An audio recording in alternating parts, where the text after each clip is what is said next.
Hello and welcome back, SMITE fans, to the Phase 3 playoffs, jumping into our second set. But before we do that, we talked to you this morning about the great ways that you can power up your gaming PC, how you can power up your performance on everything that you're playing.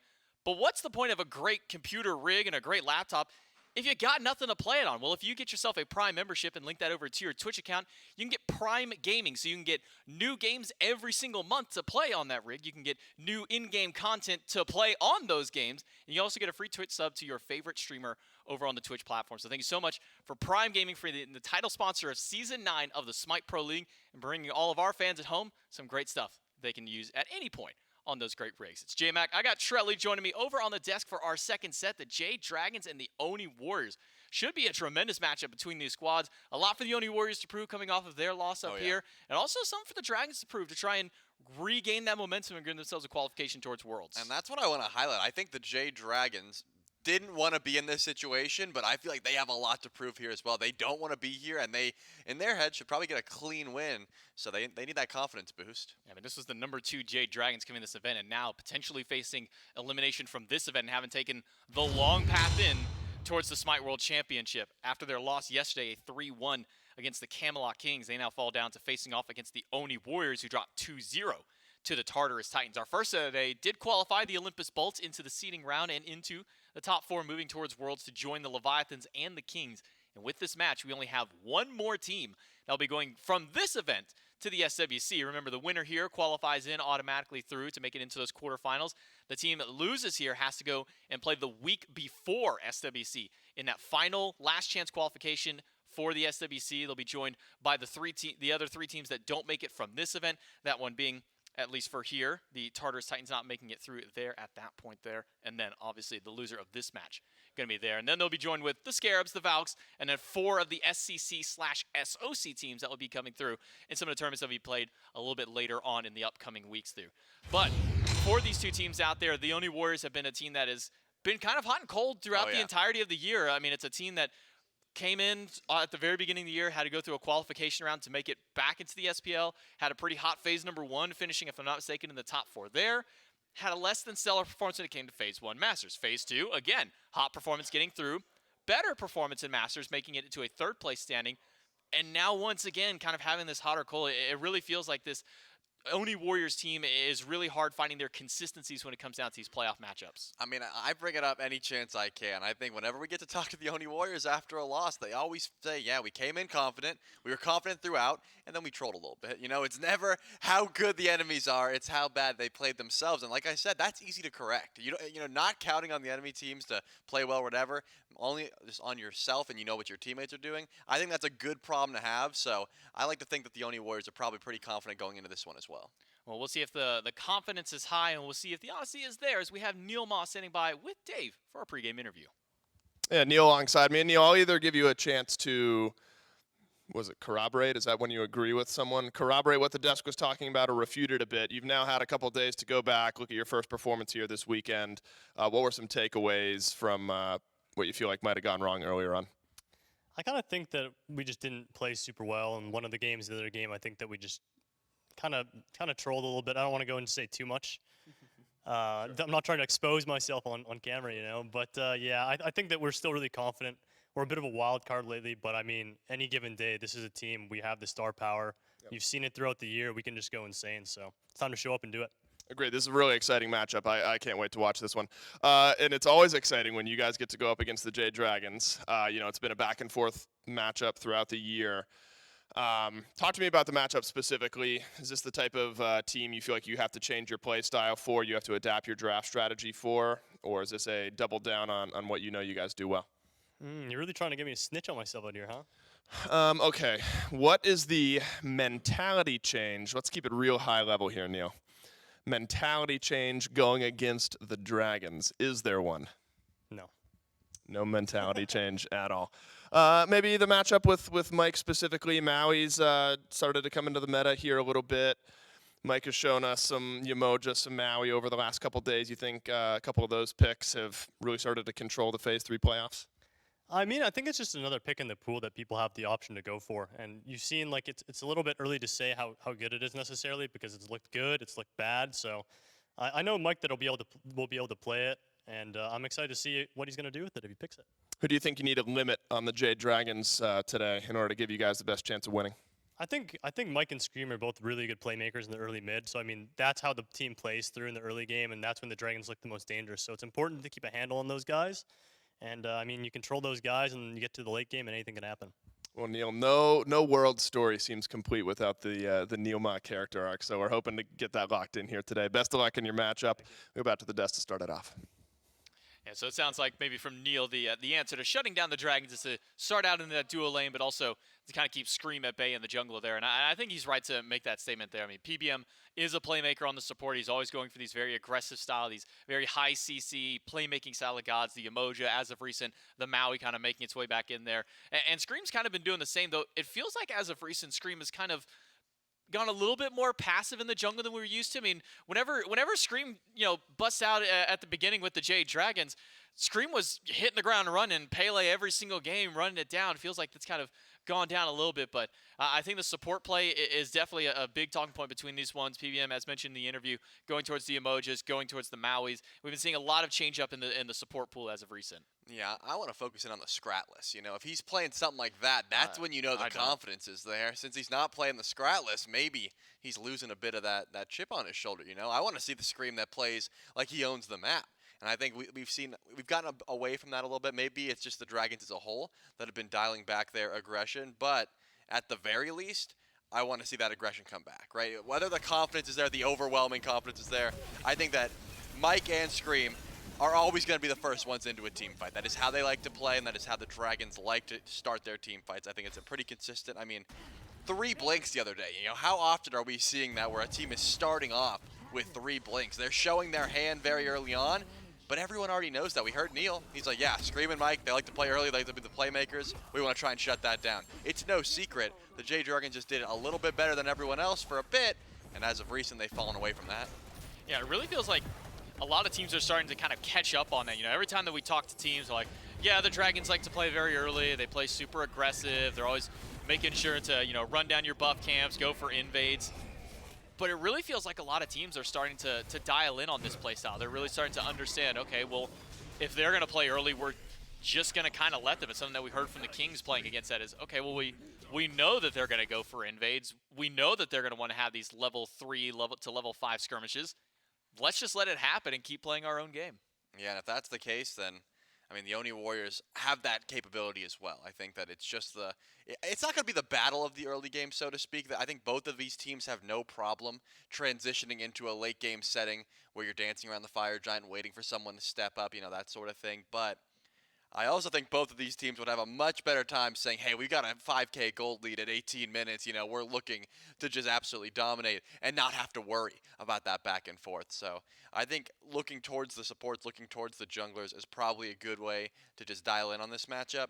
QvoFred, he's got that same capability. I think if Scream and Qvo meet in the jungle early on, sparks will fly. And that's exactly where my head's at.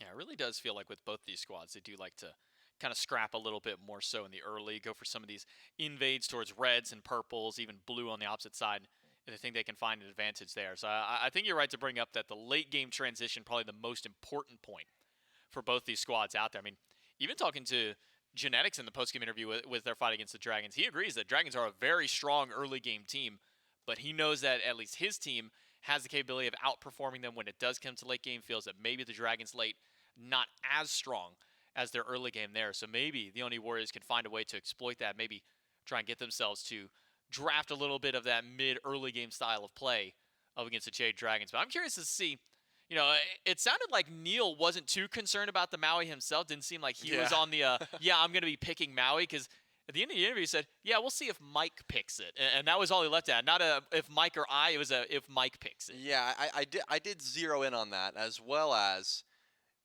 Dave kept asking questions, and he'd be like, I don't want to leak any strats, sir. So it's very possible that I want to get called out. Yeah, it's possible that either A, Neil really does want to play Maui and he doesn't want anyone to know, or B, he's like, that guy's tough. Like I can't hit that island, man. I'm just gonna let Mike deal with that because I can't hit those ults. But NeilMah, a very skilled player in his own right, so I imagine if he feels like the Maui's right for the composition that the Oni Warriors are going for, then they'll be able to take that one no problem. I am a little bit interested in which which pick both of these teams are prioritizing, because, you know, in the last set we just watched, it was a bit of those supports, you know, the Ishtar, something very highly prioritized, as well as things like the set. In a game like this, though, battle of the mid lane comes to mind. You know, Dardez versus Pegon. They like to first pick their god sometimes as well, but Dardez has no problem just saying, hey, grab me 10th pick. I'll just get something that no one ever picks or bans, and I'm okay with getting a counter matchup, stuff like that. It's just real interesting, and mind games aplenty for those P's and B's. Yeah, and kind of talking on that Ishtar, it really feels like some of the buzz around some of the pros, some of the ex-pros, and even some like the amateur players is that Ishtar really just does feel like one of, if not the best hunters in the game right now. A guy that can utilize two different styles of builds very well, no matter if you decide to go for more of the attack speed, yellow numbers build, or just go for the raw crit within there. We'll see if Ishtar makes it through in the picks and bans. We'll see if Maui gets picked up by the Dragons, as Neil might be predicting as we jump into the picks and bans for game number 1 between the Jade Dragons and the Oni Warriors, a best of 5 elimination match and promotion match. Winner of this set goes to the SMITE World Championships now. We'll have to play in a seeding match tomorrow up against the Olympus Bolts to see who gets the 3rd, who gets the 4th seed. Loser of this match has to wait all the way until the week before Worlds for that last chance qualification to see who the remainder of their opponents are going to be, who they're going to end up having to face off against to try and have their last chance to make it in. And as the first bans do start to roll through right away, Fafnir taken away from the Oni Warriors, something that almost exclusively NeilMah has really been picking up in the SPL. Yeah, but you gotta take it away. Can't let Neil be comfortable on the Fafnir, and what we did expect, the set being taken away from Pegon, that will leave open Daji, but the Oni Warriors have decided that, hey, Ymir and Yemoja, a little bit too valuable to be giving up. We'll let Scream take that one in the jungle if he so chooses. But then the Oni Warriors have that option. We've been talking about the Ishtar. That's something that all of these ADCs and even mid laners have liked to go to from time and time again. It gives you that extra clear. It gives you some good early pressure, as well as a phenomenal team fight ultimate. Because the Cernos was taken away, that's got to be that number 2. Gotta imagine so. For now, Bologna, very early in the draft for the Oni Warriors, typically something that we see. Ishtar. Maybe there's the 3rd pick of the top 3, or even all the way towards 4th or 5th for a squad. But Bologna, Ishtar, the combo for the Oni Warriors. So get their solo lane, something early, get a little bit of flexibility with this Ishtar, whether this one goes over to Dardez or over towards Vote. Still to be determined by the rest of the Oni Warriors composition. But anything surprising maybe seeing this Bologna drafted up a little bit early for you, Trelly? The Bologna doesn't surprise me too much. I just think that, you know, Hunters are very powerful. Daji shutting down some of her auto attack damage never hurts. I think just getting Nika on something that he can be a playmaker on, safe in lane, has good boxing, that all makes sense. However, I am thinking about what exactly the Jade Dragons are going to give to PandaCat, because I think his identity as a hunter, his identity as an ADC, has been pretty wishy-washy as of recent. He was one of the most dominant ADCs in the league, constantly looking for 1v1s, constantly looking to brawl, and then we've seen him pick like Neith 3 times. You know, those are completely different play styles. So I want to see a complete change-up, or if the Jade Dragons are really going to lean into that Neith play style where Scream and PBM and fineokay are just constantly diving. Things like the Thor come to mind if you're looking to do something like that, because fineokay has liked that style of play over in the solo lane. So is this going to be the Ho-Yi style of PandaCat just trying to fight consistently? When you see the Cthulhu, that means that the Neith probably not going to get so much value. So I'm hoping we see some of that team fight.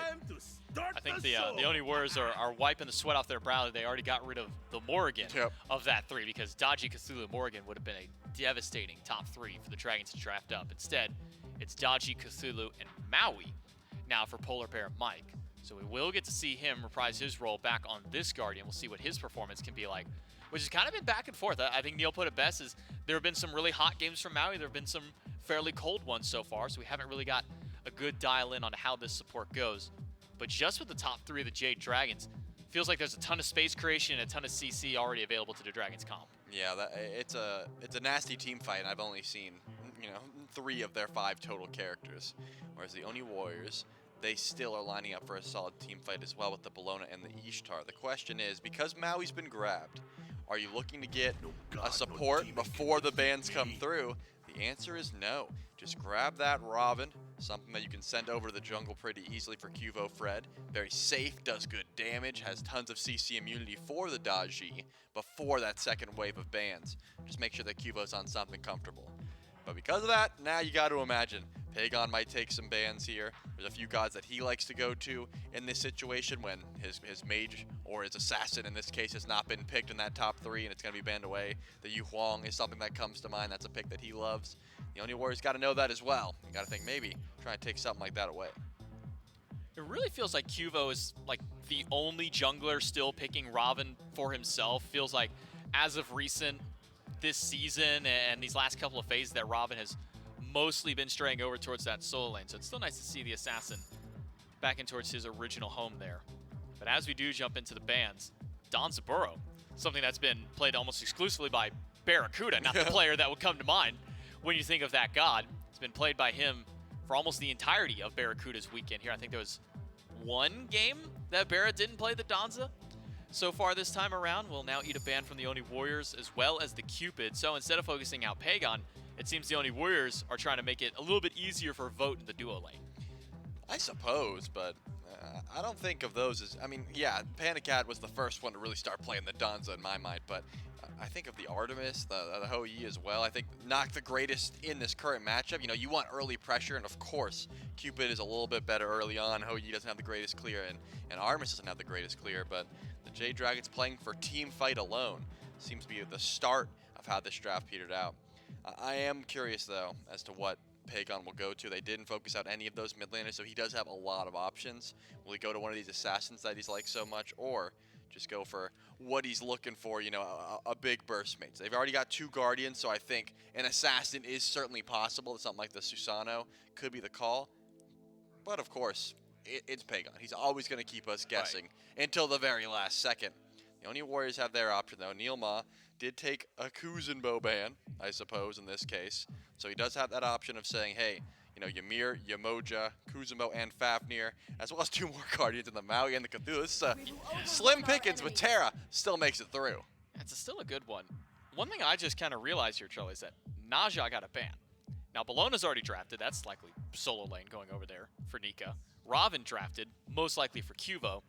But that then kind of opens up the discussion that maybe this Ravana may not have initially been slanted towards Qvo. Maybe Dardez kind of had his hands in that pool there, because the Naja, unless this is like NeilMah's support Naja, or unless like for some reason Dardez is feeling really comfortable on taking a mid Naja, feels like a bit of a weird ban for the Jade Dragons to throw out in that regard.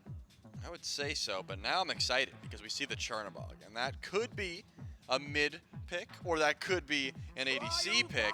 Now that we see the Merlin locks it in, this is the PandaCat that I sort of miss, right? Because the Chernobog has that option to fly across the map and help out with team fights, of course. But when PandaCat is on Chernobog, that's not really how he uses that ultimate. He usually uses it, he gets some good poke, backs up, flies in for those 1v1s.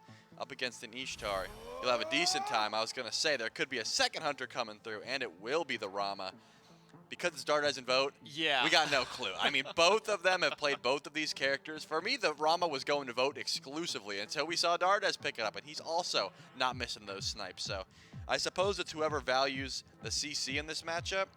Because you're up against a Chernobog, I'd probably throw a Vote on the Ishtar, but it doesn't matter at this point. They're both really solid late-game hard carries.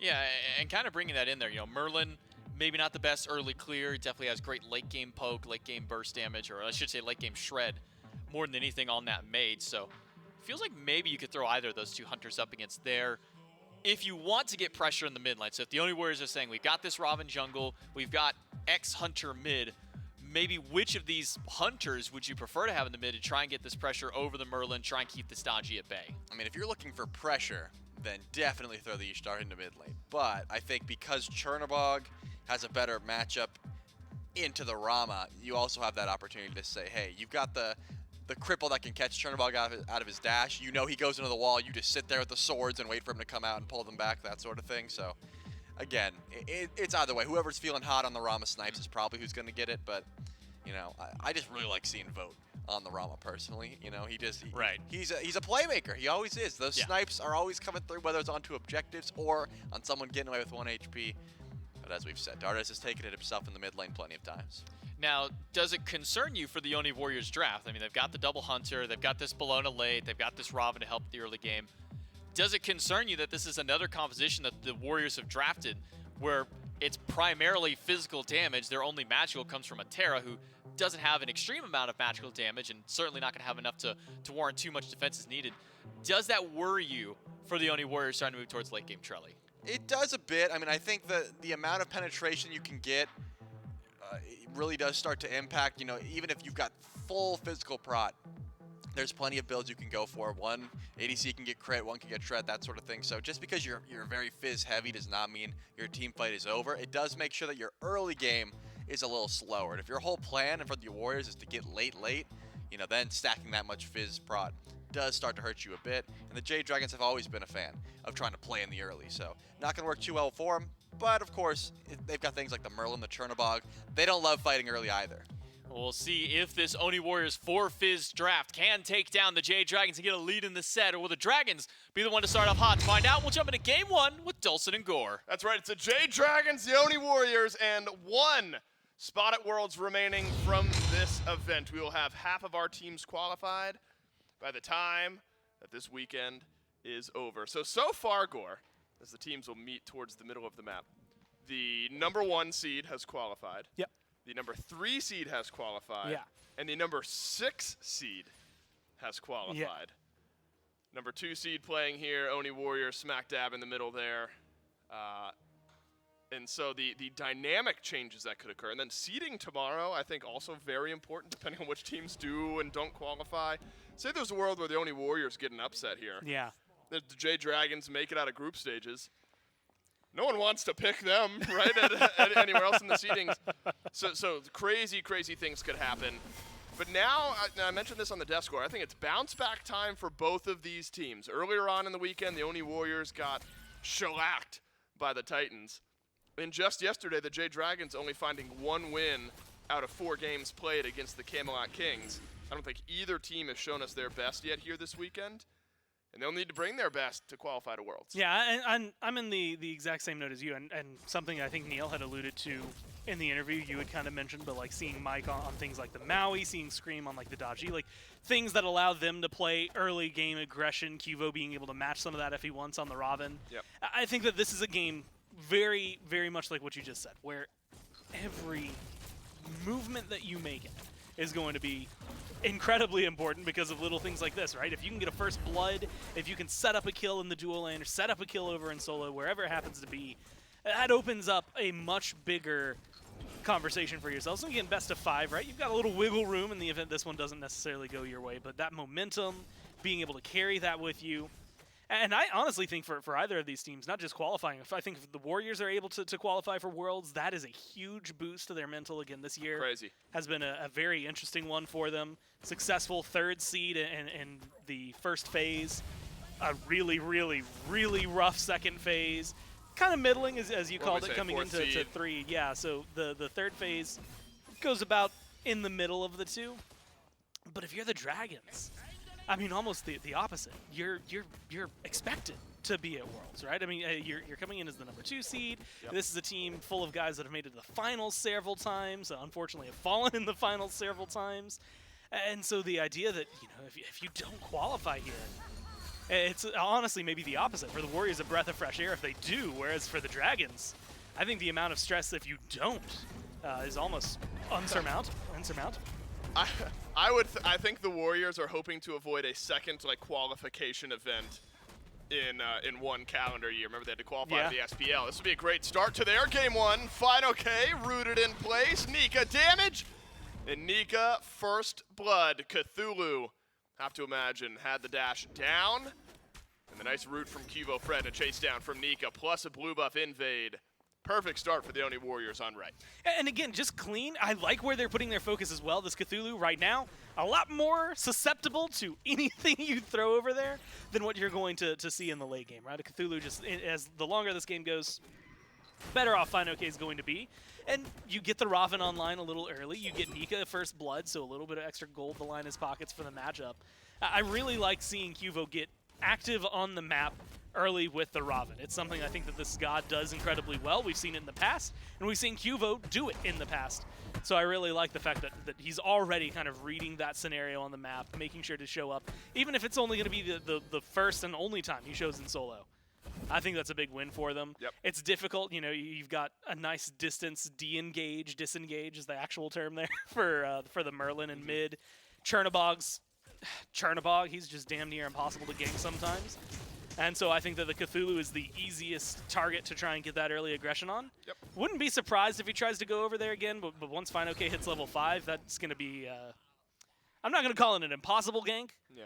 but a really frustrating one at best. Yeah, very obnoxious. Yeah, PandaCat at level 5, not only at avoiding ganks, but potentially putting pressure on the map as well. Yeah, you can just show up. Just show up wherever you are. Now remember, it's also important to look at those types of movements from PandaCat have to pay off, especially if you're going all the way towards right, where you're going to miss guaranteed at least a wave making your way back to your lane. Yeah. So those are the types of calculations Panda's going to have to make after, you know, admittedly, I think by his own standards, a lackluster set up against the Kings just the other day. And that'll be a necessary bounce back here for the Jade Dragons. I think it's kind of crazy to think about the potential Oni Warriors trajectory, and I'll hold that thought as maybe another kill for the Oni Warriors brewing here. Scream up onto the Palau. Big burn damage from Pegon in mid. QvoFred goes up and over.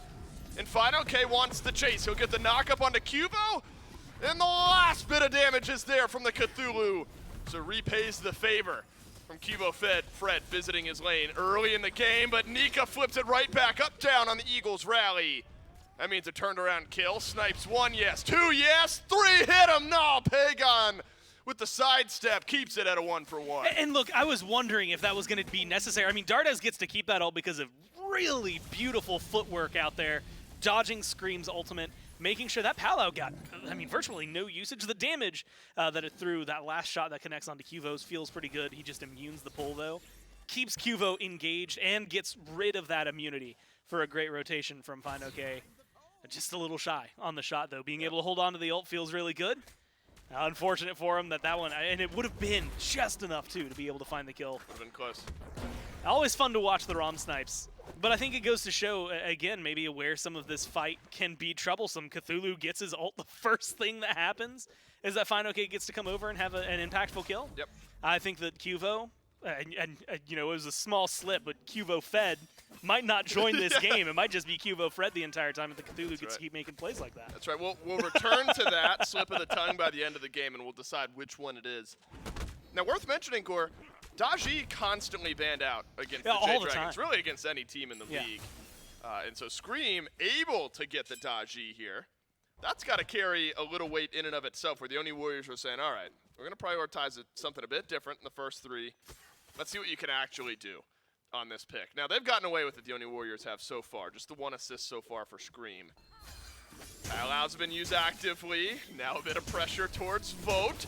Ult still remains as Scream dodges the stun. And so early damage trade there for Vote, but I think you're starting to get the idea, Gore, of what Scream's hoping to do. And look, the longer this game goes, the less likely that 1v1 stays anywhere near as close, or lopsided, I guess, in this case, towards Vote. Yeah, give him a hydras. As it was. Yeah, in 10 minutes, try taking that 1v1 again, Scream's going to just erase you. And it's going to be a pretty easy one. If he has his ult, maybe a little easier. Hunters always make that equation a little more complicated, especially if Vote or Dardez end up going for some crit in their build, which we've been seeing a little bit more lately. But knowing that you've got the 2 Hunters, you've kind of got that affordability, and I think it's going to be something that'll be interesting for the Warriors, their build paths, specifically in mid, if they're going to itemize to deal with the Cthulhu, or if they're going to itemize to deal with Scream, right? Because both of them are going to be a problem. I mean, yesterday when me and you were casting, game number 1 of the Leviathan set, they get the Cthulhu, the Daji, and the Morgan on there, and we're just like, well, the game's done. I don't know if we need to watch this one. Yep. You get 2/3 of that. I think taking away the Morgan and not having that instead of the Merlin is a huge deal when it comes down to composition talks. But knowing that Cthulhu is a huge team fighter, knowing that Daji is really good in 1v1s but also provides a lot to the team fight, I think it helps balance the early game oriented nature of the Dragons. Could be a fight over the purple buff here. Mike able to confirm it, and then a double stun plus Emblem on the back end. Panda and Mike, they're on the same page here. They want to fight, but NeilMah and Vote do not. PandaCat will ult right back forward, gets the root onto Vote, and then dashes right back and away. Scream again, scrapping with one of the carries. It's now Dardez, who's had to use his snipes. He'll drop down into a stun from PolarBearMike. And the teams remain 5 strong. Neither squad shying away from scrapping early in game one. Purple buff, gonna get dropped by the Oni Warriors. Gore, I can't believe it. All 10 players remain. Yeah, I mean, with that amount of aggression, you have to think something's going to go on. But they force a lot of ults. Beads go down. Therefore, some of the carries, specifically for Dardez. Oh, no. Mike, honestly, might be Move playing with speed. fire. Yeah, that's simply too much there for Mike. Very vocal after the fact there. Maybe hoping that he got enough value, drained a bit from the obelisk. Yeah. Which was very close to filling up theirs. That's exactly what NeilMah has his eyes on. If Neil can go sap away a bit of that, he won't be able to. So the Dragon's still in a fine spot. Not always worst case scenario to give up a kill for taking away a bit of pressure from the Oni Warriors, and maybe no harm, no foul with Mike back on the map. That's exactly kind of what I was thinking, right? Mike's the kind of guy who he dies there, and like we see him saying stuff. Almost guarantee it's just kind of, well, I went too far. Like, that's on me. I messed up. I shouldn't have been that aggressive. Something like that, right? Very aware of that, looking at it.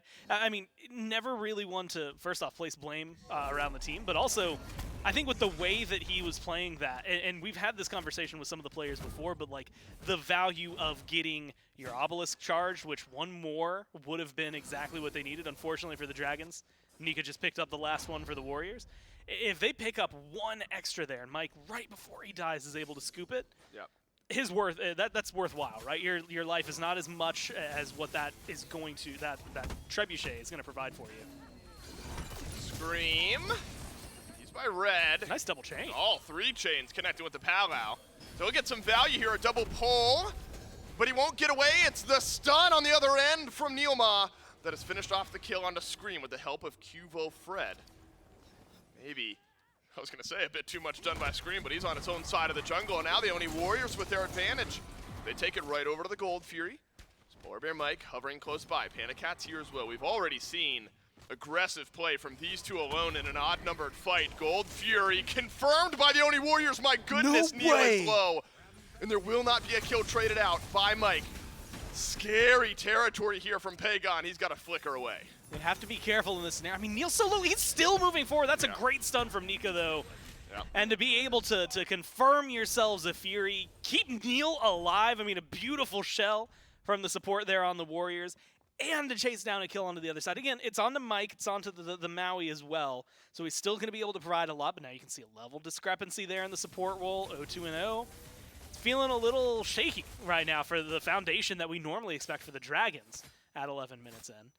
Meanwhile, I think the Warriors are just playing this really well. And earlier I was talking a lot about Qvo and being able to get aggressive, but I think the rotations from Nika have been on point. The stuns from Neil have been amazing.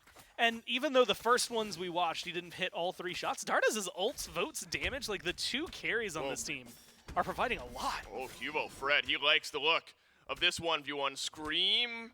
Does he have the dash out? It must have been on cooldown, never got to use it. And so QvoFred with a simple 1v1 and the slight smile on NeilMah's face tells you the story of a captain and a support that's loving the way things are going here in game 1. They are simply taking it to the Jade Dragons. They are 3,000 or so gold ahead. And Gore, they've built this lead not only on kills, but also stealing away a decent amount of objectives. Yeah. This red buff hopefully included if you're the Oni Warriors, but instead, these odd-numbered fights have also been a fantastic avenue for a bit of golden experience lead. Yeah, it's a little unfortunate because what we're really seeing is Mike, I mean, even in a scenario like this, Maui can do a lot for a team. I don't know if he's going to be the guy that's taking that red buff from him, right? I mean, like, yes, you can be present. I actually really like him hanging around, but you need a little more backup, and I feel like Mike is playing his standard style of support on a god that really helps facilitate the team, but unfortunately the team isn't matching some of these rotations. We haven't really gotten to talk about Pegon or see Pegon in a lot of these engagements. I want to give him the shout out for the RuneScape skin just because it looks really cool, but also the fact that Great skin. we're watching this Merlin who early on isn't really going to be the guy, right? I mean, in again, 5 minutes or so, a lot of good damage coming from Pegon and Scream that might help alleviate some of the stress, but you have to be in a fightable position to make sure that that works. And with the amount of neutral objectives that the Warriors are getting pseudo for free, almost for free, it's definitely going to need to be some sort of step up, moments like that from fineokay, right? Just to keep them off the Pyromancer, something to make sure that the Warriors don't grow this lead even further. Dardez hooked in by Mike. Jade Dragons could use it here in mid. Oh, wow. Wow, Wow, PandaCat takes the ult. I suppose the other option was crashing back down onto Vote over on left, but Vote was already backed up under his tier 1. Didn't have ult though, might have been risky. This is what we talked about with Panda and taking those ults. Doesn't miss too much there, so it fully cleared out the Oni Warriors wave on that side of the map. And that's a no harm, no foul type of situation for Panda.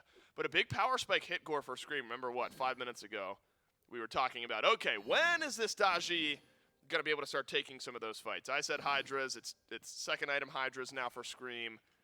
Aegis only for Vote. Dardez will get it whenever he goes back to base. But now I think you're going to start to see some of that burst damage. But he is 2 levels behind. It's such an awkward scenario for Scream. Do you keep pace by farm? Do you try to find kills with this nice power spike? I don't envy the decision. I would say ideal world, you're getting a little bit of farm. I see Qvo going deep, though, and causing a lot of trouble. Scream chasing down Dardez. If you get a couple of kills, it could be big. Oh, man. But he's taking too much damage in the process. He is, yeah. That's a Hydra's proc and didn't do as much as I thought it might have. Maybe Scream agrees. Snipes. Traded out ult from Dardez, and off the Pele goes Scream. A couple snipes from the Ram will hit. But the Daji hovers away just fine. Back onto speed. QvoFred won't look for the speed invade, though he would have found a pretty simple kill. But likely would have traded out his life in exchange. Oni Warriors have done a fantastic job of countering out the Dragons' initiation. Gore looks like they're going to have the opportunity to do so here around the Pyro. But just the front line of the Dragons pushes back the Onis. And, you know, early on in this game, I spent a lot of time and specifically zooming in on the Dragons, the things that I think that their team comp is going to be able to do well. I think a lot of it is still yet to come. I think that this team comp gets better. And in a weird way, can get online super early, but ages like a fine wine and will be really solid once we start talking about Fire Giant fights, things like that. I think the Warriors have something, if not similar, almost the exact same going for themselves, right?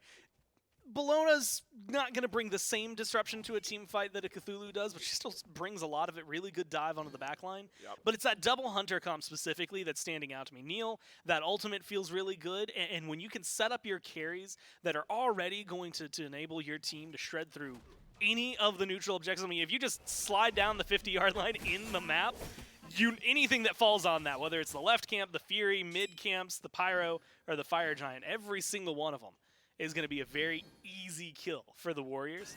And so you have to pay attention. Burn's going to be there because of the Merlin, but that's secure. All of a sudden, I mean, we're looking at 50-50s for a lot of these. I give Dardez maybe the edge, Vote the edge because of their ults.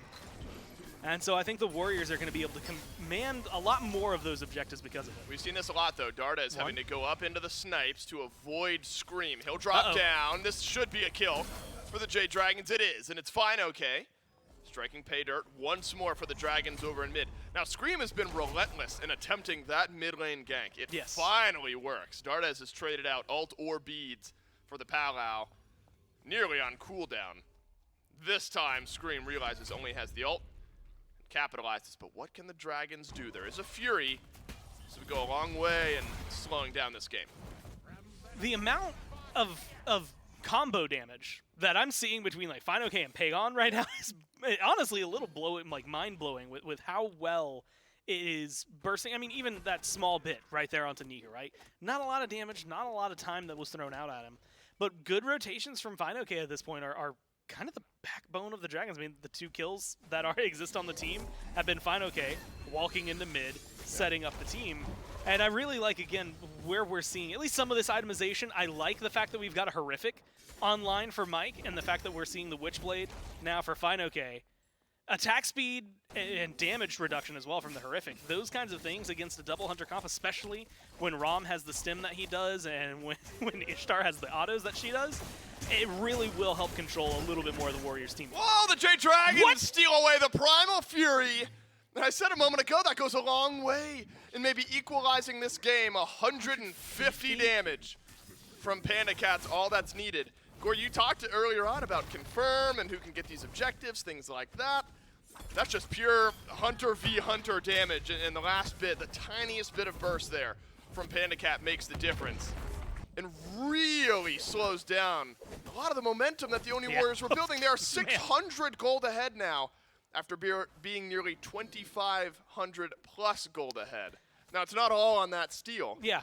But the Jade Dragons have farmed up wonderfully in the last 5 or so. It just goes to show, I mean, exactly that time when you look at the 12-minute mark, and that's what we're talking about, I'm sure the Dragons had the similar mentality, which is just, man, if we can just stop the bleeding, if we can get ourselves to even not an equal state, if they just stayed at that 3,000, but then supplanted that to like 20 minutes in, it's a much easier fight for them. They've done that and then gone beyond, right? We're hitting the 1830 mark, and you've pretty much normalized the gold. You've allowed Mike to start upgrading some of his relics, really opening this conversation for team fight focused, I guess, groupings for the Dragons, specifically around right side now that Fury's gone. I mean, a steal like that, if you're the Warriors, admittedly, it just should not be happening. So really great play by PandaCat to be able to walk. I mean, 150 damage. Given they had 2 ults available, really solid for the Warriors to make something like that happen. And now I think even bigger for them because the Dragons have kind of shifted the momentum of the game into their favor. Like you said, for the last 6-7 minutes, it's been coming up their way. They've slowed down some of the buffs. Hello, fineokay. He'll make his way back behind the Tier 1 tower. Honestly, if you had asked me 5 minutes ago, the Jade Dragons going to be the one sieging the Tier 1, sending fineokay behind the tower, setting up for dives, whether or not they arrive, different story. But with the pace of the game at the time, I would have said no way. Now the Oni Warriors have been stuffed. And remember, a big pivot back is the nice steal. And you know what? And you know, the steals, yes, they provide gold, they provide XP, things like that. Primal a little bit less so than gold, Fury. But really it's like a mental thing, where if the game has started to slow down against you anyway, and then it gets stolen by something as unfortunate as that can really wreck the momentum in the way things have been going. So now the Oni Warriors, you're hoping to get back to what had been working earlier, sending NeilMah on rotations. But a lot of those scraps in mid lane, remember early on, Gore, those were going in favor of the Oni Warriors. Now maybe some of the itemization has started to catch up, and it's about scaling up. Now, you know, you talk about scaling. Yes, the Jade Dragons want to buy their time, but you still got double Hunter on one side. Yeah. But then on the flip side, you got a Merlin and of course, a Chernobog who's going to scale, plus a Cthulhu that's going to be winding up here shortly. And I think that becomes an important topic, Gore, because fineokay got bullied early.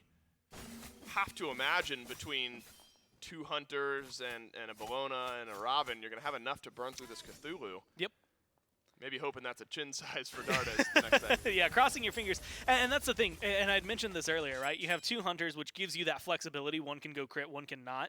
Yeah. And then depending on what their itemization is, somebody's going to get a little extra punch. Plus, you've got 2 Shoguns on the side of the Warriors, so no matter where the front line is standing, you're more than likely going to be within an aura range for Dardez and Vote, getting a little extra attack speed with the stims already available to them.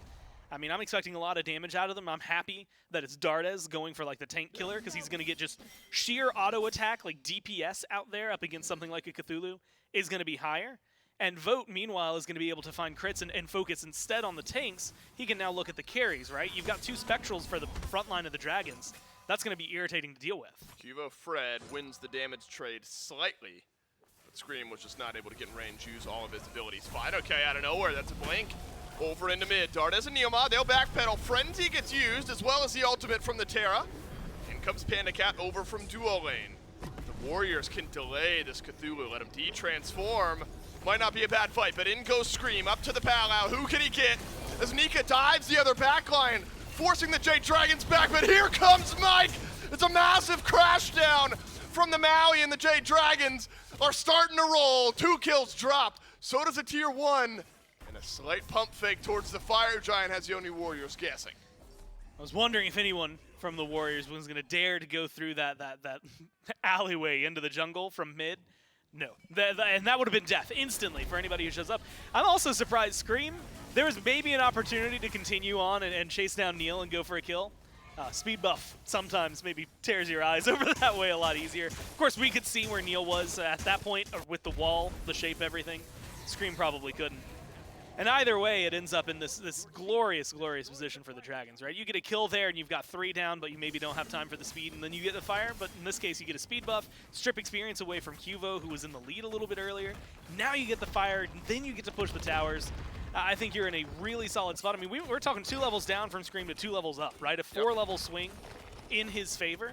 And the best that the Warriors are getting is that Tier 1 so far on the left. So now you're really in a good state for the Dragons because you've just completely flipped it on its head, right? Really early pressure from the Warriors, despite their team composition maybe even allowing them some good team fights now, has opened the door for the Dragons, and credit where credit's due, for fineokay to make some really sick rotations, open up the opportunity. It's only 4 kills for them, but those 4 kills have been just impactful enough to open up the jungle bus back to them, to open up that Fury Steel to them, to make it an easy Fire Giant that they can walk forward to.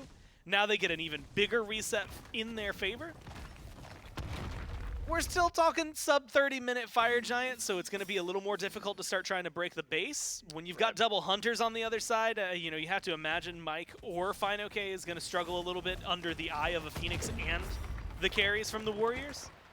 But if only one of them's struggling, the other one theoretically is going to be able to do something massive for the team. And from what we've seen out of this Maui, what we've seen out of this Cthulhu, you might have needed 2 tank killers on the side of the Warriors to make sure this one could go your way. I remember, this is such a Jade Dragons type of game if they were to win this, in the sense that they're a team that can be even or even slightly behind.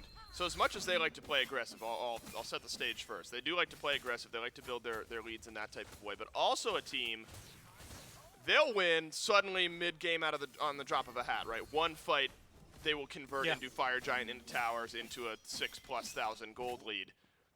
They can win both ways, and it's the latter that's happening now. I think Pegon's put together a really nice game here. So he's 0-0-4, but top damage in the game by about 3 or so thousand. Picks up Charon's coin, Soul Reaver, and a lot of credit, I think, Gore, to what you had talked about with fineokay stepping forward, and I love the swing back in from Mike at the end of that fight. It's a dive, a deep breath, and then a secondary dive from the Jade Dragons. Yeah. The Oni Warriors are going to have to disengage from. Oh, likelihood you let these towers go and maybe consider your options. 1.5 minutes left. Jade Dragons only have Phoenix line to siege. Maybe hoping you can find a way to open up some space for Merlin. Love to have him on defense. Yeah, that's what I was thinking. If you're the Oni Warriors right about now. The real problem is they're dealing with the same things Merlin brings on defense, but they're having to deal with it on offense as well, which is that Pegon is just going to create small areas where now Vote can't stand, Dardez can't stand, or else they just die, right? That's that sneaky amount of damage. He's top damage in the game. And while it hasn't given him kills, it's easy setup for Scream or PandaCat to follow up on. So now all of a sudden you've got this massive circle in the Phoenix line that just cuts off the Warriors. Mike looking for a pull, doesn't find it. NeilMah, or Nika rather. The Eagles rally into the back. Scream way behind the Oni Warriors right now. Is he going to be safe? No, should be a kill. Is a kill, but he trades out with the bleed onto Dardez. Oni Warriors may be happy with a 1-for-1, a root on the front line. As NeilMah still has a bit of life in this fight. So does Vote, but maybe for not much longer. Mike finds the dive, doesn't find the kill. Right side Phoenix clinging to life. And it's QvoFred that's unable to let it survive. No, QvoFred has now stepped too far forward. And there's your difference maker. And it's Phoenix +2 for the Dragons. I mean, look, clean kills, really good opening for the Dragons to engage the way they do. Again, there's just too much on the side of the Dragons to create a nice zone, even under the Phoenix, that goes in their favor. But with a couple of stuns, you still need to be worried if you're PandaCat and Pegon. This has all got to be Vote. It's got to be Vote. He's got the damage right now, but he can only do it to one person at a time. Unless he gets his ultimate back up. Enough, though. So we finally get to see a big pull away from Mike. Enough to keep your mid lane Phoenix half full. Fire Giant buff falls off. Oni Warriors, of course, not happy being 7,000 gold down, but if you're looking at the state of the map, you can deal with right side fire minions and defend the Fire Giant in the next 20 seconds or so. Not as bad as it could have been for the Oni Warriors, but still a great step forward for the Dragons. I mean, yeah, and when you look at like the way that could have been, like you said, not as bad, but like that's still one of the most fruitful Fire Giants, right? I mean, all of the towers gone, you get a right side Phoenix as the first FG of the game. It provided a lot for the Dragons to give them, I mean, more than just an opening, right? If they get a good team fight in the jungle, they don't even have to think about this next Fire Giant. They can just go for the end.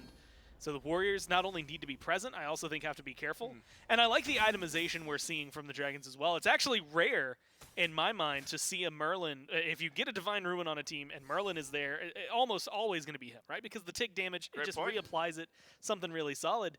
but they know that fineokay is going to be hitting everybody a little more consistently, and specifically, they're just trying to counter Neil's ult. They're not really worried about too much else. Pegon So got trying poly. to deal with that, it could be a huge deal. And yeah, Pegon instead just gets more damage to throw out there. Pegon has climbed up about 6,000 damage on one siege. Could get higher here. Mike, no good on the pull. Nika, Scream, they're brawling out against one another over in the jungle. But the Oni Warriors, they need one of their playmakers over here on right, because now it's down to Dardez and Neil. And Fire Giant, not needed. PandaCat hits a 3-piece. And the Jade Dragons, they've turned game 1 around. And they will end game 1 and take a lead here on the best of 5. Quadra kill. Panda, he's got quads in Atlanta, baby. And that's game 1 to the Jade Dragons. You pointed at me, I knew We've been waiting all year for that, man. But he's not in Atlanta. Well, he is, but he's Well, not he's here, but he's not here. That's just well played by the Dragons. Look, That you is. get aggressive at the right moment. You had to point at me. I missed it. I saw the kill. I knew that was going to be happening. Look, moments like that, again, all it took is, at that point for the Dragons, you got enough of a lead. You don't even need the fire time, as you pointed out.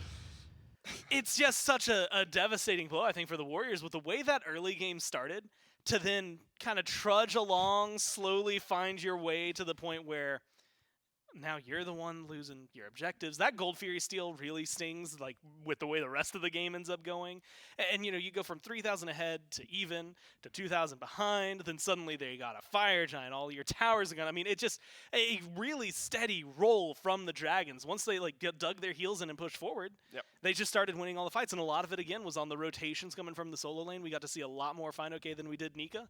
And I think that made a huge difference for the Dragons. I think for the Oni Warriors, though, you're still looking at a game 1 where you feel like you've misplayed maybe. You had a great lead to start off this game, fell by the wayside a bit. I think we've got some drama yet to go here. Jade Dragons take game 1 of this best of 5. We'll see what drama unfolds on game 2 coming up next.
Jade Dragons are making their trip to the SWC just a little bit easier with a win in game number 1. But while these two teams battle it out on the battleground for their chance to get some stuff for SWC, make sure they can get their spot, there's one thing that you don't really have to fight for that's SWC related, and that's the SWC digital loot pack. You get so many great skins on top of kind of the poster child of this one, the Atlantis Leviathan's Gilgamesh skin, representing our World Championship team from Season 8. So make sure that you hit the loot packs. You can get not only the Gilgamesh skin, but a great Yu Huang, a Yemoja, and a Lancelot skin along with that, and many great offers with it. It's always a great digital loot pack to pick up. It's always worth the value, so make sure that you pick that one up before you don't have the opportunity to do so anymore. So make sure that you are grabbing that one there. For the Jade Dragons, picking up a win in game number 1, such a big step for these guys in their chances towards qualifying for the SWC this weekend. Game number 1, trailing.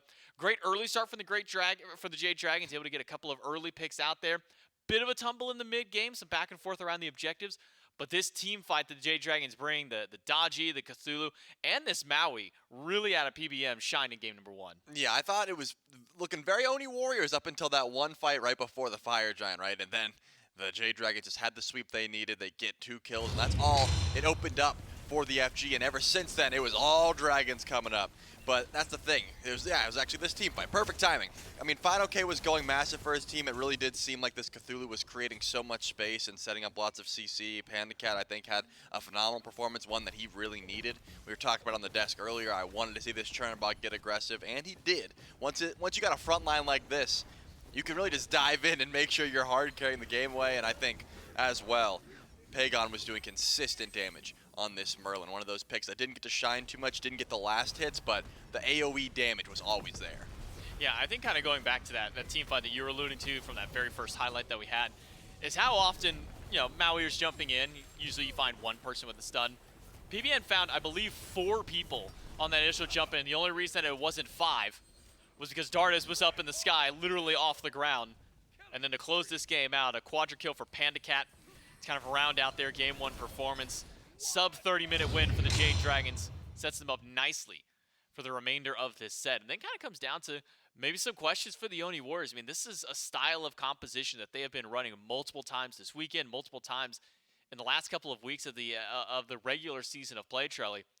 Where do the Oni Warriors maybe kind of change up this dynamic? Where do they change this composition to make themselves have a little bit easier of a time when it comes to these late game fights? I mean, I would say they don't have to change up their composition at all. They got to change up what the Jade Dragons have been doing. And in my mind, I would start with fineokay. I mean, Pegon does this consistent amount of damage on pretty much everyone he plays.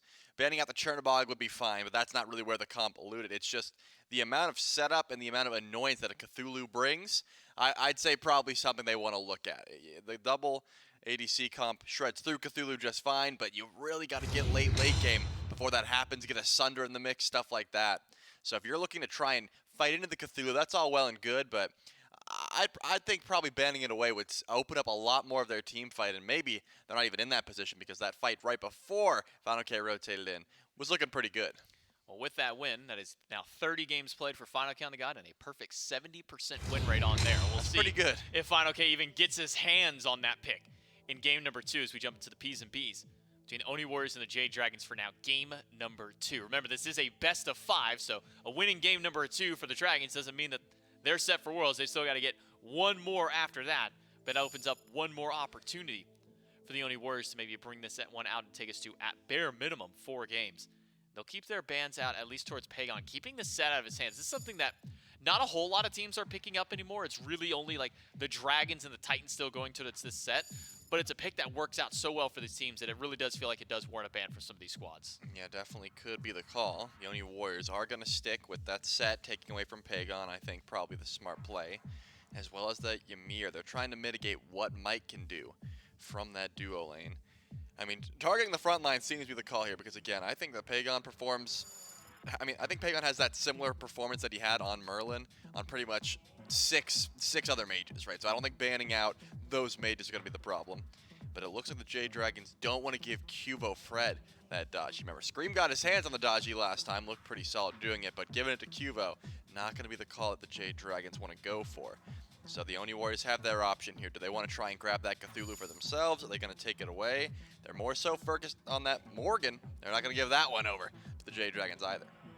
No, the Morgan is certainly a pick that's also in the wheelhouse of the Oni Warriors, so unfortunately having to slide a ban not only at Pegon, but even to themselves with Dardez in that regard. So set Ymir the Morgan for the Oni Warriors to ban out. Jade Dragons takes Cernunnos, Daji, still one more before we jump into the first wave of picks for the Oni Warriors. I wonder where this will go. I mean, Yemoja's still open, Maui's still open. Yemoja definitely the much higher first pick rate that would go through this. We saw in the Tartarus Titan set, Aurora typically taking that as a first suggestion. I think that's what the Jade Dragons are weighing in is, do we want to give the Oni Warriors a Yemoja? Do we want to give NeilMah an option to play on that power pick? Seems to be the contemplation for the Dragons. Wow. They'll take away the Fafnir, so Yemoja open for the Oni Warriors to grab now. I mean, probably a smart call, right? That they're thinking, okay, double ADC is going to come through. We dealt with it last time, and they didn't have the Fafnir. If they did, maybe a little bit more damage coming through them. So we're going to continue to ban that Fafnir, which means NeilMah can get his hands on that Yemoja. Makes the team fights a little bit easier here for the Oni Warriors, possibly looking towards a Phantom Shell later on. So what will the Jade Dragons look to first pick? That Ishtar could be something they try and grab, but I got no problems with it. Like I said, if you're letting this Cthulhu through once again, I want to see Alfonso on it. Cthulhu's been working real well for a lot of these players, especially for players like fineokay, like Haddix over on the Atlantis Leviathan. So if you're given the opportunity to pick it up, and it's working well as far as the meta is concerned, see no problems going to it. Ishtar, which has been one of the most hotly contested gods so far throughout this Phase 3 playoffs, and even through a lot of Phase 3, makes it into the top 2 for the Jade Dragons. I don't feel like I even need to ask you this one, Trelly. That's scary top 2 out of Jade Dragons. Yeah, scary top 2, no doubt. Not to say that the Oni Warriors didn't get Yemoja as well. Like, they're looking pretty solid. I'm just wondering, what do they pair with? I was going to say the Cupid is usually the answer back, and the Cernunnos is already taken away, so they can't look to couple it with something like that. Usually the Rama would be the call, but it looks like they're going to go away from the double ADC composition for the time being. With a Cthulhu available, you'd think it is still something they could go towards, but grabbing that Batz, they don't want QvoFred to continue to get banned out in that second phase of bans. And it's going to be the Merlin. Pegon feeling good about that pick, said, hey, give it to me one more time.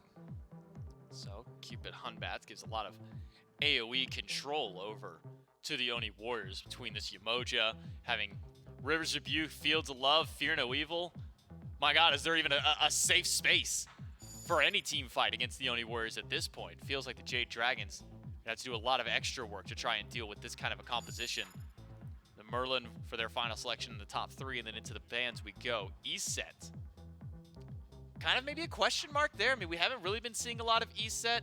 Obviously, this one would have been geared towards mid for Dardez, but they got circles, man. Feels, I mean, you know what? I guess that it would have been another circle that they would have had to deal with. So maybe it is a smart ban. Wait, no Vulcan ban? That would have been another circle, man. Big circle. What's going on? I thought they were trying to remove all the circles, but either way, getting pressure on Dardez is what they're trying to ban out here. E-Set, AMC, both get tremendous pressure in lane. Merlin, not the best early clear, so it's clear to me the Jade Dragons are trying to facilitate Pegon the best they can and just removing those style of gods. The Athena coming through for PolarBearMike. That's going to be tons of setup for the team as well as even more annoyance. I was already talking about what he could do with the Maui and the Cthulhu. Athena Cthulhu, very similar in that regard. Dash taunts galore.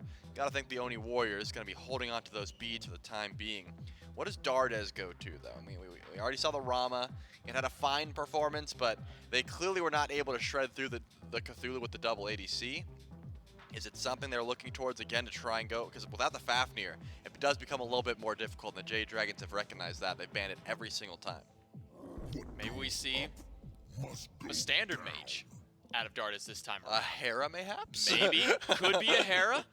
Maybe we see a Discordia. Maybe we see a mage. Ooh. That's a mage. Maybe not a standard mage, but based on the damage that we've seen coming out of this Chronos just in prior matchups, can do quite a bit. I remember Shinto on the Leviathans had a good performance on it. Paul's also had a pretty strong performance with it. With the buffs to Chronos, feels like he fits right into a mage category now. Sure, you can run some auto attack onto him, but seems that a lot of players are just building him for this full power style of build, Trelly. Yeah, name a more iconic duo than Dardez and last pick in his mage. But the Jade Dragons, there's a lot of Scream gods open. Cliodhna comes to mind. He's been liking the Bastet. Something like the Naja still available. Pele. And there's a lot of different picks that Scream could go to here. But if he's looking for something that's going to shut down Batz, I've seen him lean towards that Osiris when you really need some early pressure, that sort of thing. When you're looking at a Chronos, a Hunbatz, and a Cupid, you're saying, hey, late game doesn't look too fun. Maybe we pick ourselves some early pressure. But the fact that they're thinking about it this hard tells me Scream is running through all the options in his head. And Clean is going to be the one that wins out. Honestly, that's where my head went as well. Crazy late game burst damage through the wall. I mean, nothing you can do about it. She's just in the walls. And then when she does come out, a lot of burst damage there as well.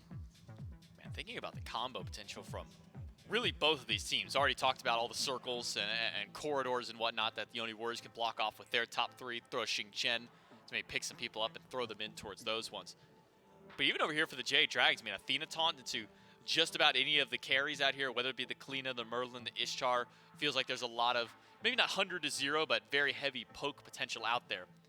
But for the Oni Warriors, kind of their struggle last game was scaling in towards the late game. The double hunter started to kind of fall off by the end stage. The team fight wasn't really there for the Oni Warriors. Do you like this draft for the Oni Warriors a little bit more to face off what the Jade Dragons have built up? No, I don't hate it. It's just, in my head, it doesn't solve the issues that were apparent in the late game of game number 1, which was Cthulhu. like they still have good damage, and again, if they could just focus out the Cthulhu first, you know, with a Sunder, something like that, or entirely ignore it and peel for the carries, that's certainly possible. If it's a game style switch, then that's completely different. But if it's just, does this comp burn through Cthulhu better than the double hunter comp did in game 1? I'm going to say no. Like, Chronos takes a long time before he's able to really shred through that HP. So now drafting up this Hunbatz, you have a Xing over into the solo lane. That's going to be a very kind of passive matchup, at least in that regard there, up against a Cthulhu naturally.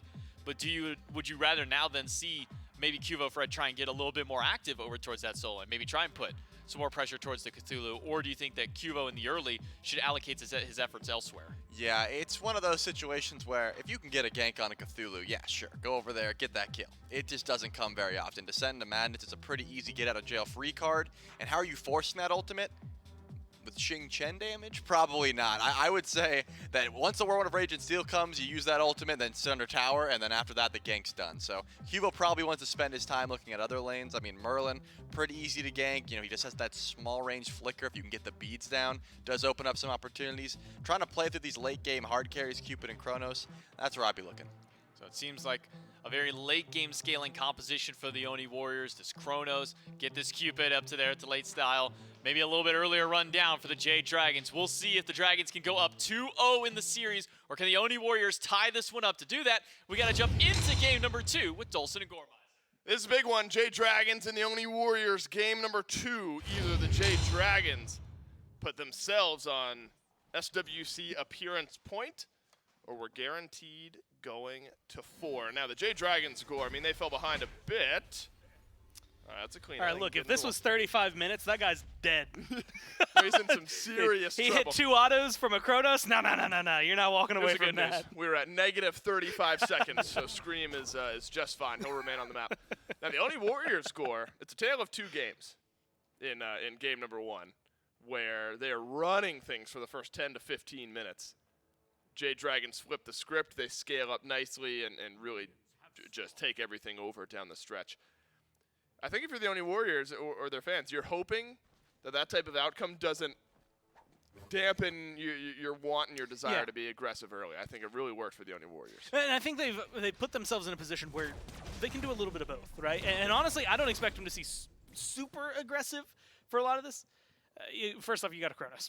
Like, right? Even with some of the buffs that he had, yeah, you're going to be able to do a little bit more early on. Honestly, I wouldn't be surprised if we actually see some plays in mid.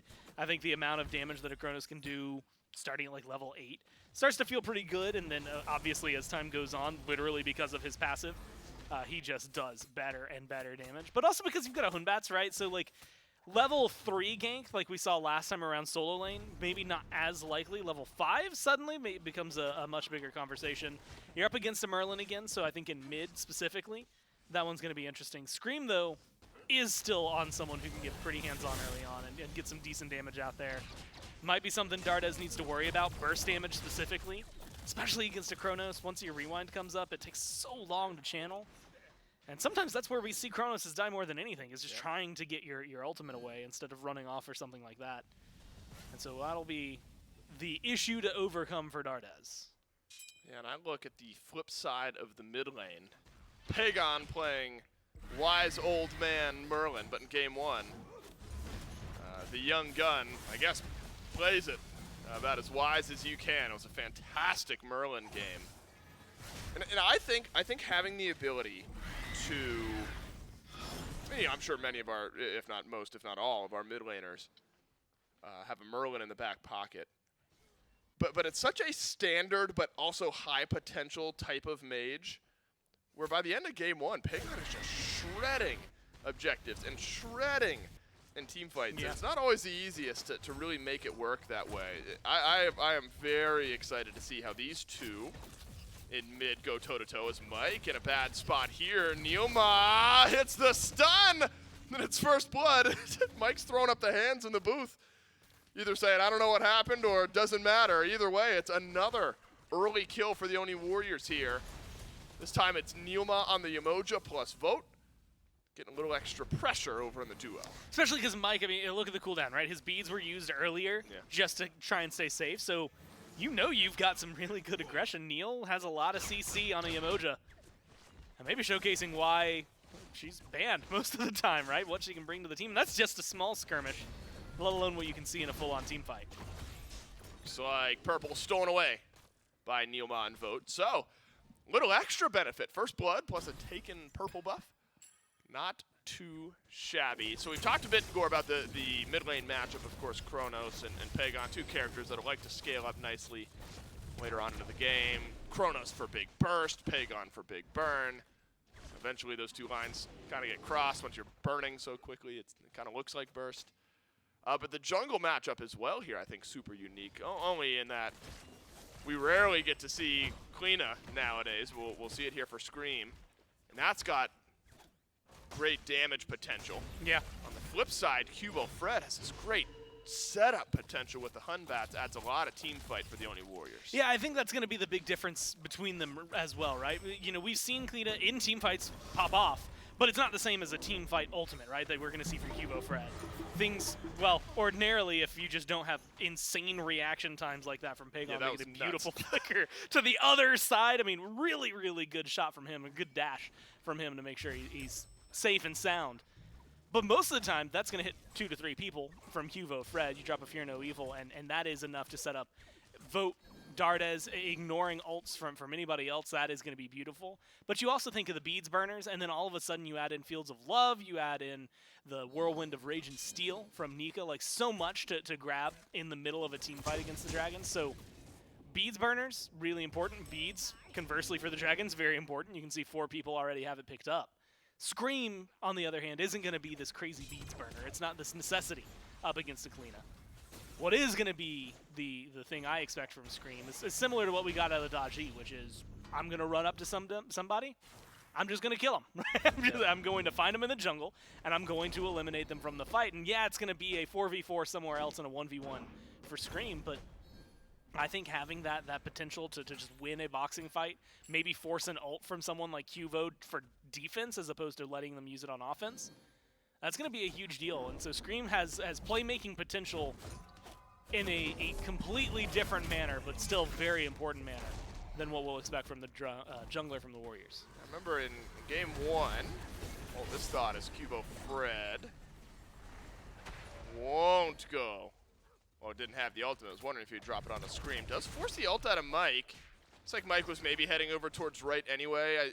Support Athena, I guess, is roaming around the map. And doesn't need to fully ult into the fights in the same way a solo Athena would. But for now, Mike using it to maybe protect his jungler.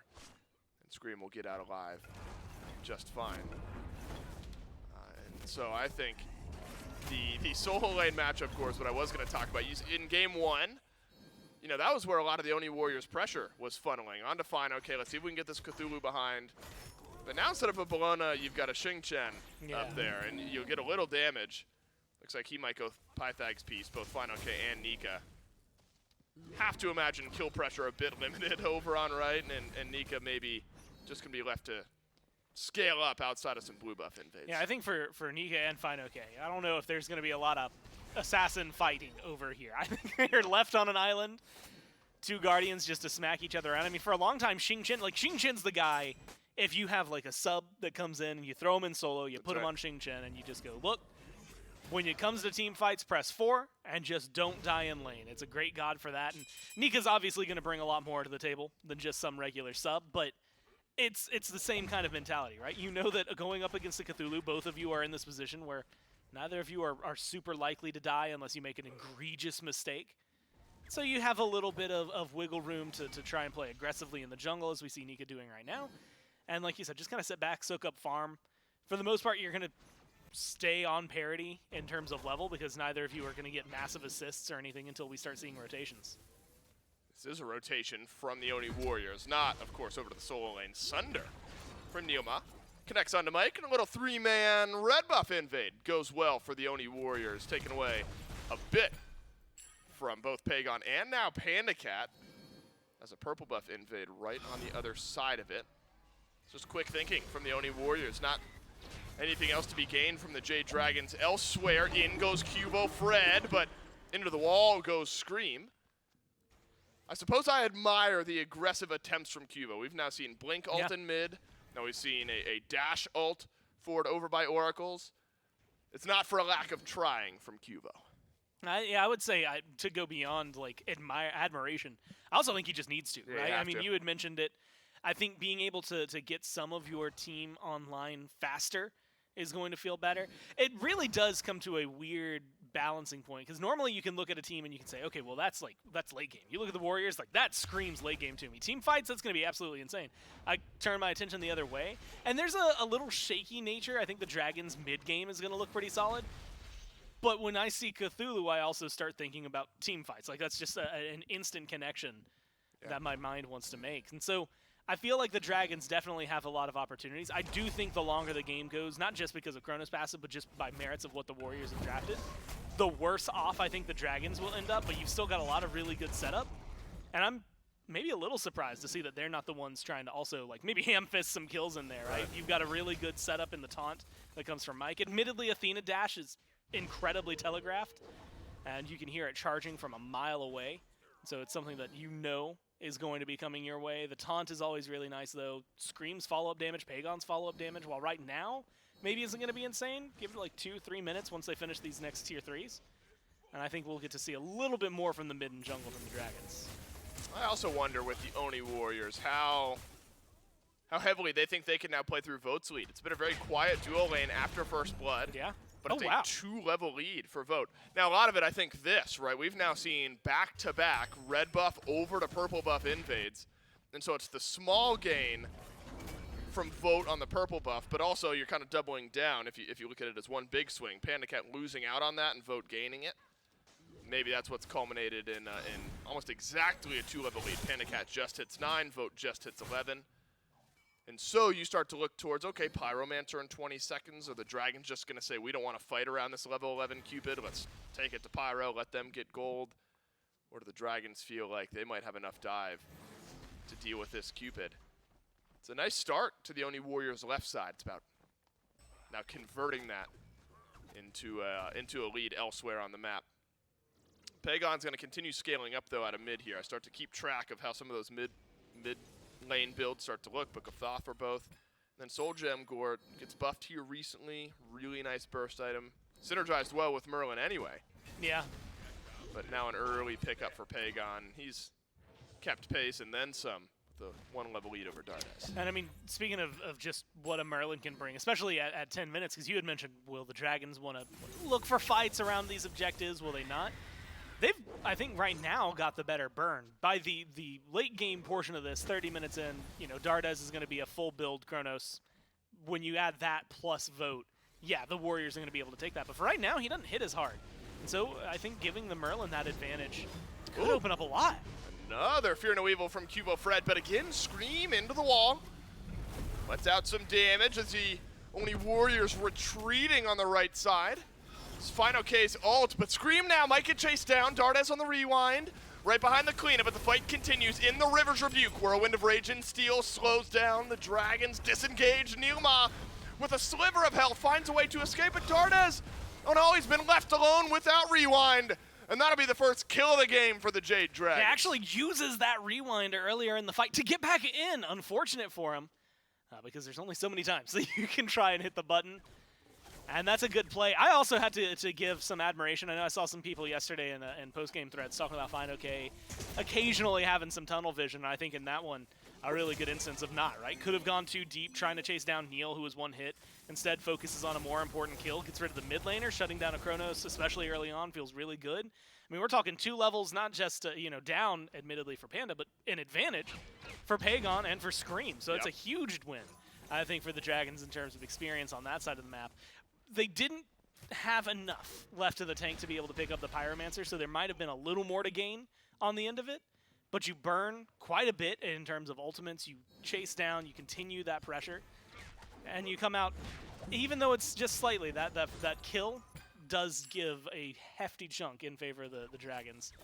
And at this pace, at this moment in the game, it starts to stagnate some of the things the Warriors have been doing to keep an early lead, right? Now that red buff, purple buff swing is a little more complicated to try and pull off with that fight going the way the Dragons want. Trying to go for an early Pyromancer on the side of the Warriors, it's going to be a little more difficult now that they've made sure that they have a small lead. Still maintained the left side lead, so it depends where and if you can get Vote involved. Kept PandaCat pushed back, call it maybe 2.5 levels. It was 3 briefly there for a moment, but PandaCat has been able to at least stabilize the XP difference over on the left side. If this is the type of game where the Oni Warriors, aren't able to convert Vote's 2-level lead into anything, they may feel like they have missed an opportunity. But again, I think your point's correct. The problem is you're behind if you're the Oni Warriors on the mid to right side of the map. Which then, if we're going to ask that question about the Oni Warriors, how do you get this 2-level lead for Vote involved in the game? Yeah. And the question becomes the same for the Dragons, maybe just around the Pyromancer instead of around the Gold Fury. Could see the Dragons want to play aggressively. But again, this is a calculated brand of SMITE from the Dragons. A very different way from the full W key style we've seen them play in the past. I feel part of that is draft, right? Like they've not necessarily got something here that I'm thinking, yeah, let's run it down and get things done. Yeah, but I think at this point, and mainly because we're talking about Pegon having a lead, although it was 12-10 and now it's 13-12, right? He just ticked over. So whatever Dardez did in those intervening moments was a huge deal for. Close. But that's exactly what I wanted to see. Was if you've got a small lead on the Merlin, you got to make plays on the objectives. Well, 15 on Vote now, highest level in the game. That means Gold Fury pull for the Oni Warriors. PolarBearMike sends out his taunt, and NeilMah riptides to the other side of the Fury pit.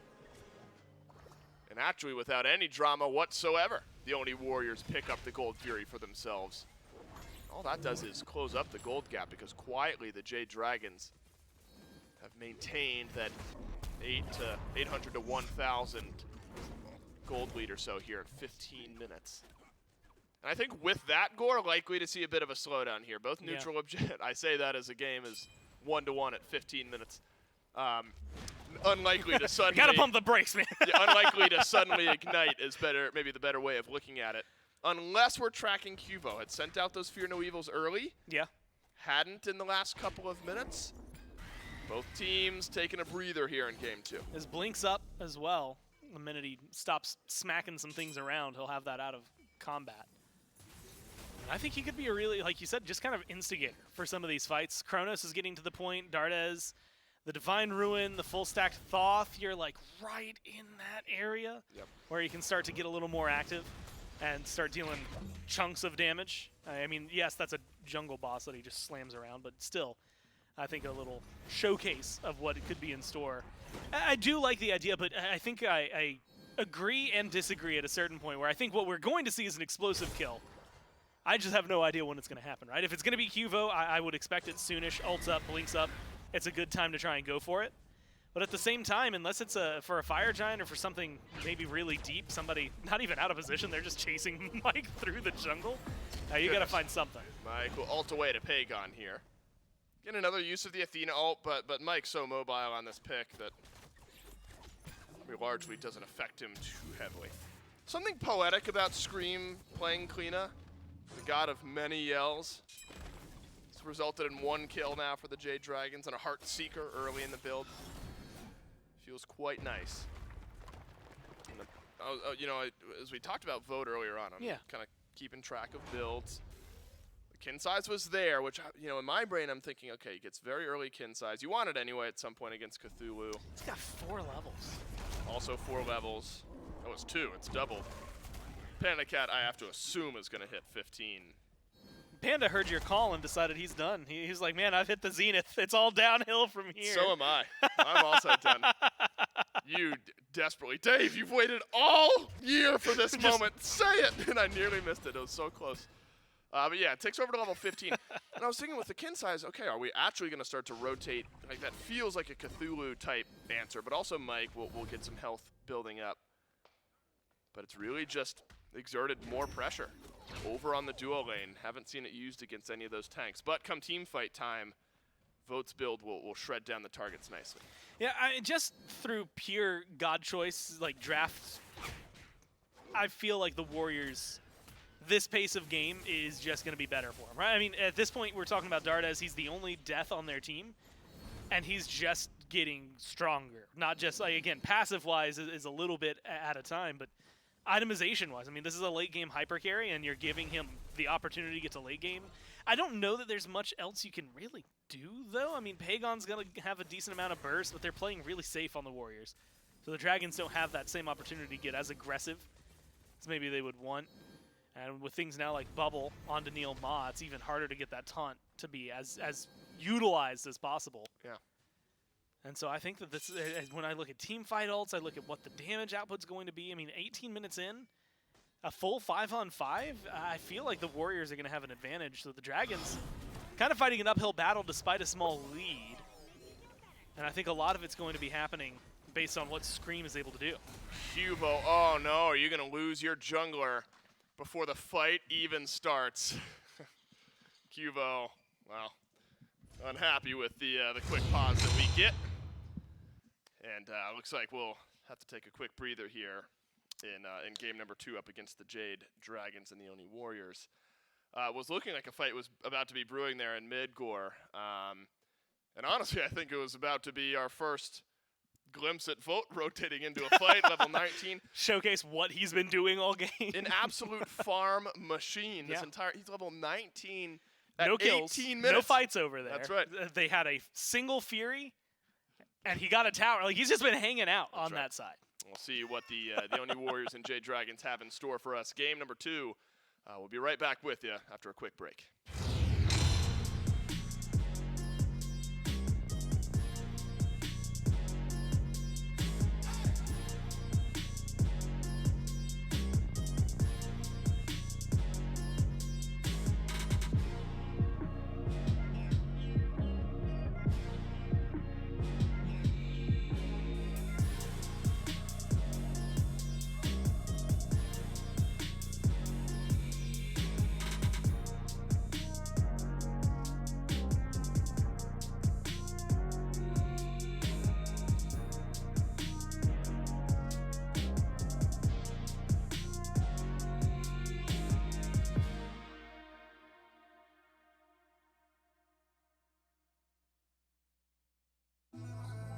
I'ma go all the way up. They keep on calling my phone. They catching on to the buzz.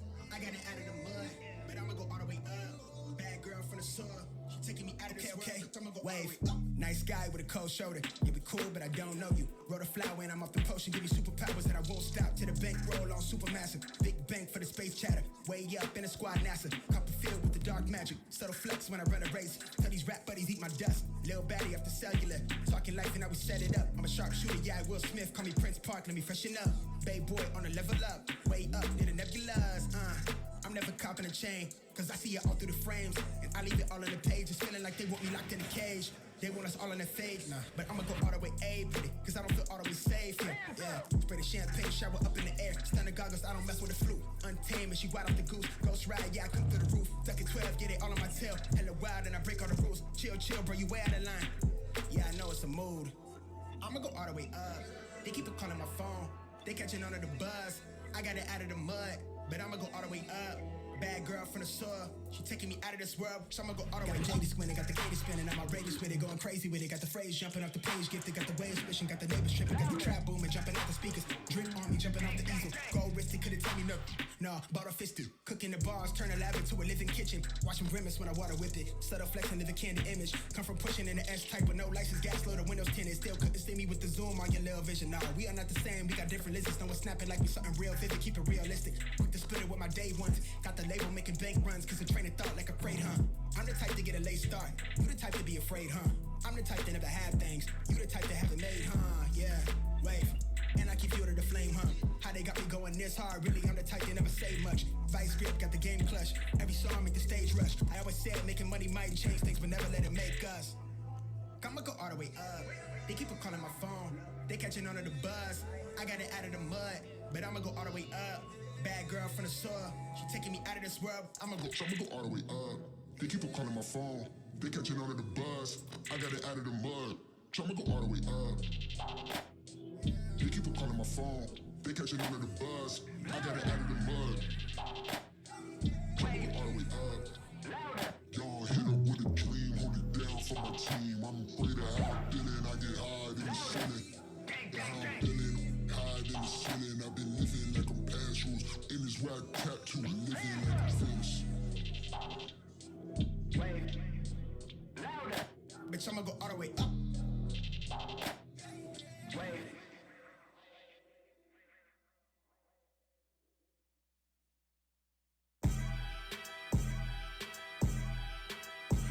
I've been mortified, fortified, feeling like a Mordecai. I ain't regular, feel like Jordan wearing 45. Traumatized, victimized, seen some of die. Knock you off a base with a bat when them slide. Homicide, genocide, televised, emphasize, perpetuating war. Tell that nigga he gon' pick a side. Hood ties from hood lines, my nigga doing dope lines. Don't run into the cops, that's a big exercise. Don't run into the cops, that's the motto. I don't see it coming to an end like legato. Get chipped like staccato, send a wave through the hood, now sounding like vibrato. Why you eat bread with avocado? We be trying to dodge shells before it landing our tomato. Singing all my sorrows on Apollo. I've been trying to pave the way, but they didn't tell me it was potholes. America ain't dreaming, it been scheming when the birth of a nation came from black. We all know it's black genius. Everybody love the culture, they be black by convenience. Hold on, my killer. You talking way too much conscious. Speak about some girls or some money or some diamonds or something. I'm not telling you to rap, not to rap how you rap, but make something we can vibe to. Sounded like a real anthem. Shawty saw my wallet, now she think a nigga answer. Whoa, telling me she wanted me to hammer. Trying to get saved, baby, I am not the answer. No, I can never trick. Let the bitch is my bitch with a kiss on my lips like, I am not a pimp with a limp. I'm a man with a gift, and I'm doing my shit like, Tell them other nips, I'm the nip. I'm the man in the city, and my bank account bigger, and my body count bigger. That's without a doubt. I'm 100 steps ahead, that's a lot of mouth. That's a lot of clout. What you all about? What your dollar amount? You a boy scout, I'm a big dog. Tell the truth, I don't get y'all this shit. Sound corny, turn this shit off, bro. I can't rap how everybody else rap, bro. Everybody talking about hoe, cars, clothes, chains, and money. That shit corny as fuck, bro. Oh God, I don't want to rap about that corny ass shit.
Hey, SMITE fans, appreciate everybody's patience. We are working quickly to get Game 2 restarted, and once we get Game 2 back up and ready to go, we'll get right back into things here between the Jade Dragons and the Oni Warriors. Apologies again, and I appreciate everyone's patience.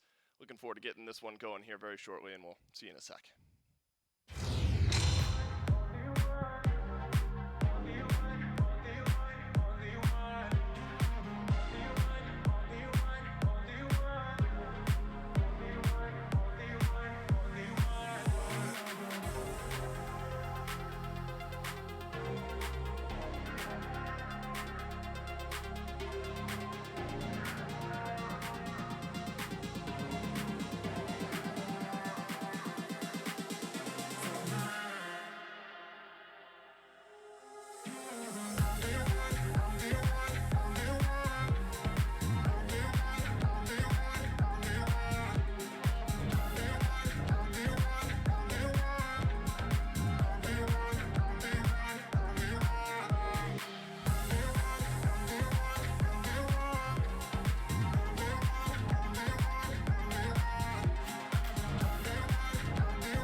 Back in my bag, yo.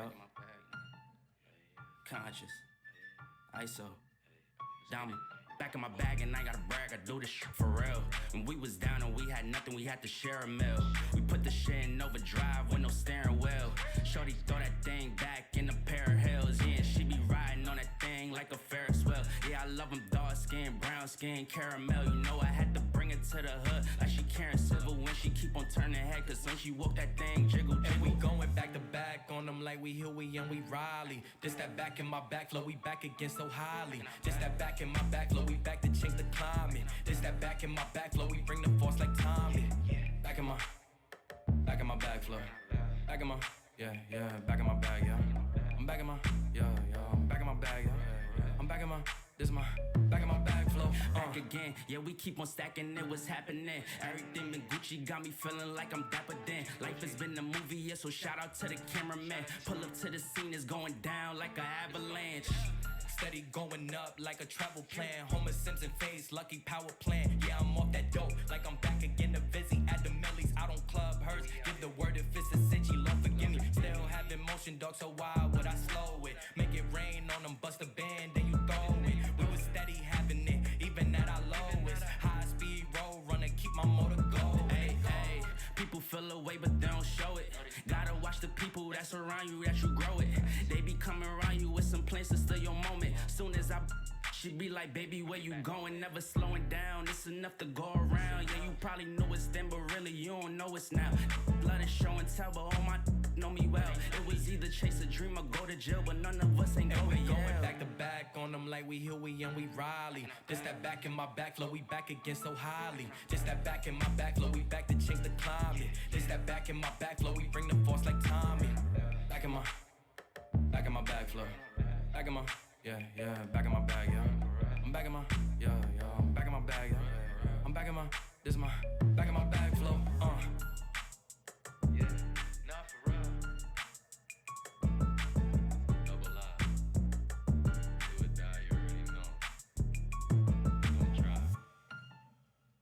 This at home, cause none of y'all really.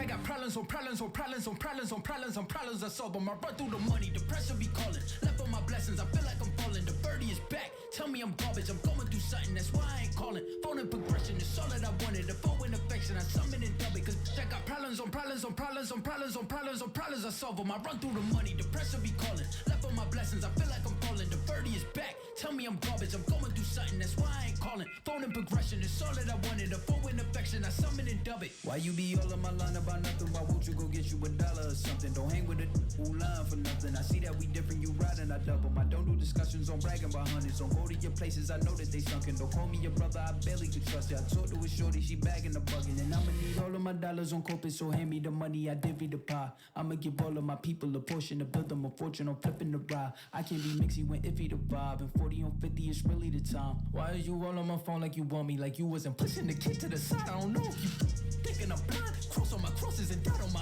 eyes. Done with your efforts, I'm dealing with pressures. I know it's a lesson, that's word of the wise. Dubbing the mixes I'm mixing, I know I've been missing. I needed some personal time. All the pictures, dimensions, I don't with your digits. I mean it, I'm staying inside. Cause I got problems on problems on problems on problems on problems on problems I solve them. I run through the money, the pressure be calling. Left on my blessings, I feel like I'm falling. The birdie is back, tell me I'm garbage. I'm going through something, that's why I ain't calling. Phone and progression is all that I wanted. The phone in affection, I summon and dub it. Cause I got problems on problems on problems on problems on problems on problems I solve them. I run through the money, the pressure be calling. Left on my blessings, I feel like I'm falling. The birdie is back, tell me I'm garbage. I'm going through something, that's why I ain't calling. Phone and progression is all that I wanted. The phone in affection, I summon and dub it.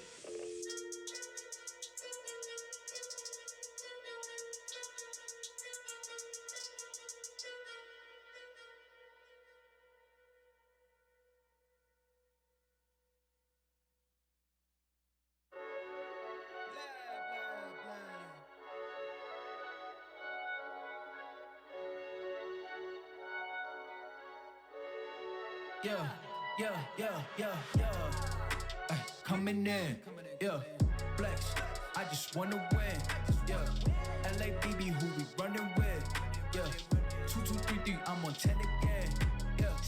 name. Been dope on flame, I just switched the lanes. Damn, he did it again, I just flipped the pain. Stripping and dipping in bass, slab on everything. Swimming, you sinking away, cause I got big racks coming. I put my low racks on it. I ain't skip past losses, I had to get back off it. See the fit lab on it until they whip my coffin. Money clip, I tossed it, I heard it's big bags on big bags on big bags coming. Coming in, yeah, flex. I just wanna win, yeah. LABB, who we running with, yeah. 2, 2, 3, 3, I'm on 10 again. Pump up the action. I'm active. If he never heard of been dope, he just napping. Jackson's off the rapping. Keep it on my body, bitch, I'm broke if you ask it. Don't gotta sell it, most of y'all is flawless. Broken whips as long as it is foreign. Heard you want it cause the yam's enormous. What's in since she isn't gorgeous? Live my life, last name of Morgan Freeman. Trying to touch a forest, do not know when knocking on the door is. Came in, did it like the Porsches coming in. Yeah, flex, I just wanna win. Yeah, LABB, who we running with. Yeah, 2, 2, 3, 3, I'm on 10 again. Okay, alright. Coming in, yeah, flex, I just wanna win. Yeah, LABB, who we running with. Yeah, 2, 2, 3, 3, I'm on 10, yeah. And we're back. Appreciate everybody's patience. We are about to get back into Game 2, Round 2. So we're going to do a complete remake here on Game number 2 between the Dragons and the Oni Warriors. And let's jump right in. Let's see how the action unfolds here between the Dragons and the Onis, Gormizer. And if we're looking at positioning-wise, exact same as it started off just a few moments ago. And, you know, again, unfortunate circumstances, but we'll get right back into it here and see if one team can really carve out a tangible lead in the first 15 or so minutes. A lot of what we were just talking about, though, was that Vote did have a pretty substantial lead, but we hadn't seen it capitalized on around team fights, things like that yet. Got the feeling maybe that was what was about to happen, but again, that's all by the wayside now, and the Oni Warriors would love to build up that type of lead for Vote here one more time as Game 2 between the Oni Warriors and the Jade Dragons kick off. Now, that said, Gore, the pacing of these two team comps the first time around was nice and slow. We had a kill on the mic at about 30 seconds, and then nothing kill a bit later on. Would not be surprised if we're taking a breather. And Gore, it's potentially dangerous territory, because if we're at the point where we're rehashing the same things we talked about, God knows where you and I and our brains are going to go. That risk of don't want to sound repetitive. Don't want to go too far off track either. I mean, long haul, I still agree with a lot of the things I said, which is usually good news that I'm sticking to my guns. This is great news. You get to go back and I can, you know what? I can predict things, and maybe it'll be early aggression on the screen. No, okay, he's gonna get out of there. He'll be fine. But I'm still looking long haul. Late game, I see a current look. I look at the Warriors draft. I think this is a draft that wants to play the game pace that we were just watching. Meanwhile, I think the Dragons actually, in this kind of case, might be a blessing in disguise. I want to see Scream maybe be a little more active early on. I think that they could use the early kills a little bit better. And if they can find them anywhere on the map, it would be a big deal for the Dragons, because again, the Chronos does really good as it translates into the late game. Cupid's good most stages of the game, but realistically, the later, the more items, similar to most other hunters, feels really good. And then Qvo, big team fight ult. You get a big team fight ult from Neil. You get a big team fight ult from Nika. It just feels like the Warriors really want that 18+ minute to just group up 5-on-5 and take the fight to the Dragons. Now, I'm thinking, right, if you're taking the fight to the Dragons, I think that funnels... Sorry, my brain all over the place. You know what? Because I drank coffee right as Game 1 was kicking off. And now it's coming down. It's the crash. Right. Well, it's not like, I mean, look, Dave, like the Dragons... It's crazy, because I have a caffeine addiction, for sure. Almost certainly do. The pre-workout is something else. This Vote narrowly avoids a death here. And so, we've escaped the early portion of this game without NeilMah snagging one onto Mike, but Vote's been shoved back just a little bit. And I'm trying to think. I'm sure on your actual computer you've got these on your Alienware laptop core. You've got these types of stats. Yeah. I feel like over the last week or so, maybe the last couple weeks of Phase 3 and here into Phase 3 playoffs, Ishtar versus Cupid has got to be one of the most played duo lane matchups. I think there was a week where Ishtar was in every single game, right? Because Cupid and Chronos were just lightning rods for a lot of the bans, a lot of the picks, if it came through. Chronos and Cupid actually coming into this week on this patch, eating some nerfs and still being up towards the top in terms of prioritization. I think that Ishtar comes into that conversation maybe at the same level, maybe just slightly behind, but when it comes into it, it's no argue that they are the top 3 in the field and that you're maybe scrambling for some of the others, right? We're seeing Vote and Dardez, as we saw in game number 1, occasionally going towards the ROM. And I'm blanking on most of the others. We haven't really seen many other hunters. Pegon stunned over in mid. QvoFred makes his way there, but safe enough. Remember, Pegon had a couple really nice reaction moments that we saw previously where it's really a blink solid ult in ones. from QvoFred and then just a flicker away immediately from Pegon. So I still, you know what, I'll double down. I remain steadfast in me loving this pick here for Pegon, which is not a crazy statement, but early ultimate from QvoFred in mid again. This time, I got to imagine simply not enough follow-up potential from Dardez just yet. The tier 2 book over in mid, but it's about sending a message sometimes. And it really is maybe just that, right? Trying to burn beads, unfortunately, because there's not a lot of follow-up. I mean, Pegon was on the very edge, Scream's going towards the tower. Not like there was a lot of opportunity for the Dragons to feel that pressure in mid. And Dardez, despite some of the changes to make Chronos hit harder earlier and allow him to maybe have some of that same faculty that we expect from a late-game Chronos earlier on in the game, yeah, I just don't expect too much from Dardez just yet, right? Even just the sub-tier 1, once he gets the book online and it's stacked, maybe some follow-up, but I'm even thinking level 8, level 10, maybe level 12, right? You're really not expecting too much out of the Chronos this early on. Maybe Facilitator. Stun's really good. Slow into the stun feels really solid. But a lot of his damage isn't going to be fully online for just a little while. So Scream, maybe he's going to have to kind of carry a lot of that mantle and the inverse of it, right? I actually think, especially compared to the way game number 1, to make a very topical reference for us, but if the Dragons can get an early lead, get some of these kills online faster, that would be something like blocking a field goal and then running it for a 95-yard touchdown. Yeah, well, the which rest would never happen. Well, the rest of the players on the field are sitting around wondering what in the world just happened. It's a heads-up play. There's just some good. Yeah, it's a junkyard dog. Real Georgia Bulldog style of play there, Gore. If a team were able to make something like that. But only if he can start getting hands-on, like pretty soon. That's right. But again, I think you got to pick and choose where that's going to happen, right? I mean, it's not going to happen in all likelihood against Nika. Not only the double dash, not only blink, but I guess not really a dash, double leap, and then blink and CC immunity with Whirlwind of Rage and Steel. Got to be hard to lock down the Xing Chen. Scream comes flying through the wall. Won't end up picking up more than sending a message to the Oni Warriors. Now remember, PolarBearMike a couple of times ulted just a bit to the left or just a bit to the right, once or twice to save his life, another time to give his teammates some extra protections. Never saw this giant full map rotation ultimate from the Athena in the first attempt of game number 2. We even saw one ult that was like a 10-footer just to get That's some right. CC immunity, but A it really did just take him right next to where he was. That's right, a tap in. But I say that more so because I think it is a difference. You look at a solo lane Athena glued to solo lane. Yeah, you need that ult. Right, you need it to hopefully make an early impact. Hopefully you're not using it too heavily outside of that. This is a nice opportunity for PandaCat. Sends his ult forward. Rotation in from Mike. Taunt in and Vote drops. The Jade Dragons strike first here in game 2. And it's on to Vote.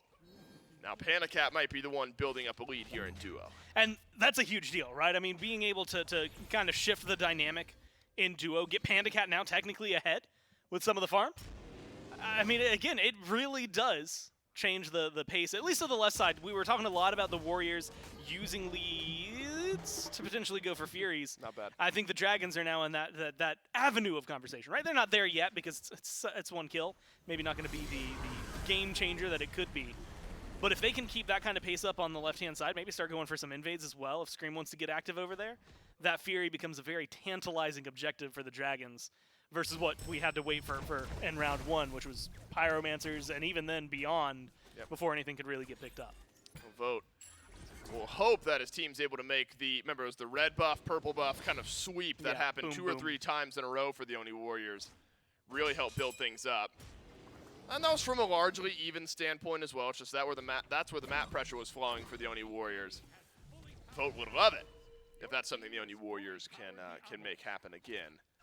Unfortunately, right now, 1 level lead in mid for Pegon, 1 level lead out of the jungle for Scream, 1 level for PBM as well. But with Neil rotating out of lane, it's actually given a slight XP lead over to Vote, whereas maybe PandaCat's had to split just a little bit extra. So actually, really for Vote, probably not feeling wildly uncomfortable, even after dropping one of those early kills. He said he's a farm machine. He's going to stick to That's right. We'll pick up the balance blade as well, so itemization-wise, doesn't fall that far behind PandaCat either.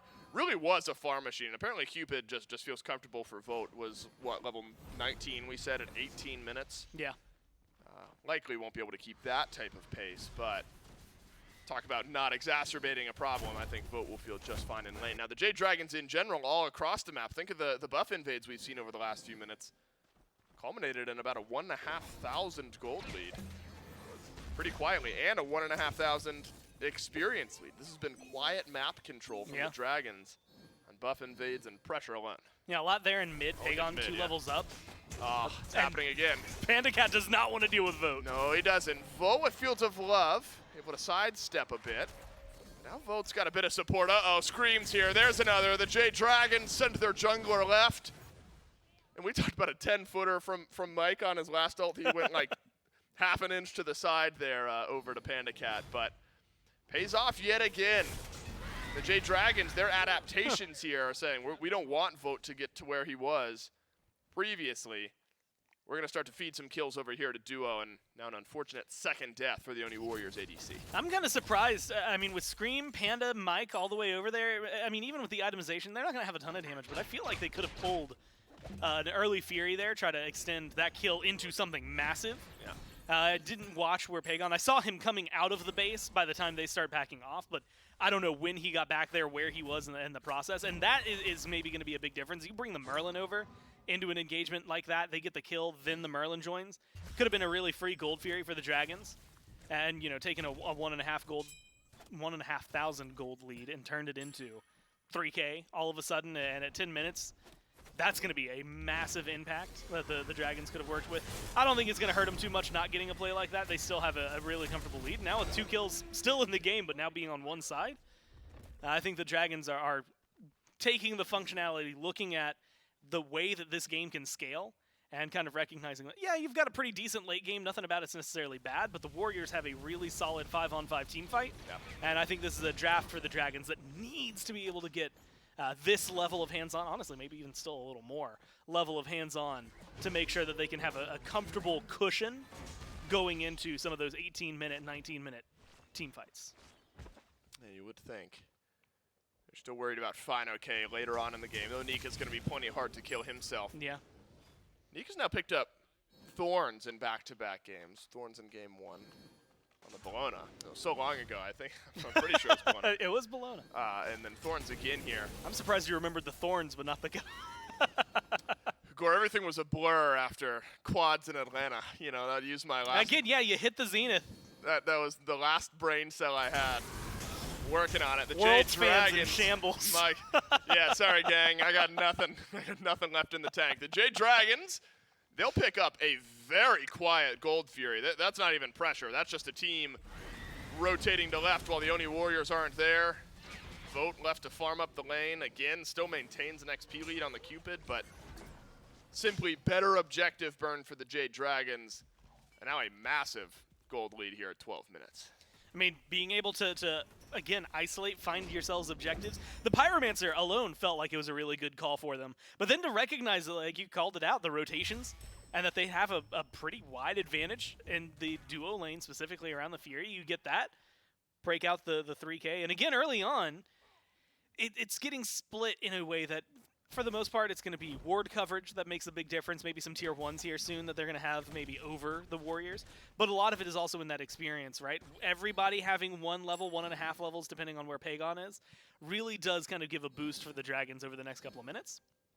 It also means that the Warriors don't have too much to fight over. And so that gives the Dragons opportunities for more neutral objectives, mid-camps, oracles, things like that, but also potentially going for ganks. PandaCat and Mike both dashing at Vote. Vote has just been under pressure all game long. QvoFred with another ultimate use here. That'll get Mike over. Of course, lands outside of the wall. That'd be something if he landed in the wall. Travel the void with Cliodhna, but no, land right outside. Extra prots maybe helping out. But QvoFred again, kind of relentless for the Oni Warriors here, dropping that Fear No Evil. Oh no, but does he wish he had Fear No Evil here in mid? My goodness, burst onto the Hun Bats.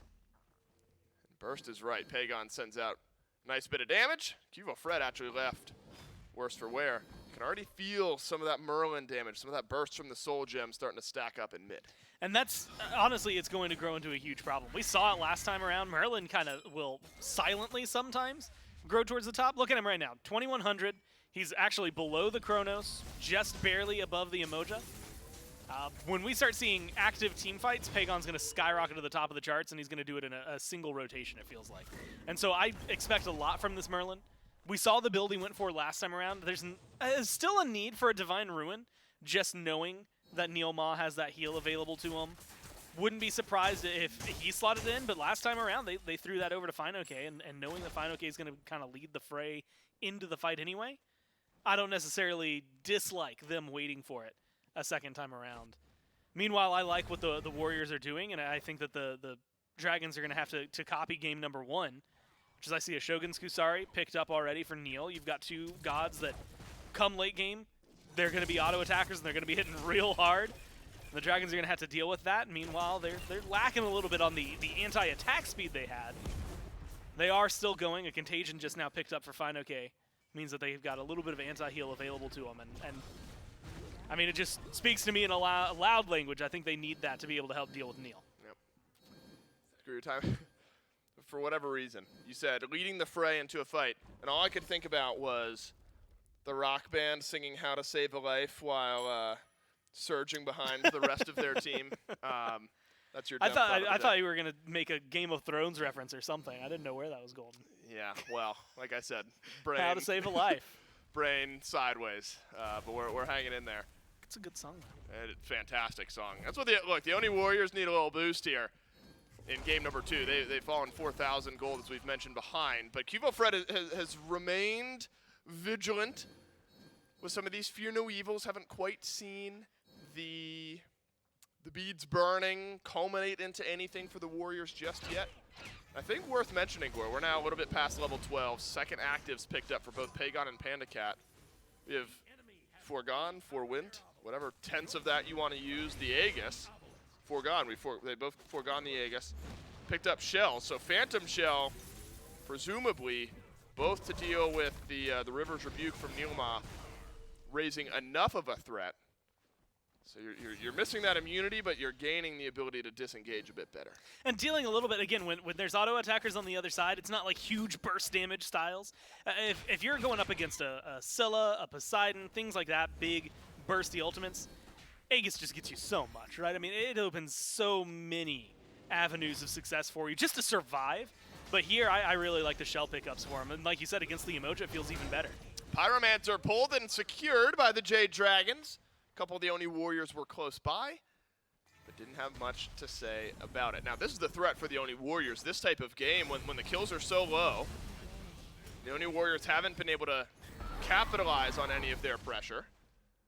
You're starting to look at just this slow buildup of gold for the Jade Dragons. All right, we didn't have much to say about the Pyromancer. Okay, we couldn't say anything about that first Gold Fury. Okay, now we're 5,000 gold behind. We definitely can't fight over the Primal Fury.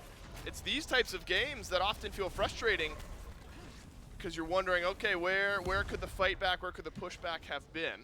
Now, one thing we talked to Variety about earlier this week is, sometimes with leads, teams get a bit too aggressive and overcalculate how heavy their lead actually is. Maybe Dardez is able to scale up more than the Jade Dragons would expect. Maybe Vote is in a good spot to steal away the Fury. He will not. And now another clean sweep of the neutral objectives for the Jade Dragons, simply playing the map better than the Oni Warriors. And at this point, you're just hoping for scaling from the Oni Warriors. I mean, you're so far behind in golden experience. You're hoping that this Chronos can get to a point where it doesn't matter how far behind the gold is, you're caught up. And same with Vote and NeilMah and Qvo.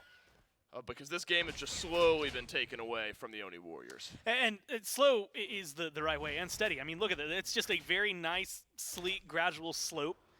You snowboard a ton. Yeah, I've never snowboarded in my life. That's the slope I want, where it's like nice, steady. Actually, Doug, can you bring it back? So you see right here at the very far right, 1825, that nice dip, that steep dip down.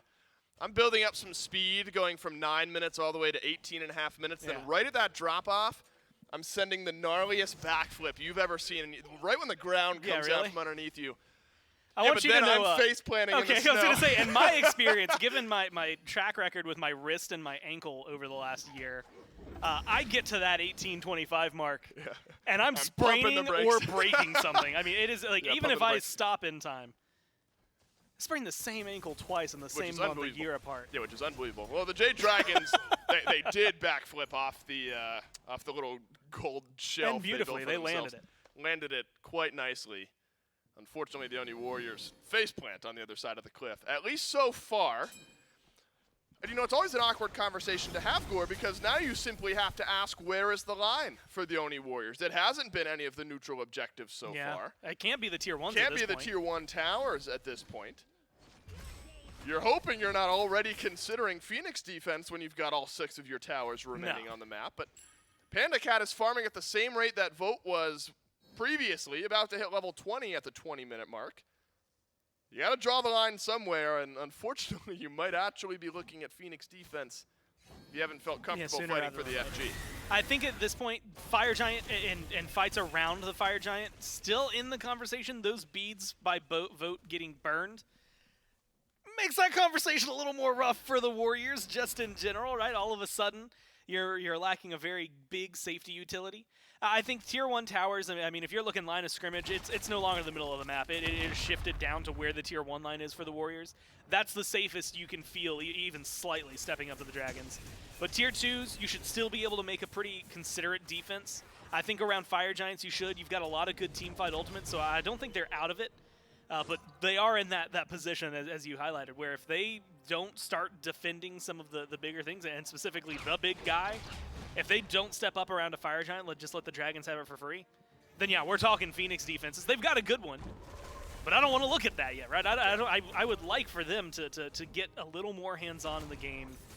And unfortunately, some of that's just going to be difficult, right? I mean, look at the level of farm burn that the Dragons have. I mean, we always talk about it around the big objectives, seeing the health bar of the Fire Giant go down, but you walk up to a mid camp, it's just gone, right? There's nothing the Warriors can really do about it. You go into the jungle, guess what? It's just gone. And so I think that the Warriors, right now, I like this pace of game. Level up, farm what you can, try to make the most of what you've got, because you're 8,000 gold in the hole, and you're going to need every single penny you can take going into the team fight around the Fire Giant, because it's going to matter. You'd like every single player to be alive on your team, and that's not going to be the case. Now, right, a small let's talk win. Phoenix defense. Yeah, let's talk Phoenix defense really quick. A small win, I suppose, is that Fino slams his ult right at the end of that team fight. But I don't know if Fino's ult being down makes up for you not having a solo laner. Now, I was wondering if the Dragons would immediately pull back to FG. Still could. Still have 30 seconds without Nika. Yeah. And it looks like that's exactly what's going to happen. So a tier 1 on right, tier 1 on left, tier 1 in mid, and a Fire Giant for the Jade Dragons. Call it 10K as we stand. And a miracle steal will not arrive for the Oni Warriors. Jade Dragons have been in control and now wrestle even more of it away from the Oni Warriors. And we are talking about Phoenix defense, as the Dragons have shown no pause in their objective-minded gameplay. 3 kills online with a 10,000 gold lead is a crazy pace. I mean, and again, it's just been a very slow chokeout. The Warriors unable to find kills, unable to find a really good position to try and fight back in general. There was one Fear No Evil 15 minutes ago, maybe longer, that picked up Pegon and Scream, but it didn't burn beads at all. And since then, I can't really think of many moments that we've gotten to see the Warriors being the aggressors in a fight. Now you're talking about Trebuchet potentially spawning in here soon for the Dragons. You're getting a Fury, Pyromancer. I mean, you know, you called it 10K. They're going to expand that as far as they can.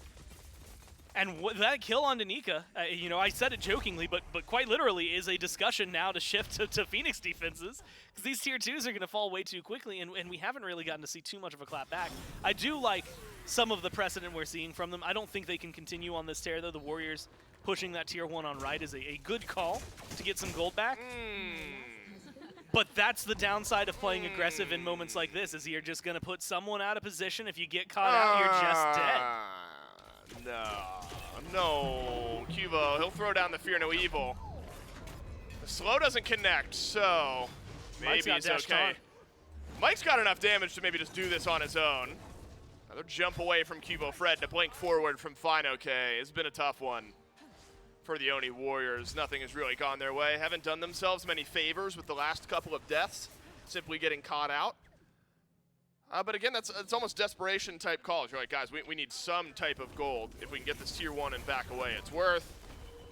Now, unfortunately, you are 40 seconds away from having a jungler. I mean, Gore, there's a very realistic possibility that the Dragons can shove this fast enough, maybe pick up another kill or two, that you're fully staggered out until the end of this game if you're the Oni Warriors. And that's the thing that they need to be a little more wary of. Dardez coming back means that soon there will be a numbers balancing, at least slightly, in favor of the Warriors. Teleport for Fino. But you still have to worry about it, and you need this defense. With Qvo gone, you need to be able to hold the line here without losing anybody. If you lose the Phoenix, honestly, it might be more favorable for you than losing a player, because if you lose a player here, it's going to open the doors wider for the Dragons. Taunt on NeilMah. It's Mike, who's played the front line wonderfully. Now fineokay, used Descent into Madness. Scream lets out a roar and kills off Dardez for 2. Nika, though, is able to turn around 1.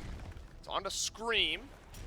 For now, that's enough to delay the end of this game, but the Jade Dragons stagger out even more with a full minute remaining on their Fire Giant buff.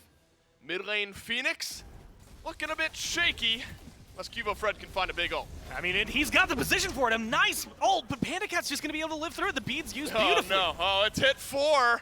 But QvoFred might have it turned around onto him. Vote with 1 on the PandaCat. That slows down the siege now that the Jade Dragons have going. Nika separating out this fight wonderfully, and it looks like Gore QvoFred has indeed done enough. A 4-man Fear No Evil repels the Phoenix siege and keeps the mid lane bird standing. But what a world you live in for the Warriors. If it takes a 4-man Fear No Evil to stop just a little bit. Look right? at Scream's damage. I don't want to cut you off, but he's going to lead. do some damage at some point. Yeah. 1, 2, 3, 4, 5. 3, 4, 5. Oh my God. Okay, go ahead. Sorry. I just didn't want him to deal any damage and us miss the opportunity. Well, I'm sorry. and at this point, Rach, screen cap that. That's I think that's something worth holding on to. The way Dominoes have had to fall this game to get us right there. Right here. Math all over the place. Looks nice for Scream and the rest of the Jade Dragons. Scream at 4-1 here, Gore. As the clean, remember, he's having a good game. A quiet game 2 v1, but game 2 v2 has looked very, very nice here for Scream, and haven't been much of an answer from anyone on the Oni Warriors. Now that said, all right, so you're looking for some silver linings here. Sorry to tell you, Oni Warriors, you're 15,000 gold down. You won't find a silver lining there, but your right side Phoenix is the one that falls. You can consider some type of defense here, but it's a regular FG. Yeah. You haven't been willing to defend the last few objectives. Are you drawing the line here? Tough decisions to get made. Well, so there's 5 towers up for the Dragons. They've been winning fights left and right because, well, admittedly, there haven't been a lot of fights. So they've taken the ones that have come to them, except the last couple. Losing Scream, losing Panda specifically around that mid Phoenix is a big deal. You've got fire minions on right. I think the Warriors have to make a stand around this FG. I think you have to be present for it, all 5 of you. And I think if it feels a little Hail Mary-ish, if it feels like it's something that can go catastrophically wrong, then so be it. You've got 12 seconds till Qvo has his blink back up, plus his ult's available. I think you have to be present for this. It's the easiest lane to defend while you're standing around the Fire Giant. You've got a late-game Chronos, level 20 now, Obshard finished for Dardez. This is what this team comp is going to be built for. They just have to make sure that no one's going to get caught out, right? Last time around, we see Dardez dying at the back camps, and that opens up such a massive, massive field for the Dragons. You see Nika dying solo over on the right-hand side of the map. This is a really good spot for the Warriors to fight in. Yeah, but you want to have the chance to choose this fight. Don't get picked out immediately. Nika does as Pegon with his first kill of the game. Dardez will fully rewind, but it's right next to PandaCat. Nearly gets deleted. But no, PandaCat stands. It's a 5th of the game for Screammmmm. Now the decision's really been made. Oh no. Game maybe just over right here as the 1-2 punch of Mike and Screammmmm wanders into the base of the Oni Warriors. A QvoFred ultimate means 1 dead PBM and 1 less Fire Giant buff. Jade Dragons may be happy to trade 2 for 1 and FG and get this game close to over. It's such a weird fight from both teams there. I mean, at the end for the Dragons, right, you're kind of going in, not everyone's committed to the rush. I think if all the Dragons just forego Fire Giant and rush down right, you probably just win right there, right? I mean, you get a kill, Neil doesn't escape, and suddenly it's a different conversation. You've got at least 1 Phantom Shell that could really open that door for you. But instead, they kind of split up. The same thing happens for the Warriors. You know, Nika goes in, Dardez is in, Qvo still had his ult until the right side Phoenix, and it helps him get a kill, but it just feels like it was too staggered from the Warriors in that engage around the Fire Giant to give them the advantage that maybe could have been at least a fight into the FG, even if they still lose it. Unfortunately, now they find themselves even further behind. Right side Phoenix is up, but you trade it for mid. You got Fire Giant on 4 on the Dragons, right, with Mike losing his. But is that really the end of the world when Mike doesn't have it? Yeah, that sustain's gonna hurt a little bit, but he's got the Emperor's armor. He's still geared up for a siege, and with the amount of damage that PandaCat's been doing, and specifically structure damage that he's been throwing out there, it has been more than enough for him. I mean, look at that, 8,400 picked up on him, and he's going to be able to stack up a little bit more if they go for Phoenixes here. It's just so difficult to stop this Ishtar. I don't know what the Warriors are going to be able to do around it. A lot of it's going to be Phoenix defense, maybe even in the base. Again, big team fight ultimates. They just have to line up. You can't use them one after another and run in like dominoes. You can't go 2 in, 3 out. You got to be able to step in as a full 5, and I think at this point it is at the base, no further. Maybe you could step a little further in if you're Qvo. You go for a blink, fear no evil, find 4.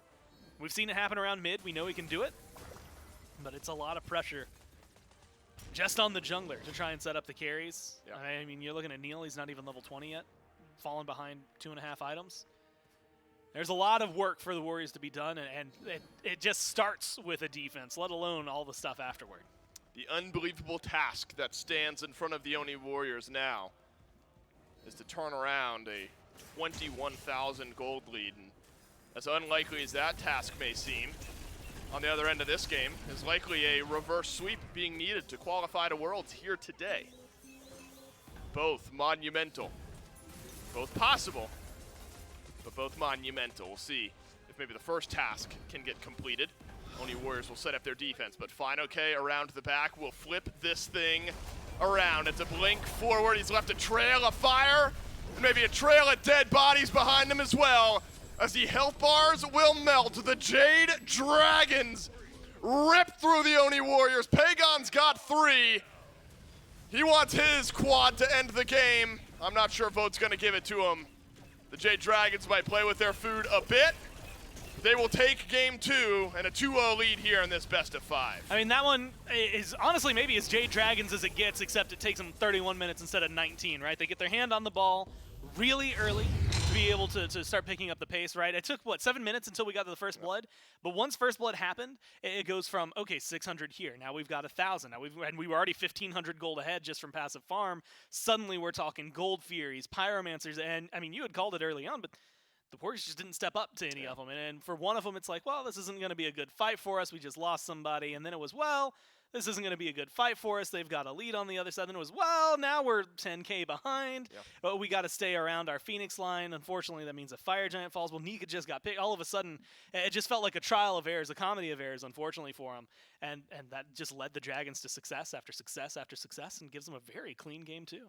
That's right. Maybe unfortunate circumstances, but the Jade Dragons are able indeed to clean up game number 2. One chance remaining for the Oni Warriors to turn this one around, and they got to do it in 3 straight games. We'll find out what happens in game 3 and what happened just now in game 2 at the desk coming up next.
Well, after a tough back and forth early game and then to a much more dominant mid game, the Jade Dragons are able to find themselves a victory in game number 2. And Trelly, as we continue to watch this game, as we see this one go through there, it started off very slow paced. I mean, this was a very low kill count game. We're approaching near 20 minutes in, only a few kills up on the board. It really felt like objectives were the name of the game. And unfortunately for the Oni Warriors, Trelly, that belonged handedly to the Jade Dragons. It really wasn't until the late game that we started seeing that fight back from the Warriors. But by that point, it's too little too late. Yeah, exactly. Again, I think the same sort of conversation we were having in game number 1. It was just the fact that they couldn't team fight in, so the Oni Warriors were showing up a bit late. They weren't able to actually contest those objectives. And I'm still pointing my fingers at this Cthulhu, man. It's such a disruptive force in these team fights. I feel like fineokay is just having way too much freedom on this pick. And the Oni Warriors didn't have many answers for it. As you said, a very low kill game. But once the Fire Giants came through, we saw a little bit of defense underneath the base of the Oni Warriors. But besides that, just extremely dominant from the Jade Dragons here. And different picks throughout, but Pegon going back to the Merlin, fineokay going back to that Cthulhu, just seemed extremely dominant. Yeah, and really this Athena seemed to have been a bit of a problem in the early. Maybe that was some of the deterrents from the Oni Warriors starting to get aggressive, is that PBM at any point in the game can just suddenly appear in your lane to try and stop you, to try and kick you down and keep you from taking down one of his own teammates there. And once we started getting down to late game team fight, I mean, damage output by Screammmmm on this Cliodhna, we've seen what he's been able to do with it in the past. It comes in big in this set as well, or at least in this game here up against the Oni Warriors. And then Pegon on the Merlin, I mean, pretty much throughout the entirety of the early mid game, just had the damage output out there. Once we start getting 5, 6 items deep into a Merlin, he's essentially OHKOing anybody that stands in front of a single combo of his. Yeah, definitely. Getting Merlin to late game is always what you're looking for when you pick this god, and Pegon has been consistently able to get to that position, which is where you're able to make plays like that and get a triple kill in the base of the Oni Warriors. And I think that their siege was just so effective. I mean, fineokay was able to wrap around the Phoenix there, and it's like if you're losing the upfront fight and then there's a Cthulhu between you and your base, you're probably not making it back to your base for that extra help of regen. So the Oni Warriors have a decision to make. Are they going to lean into this Cthulhu pick one more time and try and just shred through it? Or are they going to take it away? There is a lot they have to ban away, so I understand the position they're in. I'm just feeling like it would change up the team fight dynamic just a little bit. Maybe just a tad, and maybe kind of echoing something that we saw yesterday, which is when this Cthulhu and the Dodgy and the Morrigan are all a problem, well, some of the teams took a couple of those away, or they took one of them away, like the Cthulhu or the Dodgy, leaving the Morrigan. But maybe you just ban all 3 of them out if you're so worried about that as a potential composition up against you. Sure, you might have an opportunity to grab the Morrigan for yourself if you're the Oni Warriors, but to me, it really does feel like that this Cthulhu has just been kind of the big problem. And I've got to agree with you that I think coming into Game 3, Oni Warriors, if they haven't figured out a strategy to go up against that one, they might just want to ban it away. Yeah, certainly could be. I know that both of these teams, depending on who's being first pick, has been trying to ban away that Dodgy. They don't want that pick going through anymore. Scream got to play it once and looked pretty solid on it. So that's another thing they've got to focus on. Taking away Pegon's set has been a priority for the Oni Warriors. So we'll have to see where they exactly decide to go with those picks and bans. Yeah, we do get to see if this Cthulhu makes it through the draft again. Maybe the Oni Warriors pick it up for themselves. It does get left available to them at that time, but 2 games in a row, the Dragons have had that pick. 2 games in a row, fineokay has gone nigh unscathed throughout these matchups. But as the first band starts to roll through, Set and Cernunnos, no change-ups there from these 2 teams. But I wonder where the Oni Warriors will make their swap. And it is going to be the Cthulhu this time around, Dodgy for the Jade Dragons. But that's step number 1 for the Oni Warriors. They couldn't figure out the problem of Cthulhu in game 1. They tried something else to counter it in game number 2. Didn't work there. Can't beat it. Get rid of it. Wow, they are going to not grab the Yemoja there, so just focusing on that Ishtar. Didn't want PandaCat getting that one, and the Oni Warriors will grab that for themselves. And as you said, the Set, the Cthulhu, and the Morrigan, all smart bans here from the Oni Warriors. That will, of course, open up that Yemoja to the Jade Dragons, but is that something that Mike wants to grab for himself, or is he feeling like he'd do more on things like that Athena, for example, or even the Maui? All options, and all something that the Jade Dragons can look towards, but because of the way that they've been drafting thus far, they have to switch up their whole game plan. I mean, this Cthulhu is no longer on the table. fineokay's been liking the Thor when that wasn't the option, but I think if you're counting on that much teamfight presence, the entirety of your draft has to switch up at least a little bit by throwing a wrench in your solo lane plans.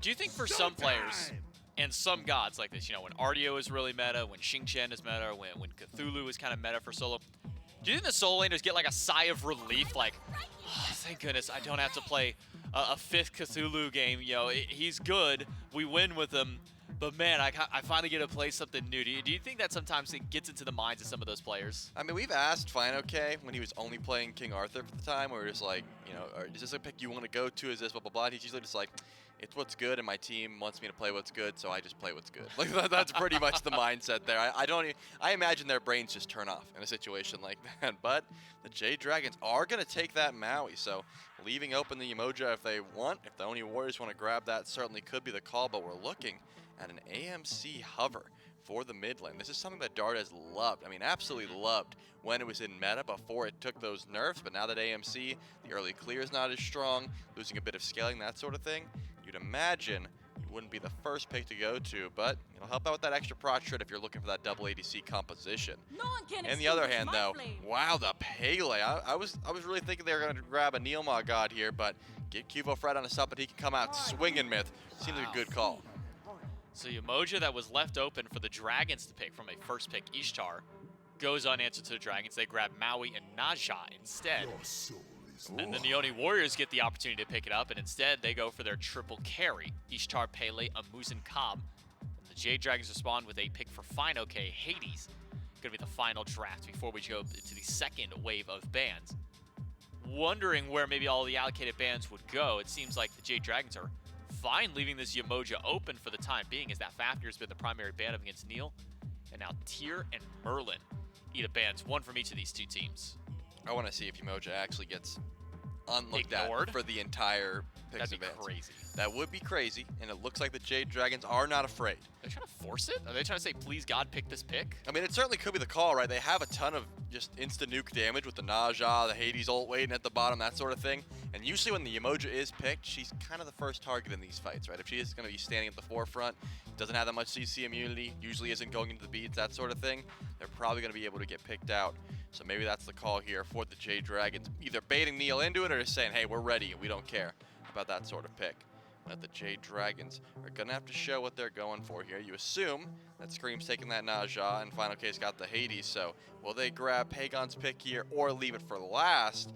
Would also mean that PandaCat. I mean, PandaCat knows who he's going up against, right? He sees the Ishtar, he sees the AMC. Pegon knows the same, so I don't think there's a preference up to who they grab first in this situation. They're probably just waiting to see exactly where the rest of the Oni Warriors draft goes for. I mean, plenty of hunters still up on the docket. Cupid, probably the most notable of the kind of top three remaining out of there between the Ishtar, Cernnos, and then Cupid. Of those ones still available, so could very easily go towards that pick. We see the combo potential that can come from there. Even the Danza There it is. could have been an option.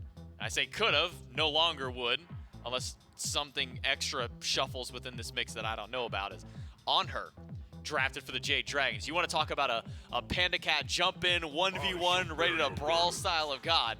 Anhur seems like the perfect fit for him, Trell. Yeah, I mean, this is game number one. Before the set even began, this was the kind of pick I was calling for. PandaCat, when he's feeling confident, when he wants to fight, these are the kind of gods he goes to. It's not the best in the meta, but it's a real bully. And that's what I wanted to see. Last pick here, a lot of bans allocated towards Pegon. I was wondering if we would see something like a big burst mage in that slot. The Vulcan, the Merlin, the Morgan, and Set all taken away.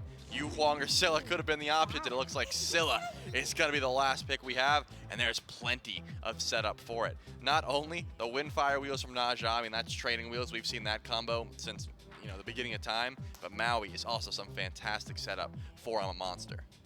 And potentially even, at least if Dash and Beads and such are out of the equation in this regard, maybe even a Pillar of Agony could set up for some lockdown for this Scylla, at least out of fineokay. I remember back when Scylla was actually released, I was actually running a lot of duos with somebody who mained Hades at the time, and I'd run Scylla, he'd run Hades, and we would just Pillar of Agony, I'm a Monster combo everybody who came across our paths at that time. So, could see some combo potential there.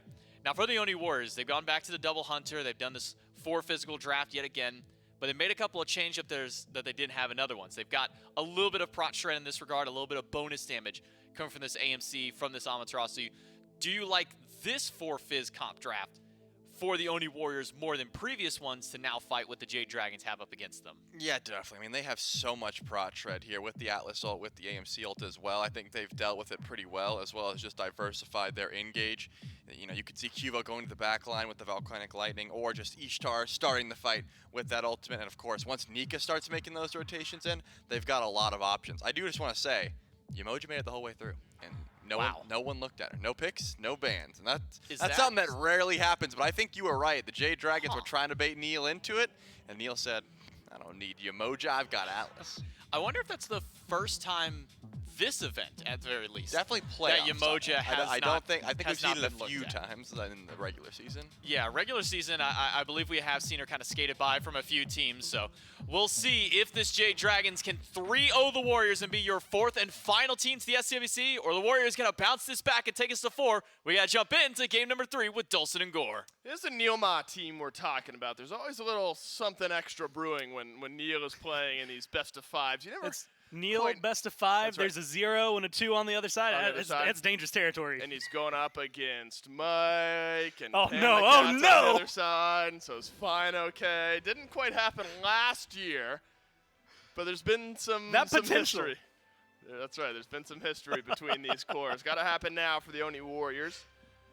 You know, but mentally speaking, wise score. I have to imagine you're going into a must-win game 3. Yeah. It would be super easy to sit back and play timid, right? But I think it's got to be the opposite. I think you can't be so worried about making tiny mistakes that you allow another game 2 to happen where the Dragons just slowly build up a lead. You got to be active. You got to make active choices, active decisions. Some of them might turn out to be mistakes. Yeah. But you need to have a say in the game here in game 3. I mean, damned if they didn't go for a draft to do exactly that, though, right? I mean, they you know, the Pele immediately makes me think someone who wants to get active. Even better into the Hades, because that's someone that you could gank pretty easily. I would not be surprised if this right-hand lane is where some of these junglers are hanging out. But you got an Atlas as well, really good CC that's going to come not just in the 2v2 and duo, but the 3v3 and mid whenever we see Neil start to rotate over. You also get Dardez back on this AMC. Look, he ate a lot of nerfs, and it's not necessarily maybe the top priority in mid, but it has treated the Warriors pretty well. I expect this to be something that they're going to have to at least utilize to their best of their ability. He's still slow early on. Going to have less stingers throughout the game. That was one of the big nerfs, is not having that as often, but it's still got the prot shred on it. So it does still provide a lot for your team. You're looking at the Naja, you're looking at the Maui, eventually the Hades. It's going to be a really big impact for those fights. I ate a lot of Nerf darts when I was a little kid. I turned out all right. I think AMC will be just fine. I'd like to think I turned out okay, Gore. It's rare that you're caught off guard. I think that one might have got you a little bit. I didn't. Don't worry. My mom's watching. Yeah, the starting sentence of "I ate a lot of Nerf darts" is not. When I was a little kid, though. You know. Well, just in general, that's just not a sentence I think I've ever heard. I don't know how it came to me, but it did, and it's probably the Nerf darts that brought it in. And I want to talk about aggression here, Gore, because the duo. He's not even in the building. Yeah, I know. He's off somewhere. Right. He's watching this. That's Maui our bad play. Joke quota for the game, right? We've spent it 2 minutes in. That's, oh, no. That's unbelievable pacing by us. Little dash forward from fineokay and Screammmmm. QvoFred will knock Screammmmm to the side and should dash away and be okay. But give Screammmmm the opening to now maybe send a blue buff invade. fineokay is here as well. QvoFred would love to help confirm this one for a solo laner. No good. Screammmmm and Fino pick up an early blue buff invade. But that's not where my brain was going when I was talking about aggressive. I was looking to the other side of the map. PandaCat on the Anhur. Yeah. Desk is feeling like this is a Panda feeling himself kind of pick. Not just a Panda feeling himself. I mean, after the last game, he has all the rights to. I think he did a ton on that Ishtar pick that just made life way easier for the Dragons.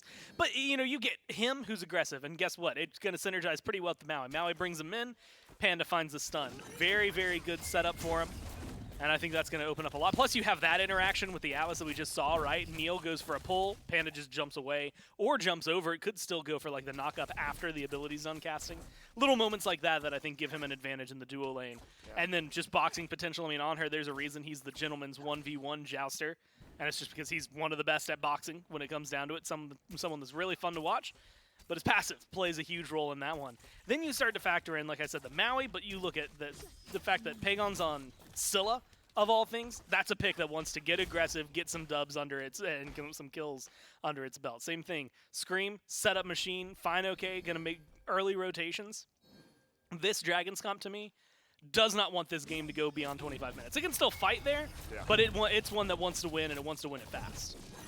fineokay scares me. Really, a lot of this Dragons draft scares me. Dardez should be scared. Perfect beats from Dardez. That's opened the door for QvoFred to make his way mid. Just not enough damage onto Scream, but that would have been a perfect turnaround for the Oni Warriors to repel the pressure and send it right back. Right on time is QvoFred, even though that doesn't result in the kill. I think both junglers, both teams, should feel good about the plays their junglers just brought to the table. And maybe it's QvoFred turning it around. The crush nearly enough in the auto attack after the fact as well. But fineokay from Solo wanted to get it done. That was an I'm a Monster sent over the wall as well, trying to read it onto these mid camps. Tense moments. That'll tense you up at home, but neither team grabbing that first blood. That is the craziest part to me, right? All of that damage that was just thrown out there. Everyone low. I mean, you're talking an extra point in crush, and that's probably a kill onto Cuvo with the auto. At this point, even just a tier 3 over the tier 2. Maybe that's a kill because of those autos. Absolutely insane. And then just enough distance between Cuvo and fineokay with the rotation from the Hades that there's no kill that comes out. Well played.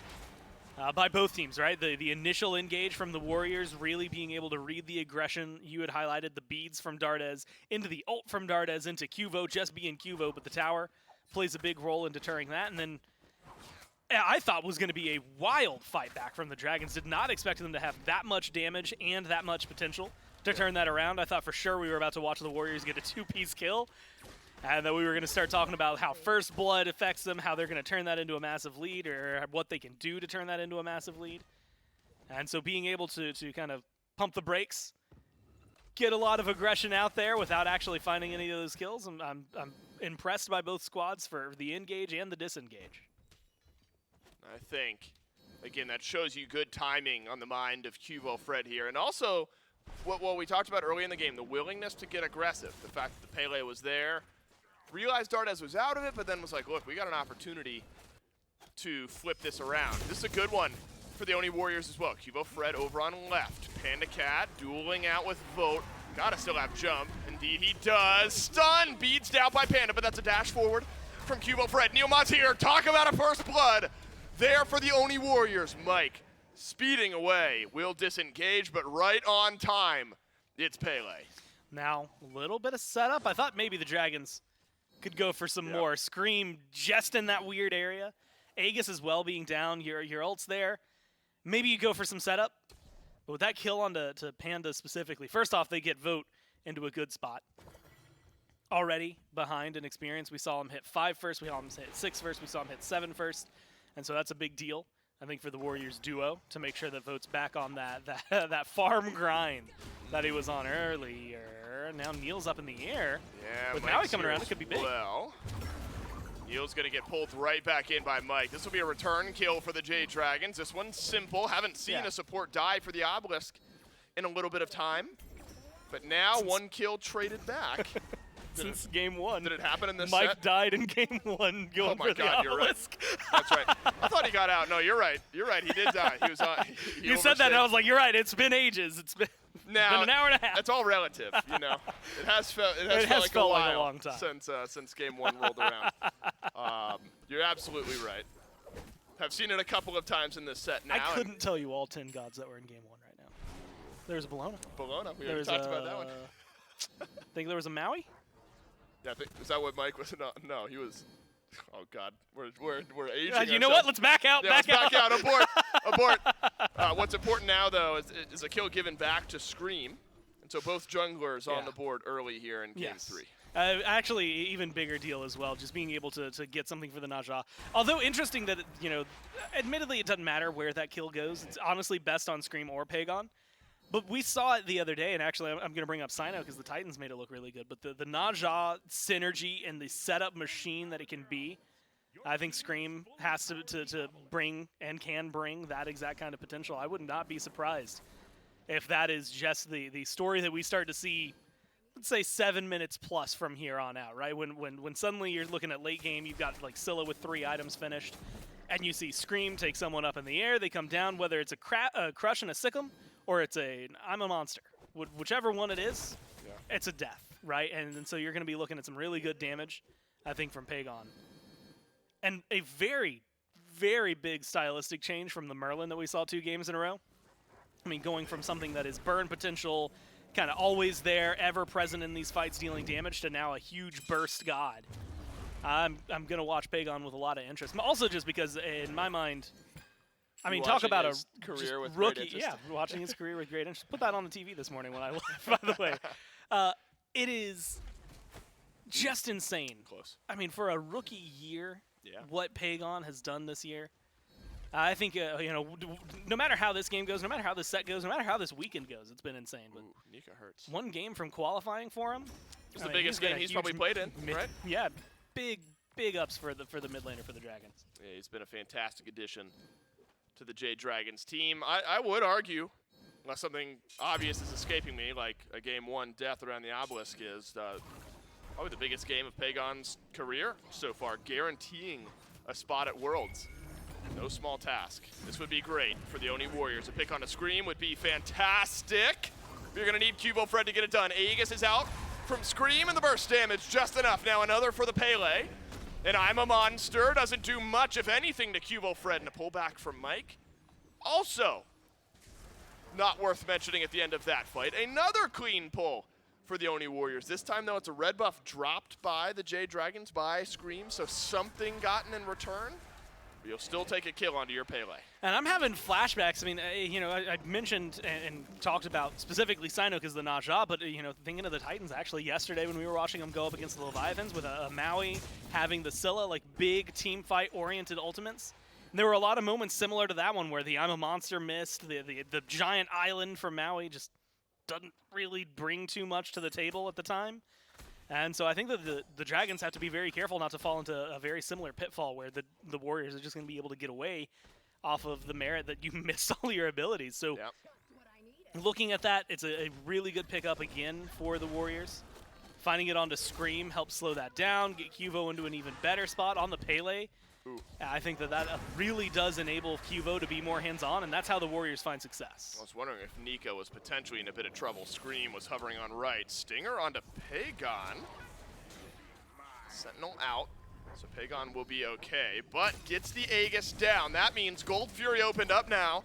Oni Warriors want to keep the pedal pressed, want to wrestle more control of Game 3 over. PandaCat will not step in range for the steal now. It's about disengaging, and the Oni Warriors able to do that just fine. It's calculated aggression now from the Oni Warriors. Not doing too much, doing just enough.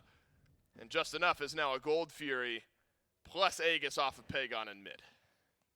I'm surprised, I mean, with the Aegis gone. Now Beats picked up for Pegon, so maybe there's a small opportunity where if that play had happened now instead of 30 seconds ago, could have potentially come back in. But I'm a Monster was up. It's that conversation of, is your life worth the steal? But a very similar engage to what we had seen the Dragons doing in Game 2, right? Where it's just, okay, we're going to walk up, we're going to force you to feel awkward around a fight, and then you're just not going to be able to take it. You can't come up to this Gold Fury because we made Pegon feel so uncomfortable. And even though it got nerfed, I mean, Dardez having his ult up as often as it is, it's really good for that exact reason. Those moments where it's just, all right, do we think we can kill you? Probably not. But you're not going to be able to come into the fight. You're not going to be able to exist in lane. You're going to have to play a lot more carefully and a lot more patient. Oh, goodness. fineokay chunks down Nika. Nika goes Golden Blade Berserkers, whereas fineokay has plenty of magic damage online already, and Nika learning just how much chunk damage this Hades can already do. Can't step too far forward here, Nika. Scream just around the corner. A sash, a windfire wheels, a pillar of agony. It's a death sentence for an Amaterasu. A ping is there. Scream does indeed connect with all of it. Nika will drop down. Can he get into the dazzling offensive? The Pillars of Agony not channeled. And the dash away from Nika is fine. Double pullback from Mike. That started off another fight and one the Oni Warriors will have to win without their solo laner. And all of it's used onto NeilMah. And it connects. That's a kill for the Jade Dragons. Now QvoFred a bit out of sorts, though Dardez is rotated back in, and it's a trade back of the Oni Warriors striking against the Dragons. And look, fineokay just trying to get away at this point. It looks like he's got the wiggle room. I don't know, that dazzling offensive, they held on to it, and they're going in for more. It's only going to stun onto Mike, though. Bees ticking away some damage. Pyromancer pulled by the Oni Warriors in the meantime, and will take a deep breath after a nice kill drops. This is big, though. In the meantime, PandaCat never left lane, pulled a level ahead of Vote, and dropped. I'm scanning first tower, yes, in the game, so it's a little extra gold for the Jade Dragons. And a nice play from PandaCat, realizing he's not going to get over there in time. 2 levels plus tower on the other side of the map for the Dragons. It just gives them a nice opening, like you said, pressure. Onto the Ishtar, which I think at this point is maybe a little necessary. Vote's been doing a lot this game. And we're seeing so much more out of it, unfortunately. I mean, the ults have been way more consistent. Granted, we haven't really gotten to see PandaCat do much. But you come over, you get a kill, you get an assist. Feels really good for the carry on the Warriors. But on top of all of that, I mean, that starts with aggression onto Nika, maybe going a little too deep, and good rotations. The problem that I think the Dragons are running into is that, I don't think they anticipate the damage that Dardez does, much like Dardez now has to start anticipating the damage Pegon does. I think the two of them, the way that they're going to build and the way that the kits work, are going to be butting heads throughout this entire game to be the ones really changing the pace of it. I mean, Pegon onto Cuvo or Dardez is going to just eliminate someone. This is a big 1v1. PandaCat with the stun onto the pillar. PandaCat gets the 1v1. Vote nearly with the knockback, turns it. Now QvoFred can stabilize here in just a moment. PandaCat sticks around. QvoFred level 13. He'll blink forward. Panda goes up, down, and Panda will not repel QvoFred in the delayed 1-for-1 trade. Yeah, you hope PandaCat can win from 2 levels ahead, but Vote nearly turns it. We call that one the Zapman. The one more wave. He's got the command for a reason. Just Did he just buy Aegis? Have you not gone back since level 12? Impressed that he decided to stick around there. Hey, at least he got the experience and the kill, right? That's why you pick Anhur. And showcased a little bit more. Also, I mean, admittedly pulled a lot from Cuvo, right? He got the blink, he got the ult. He stripped a lot away from him. Cuvo on a killing spree. And a stun down from Mike, a pullback from Mike, but QvoFred looking for his 4th. Maybe it's given to Dardez. Indeed it is. And the game flows through QvoFred right now as another individual pick for the Oni Warriors. But this time, Gore, it just equalizes the goal. The Dragons have fought back nicely, crushed down. QvoFred will not go back in onto Pegon, who has I'm a Monster, Scream, used the ultimate, didn't get a pull. And again, a tense game. I mean, to recontextualize, Jade Dragons win this one.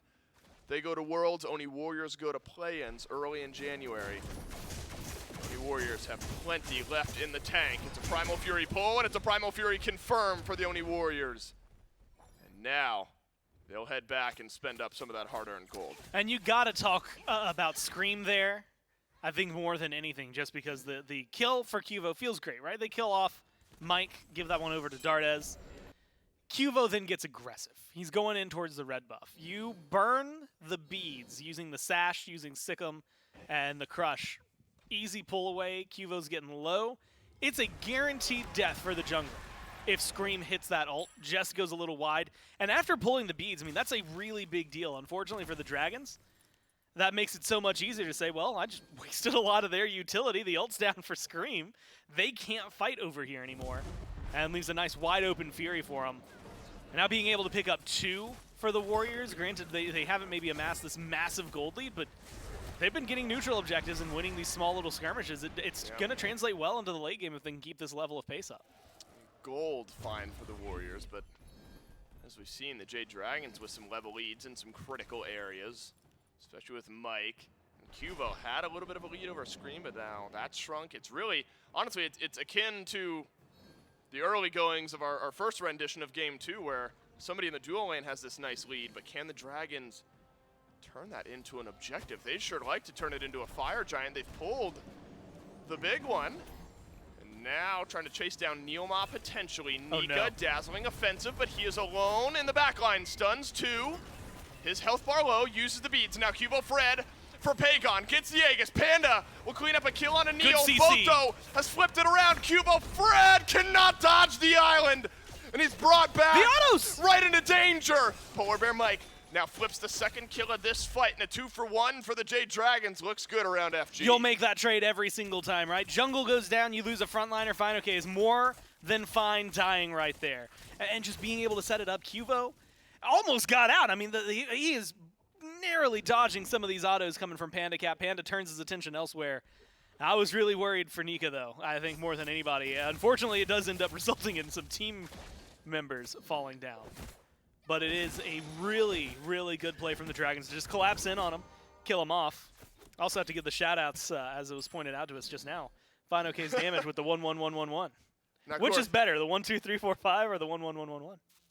Ooh, they're both. I mean, they're both equally good. I think, right? It's just a series of numbers. I'm siding with the 1-2-3-4-5. Yeah, I've got a heavy opinion on this one. But Gore, think about all the things that had to have happened this game to get us there. To this set, to lead us to this moment. Pyromancer pulled by the Oni Warriors and a Who'd crush have thought down. we'd make it here? I sure did. The crush down from Pegon slowed down the Oni Warriors' aggression. PandaCat has really come alive now in this game. It was QvoFred running things earlier. Now the game runs through Anhur. Pyromancer taken by the Oni Warriors right underneath a crush from the Jade Dragons.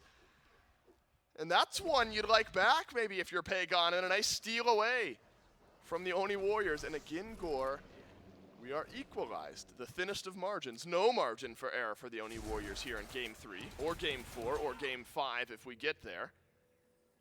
And they're able to take something that the Jade Dragons thought was already theirs. You know when you're a kid and you're playing, you just have like a level and you start playing Nerf with it to see where the oh, you're eating Nerf darts. I know you're watching for the bubble going left and right. Yeah, right. And that's kind of all.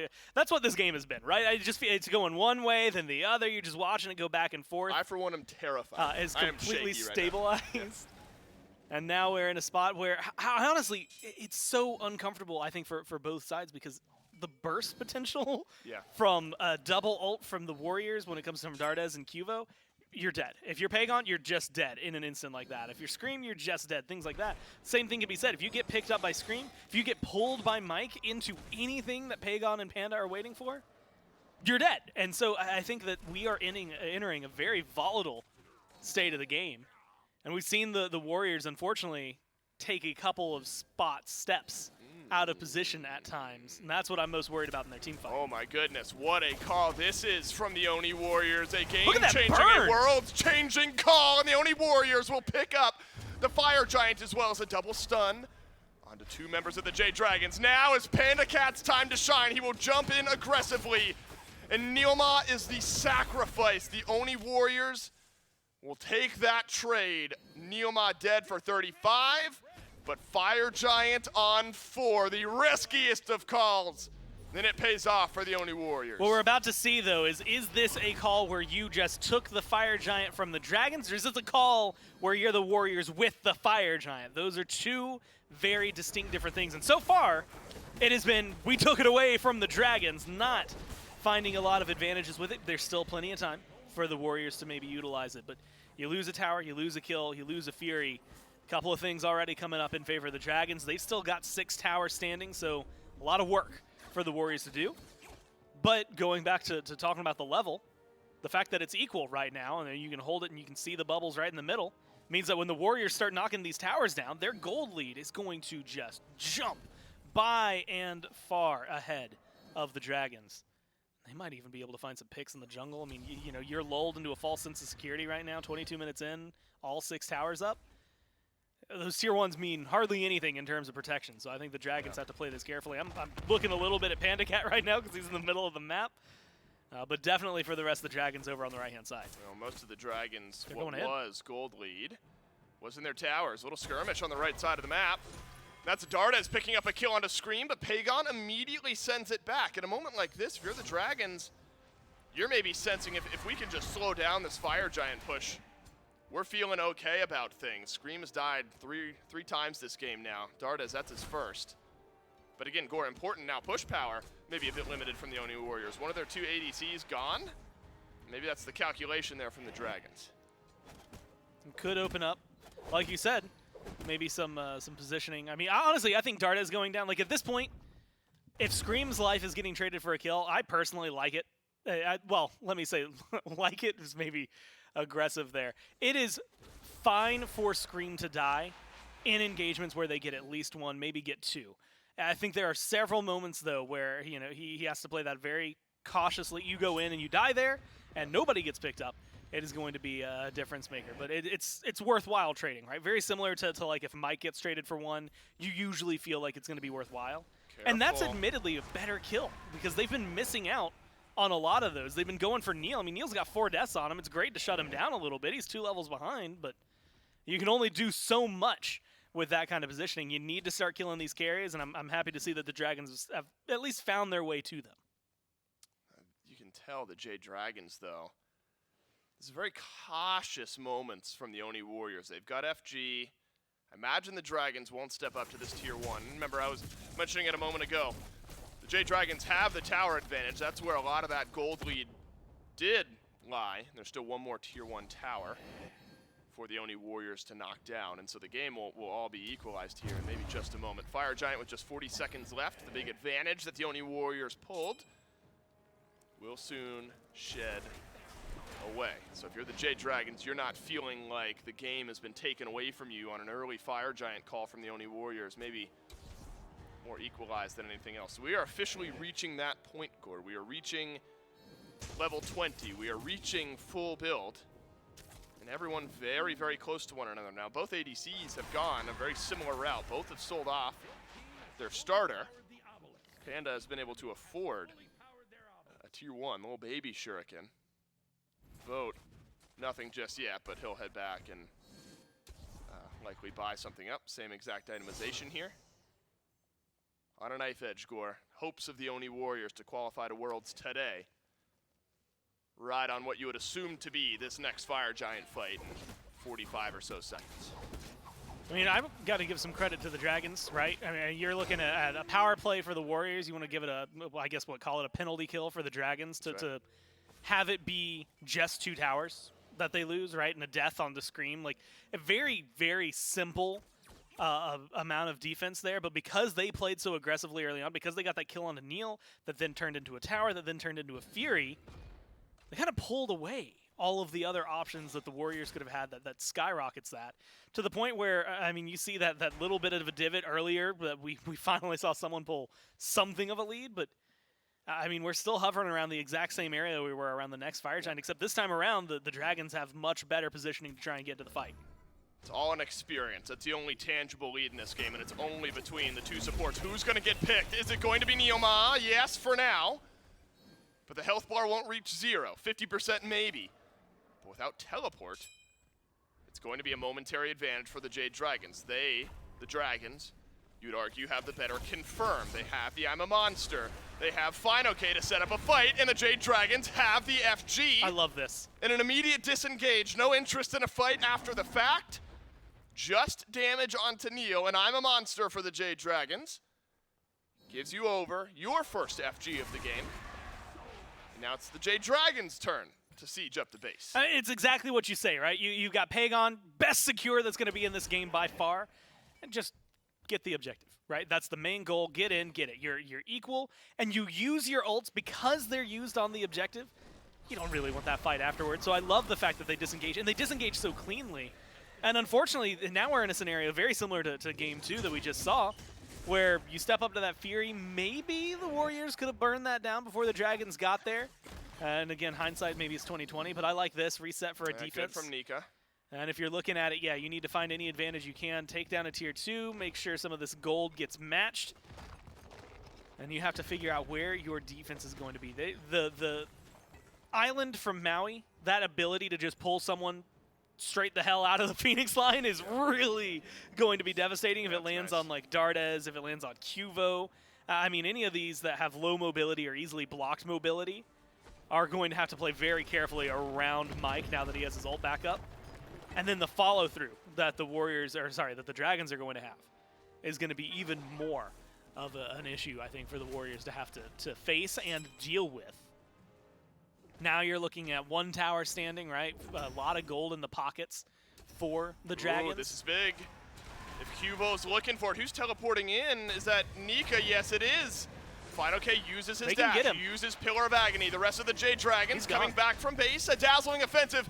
My God, the sustain from fineokay. No chance he lives, but has he bought time for the Jade Dragons to get close? Scream may stop the back. QvoFred still going. Nika had to stick around to stop it. Has this cost Nika now his life? Has QvoFred now stuck around? I'm a monster! Drops the hammer on Nika, and it's not a clean trade. Both solo laners off the map. Now QvoFred never completed his back. Nika gave him the life raft. He never took it. What a stun! But a double stun from Vote disengages the fight. But they aren't done. I mean, the damage that Pegon has in this moment is massive. Look at Dardez. I mean, he's just pushing with a trebuchet. He's trying to get something back again, balancing out some of these towers, getting more than they got with their Fire Giant.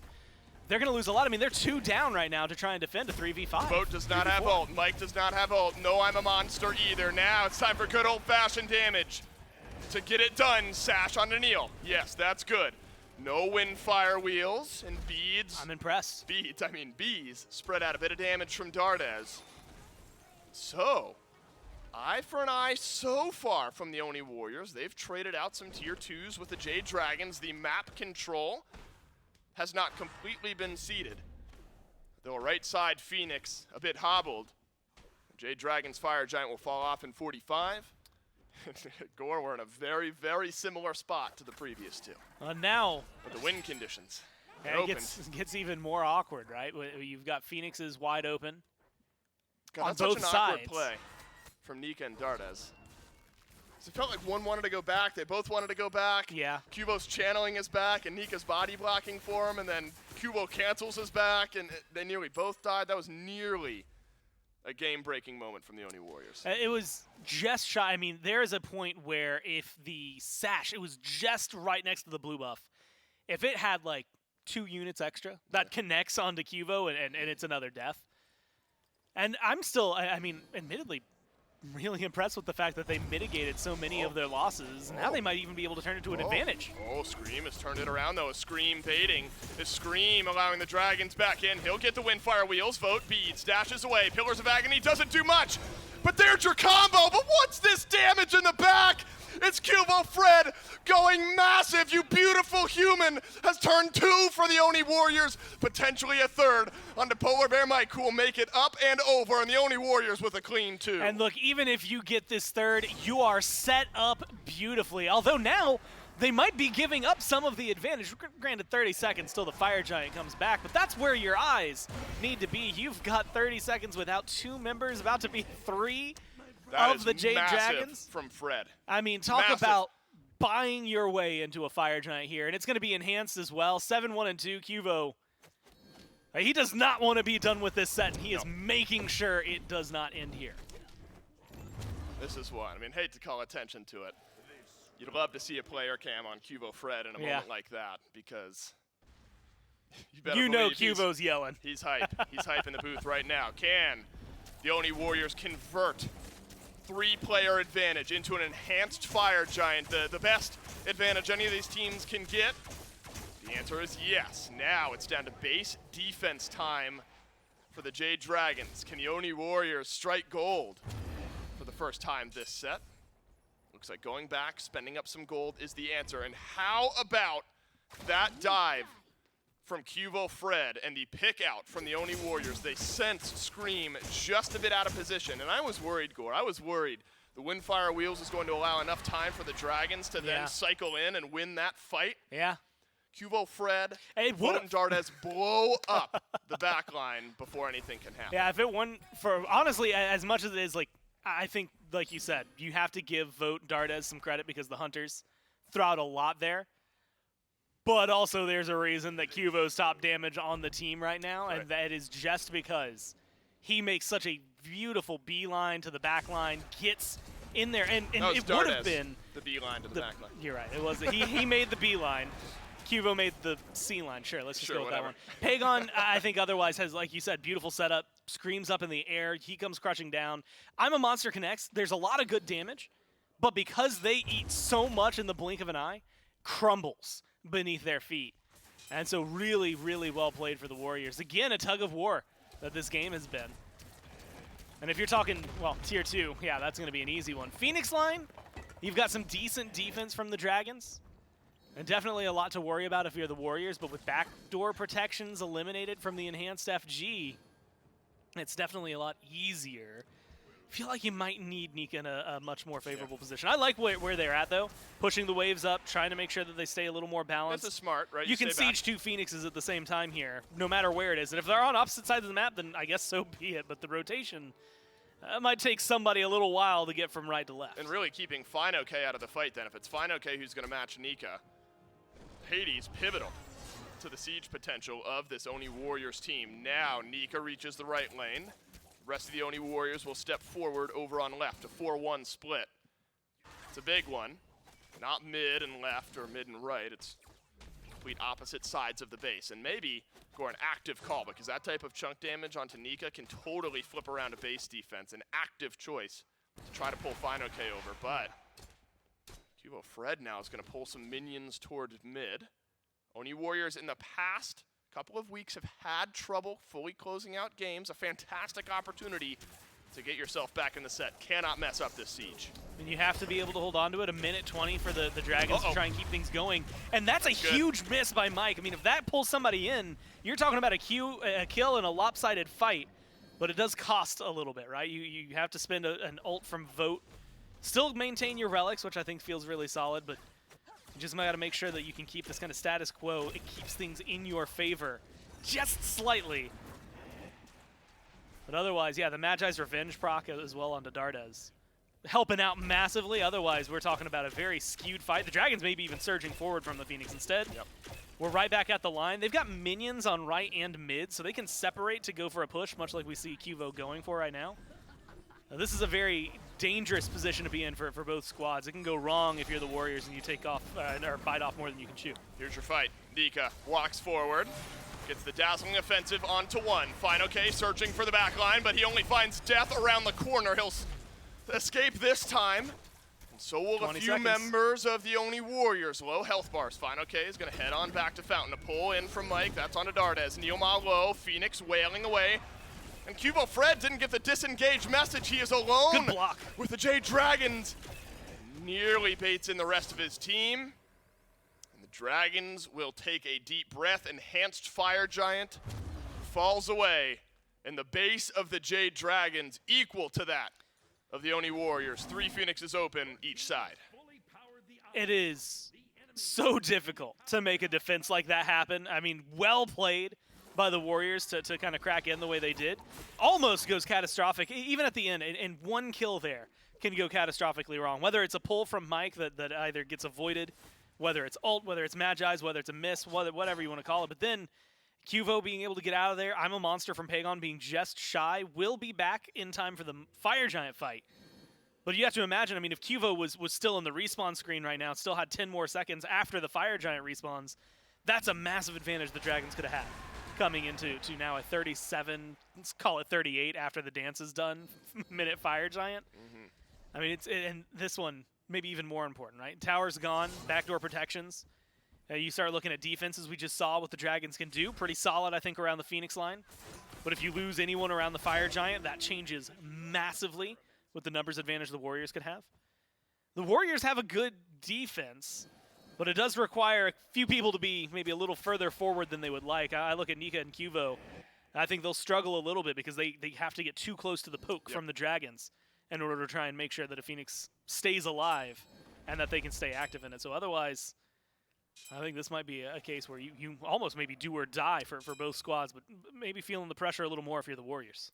Yeah, if the Warriors can delay, they need about a minute to get some of these really important relics back. Yeah. Beads for a minute on QvoFred, beads for 20 seconds on Dardez, beads on NeilMah, beads on Vote about to come back.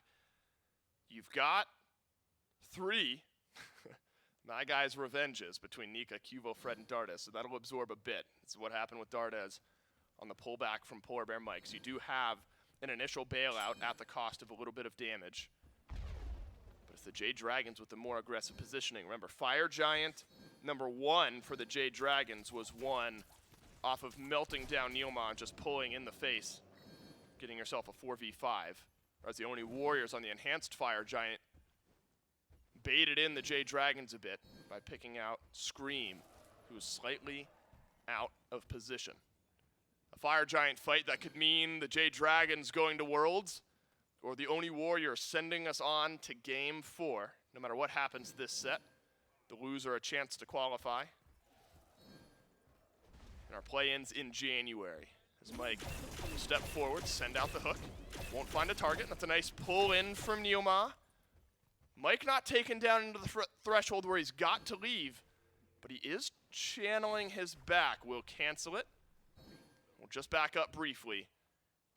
It's moments like that where if enough damage rolls through into the support, just like we saw with Neil earlier, oftentimes it's a TKO, a technical knockout, and the Oni Warriors have a slight advantage.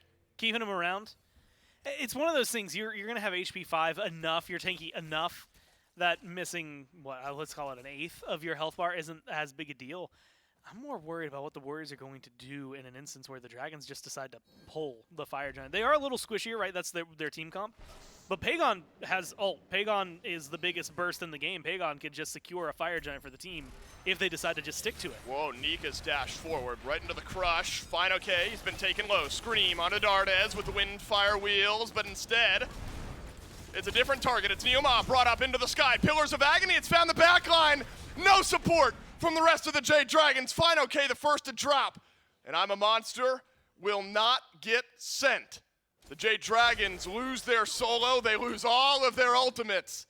And the Oni Warriors find themselves a pick. Heavily using their relics, though, the Oni Warriors. Their carry's a bit more susceptible. I'm going to call that what that is. That was 3 different engages from the Dragons, and not a single one of them had backup. I mean, Scream goes in, goes for the ult. Mike tries something, fineokay tries something, and not a single one of them had the follow-up. I mean, if one person is making the call, one person has the follow-through, whether it's Pegon hitting the target after Scream, Pegon helping fineokay, somebody getting up there with him, then maybe we're looking at some differences over here and the Warriors going down. But unfortunately, fineokay just goes too deep, no backup, and it causes all of it to fall flat. Score is risky for both sides. Fire Giant pulled by the Oni Warriors. They 5v4 over the to wall. extend us on. Oni Warriors get the EFG.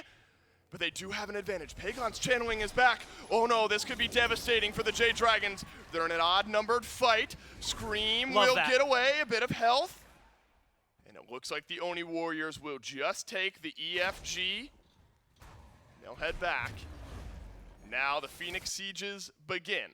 3 open Phoenixes, no towers to work down, no time to be wasted. Oni minions could help out. I think the Warriors will go for the Fury before they reset. I just love like the back off. I mean, the immediate just nope, I'm out from Pegon and PandaCat, both of them immediately channeling their backs the minute they're out of danger. That they recognize that the Warriors are maybe going too hard on Scream. They get back. fineokay was respawning. If you lose Scream, if you lose Mike there, you're the last line of defense. Those Phoenixes are going to go down in a 5-man siege from the Warriors. And so I like that they channel them as fast as they do. I like and admire going for the steal as well. Pegon just a little off with the crush in terms of being able to secure that. It's close. And so now, like you said, you need these extra minions. You've got pressure over there on left. You need to push up right or mid or both if you want to be talking about having a minion wave to help you. Remember, the Oni Warriors looked uncomfortable here, Gore, on their sieges. Very. Did not, with an EFG, too. Did not look like they had the spearhead to break the base of the Jade Dragons last time. They were split, though. Hard to siege in. fineokay just throws up the Pillar of Agony if you get too grouped. We always used to like to say, Gore, the game simplifies right around these Phoenix lines. Full 5-on-5 running into one another.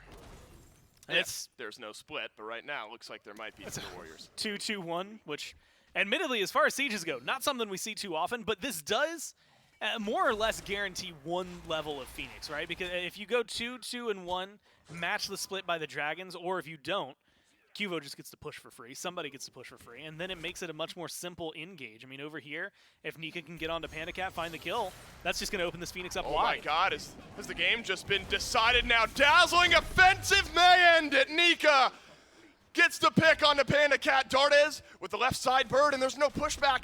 anywhere else from the Jade Dragon. Both actives down on Panda, and the left side Phoenix missing. Gone for a minute as well. I mean, a 5v4, but we've seen how awkward it is just to step into the Phoenix line, let alone try to get into the Titan room. The loop around with Qvo, with Nika. Qvo specifically still having his ult. That could be the big playmaker, decision maker for this. But Pegon has a lot of damage. They've got to be able to step up to something. And it doesn't seem like it's going to be a fight right here. It's just going to be making sure that they can limit 30 seconds. their losses. But yeah, well, I mean, My and also goodness. 2 Phoenixes down at this Right. point. That's You what get the third, and we're looking for the Dragons to next game. Right. I mean, got to be a clean third Phoenix here. But also, maybe the best advantage you'll get numbers-wise if you're the Oni Warriors. They won't take it. Realizing 3 fire minion waves sets the stage for a game end somewhere else down the line. PandaCat's going to be up in 5. He does not have any relics, though. It's now the Oni Warrior siege. My goodness, the damage, simply too much. Say hello to game 4, and the Oni Warriors get it done, and we will go at least one more. The Oni Warriors take it over the Jade Dragons. Gore, that was a little shaky, a little sweaty by the end of the game there. Nothing given easily. Oni Warriors able to capitalize. You gotta think there are a few moments, a couple of really key misses from the Dragons in terms of abilities. I mean, that last Fire Giant kind of coin toss, depending on where that crush goes. But I'm also thinking of the I'm a Monster that was on the left side defense, potentially getting a kill, setting up things like that. But also, you roll it back 20 minutes or so, but that ult by Qvo in that one position when it looks like the Dragons are going to be in a really good fight, and Qvo just crushes into the back line, absolutely demolishes everyone that's standing in his way. That moment was defining for the Warriors, and from that point forward, it felt like they were constantly pushing the Dragons back. Oni Warriors get their win. Jade Dragons have to wait at least one more for their qualification to Worlds. We'll see what happens. Game 4, Oni Warriors, Jade Dragons, up next.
Back in my bag, yo.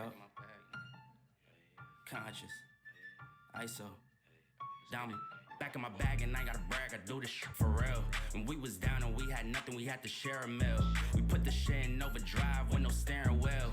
Shorty throw that thing back in a pair of heels. Yeah, and she be riding on that thing like a Ferris wheel. Yeah, I love them dark skin, brown skin, caramel. You know I had to bring it to the...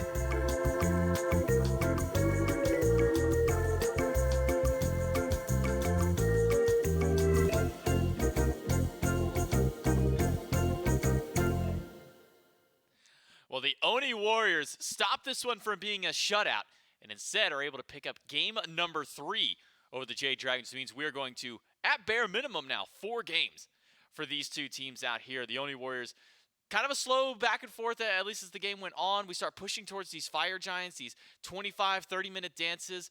And Charlie, really at no point in the game was there any massive lead until we start hitting about 35 or so minutes into the game.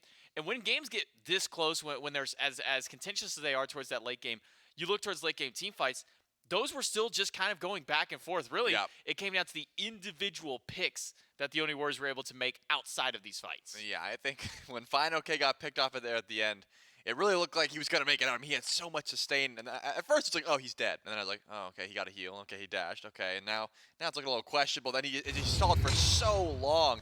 And the rest of the team came through, and I really thought the Jade Dragons would have an opening. But, I mean, QvoFred had a phenomenal performance on this Pele. Seemed to get a lot of these kills, as well as just Nika was setting up so much on the Ama. And that's what you want, the survivability of a solo lane like this to just be in the backline being such a nuisance. When you get to late game EFG territory, just having an Ama go over to right lane and say, hey, someone has to come over here. fineokay, you don't get to fight with the team. You actually have to group up with me on the complete opposite side of the map. It makes sieging Phoenixes so much easier.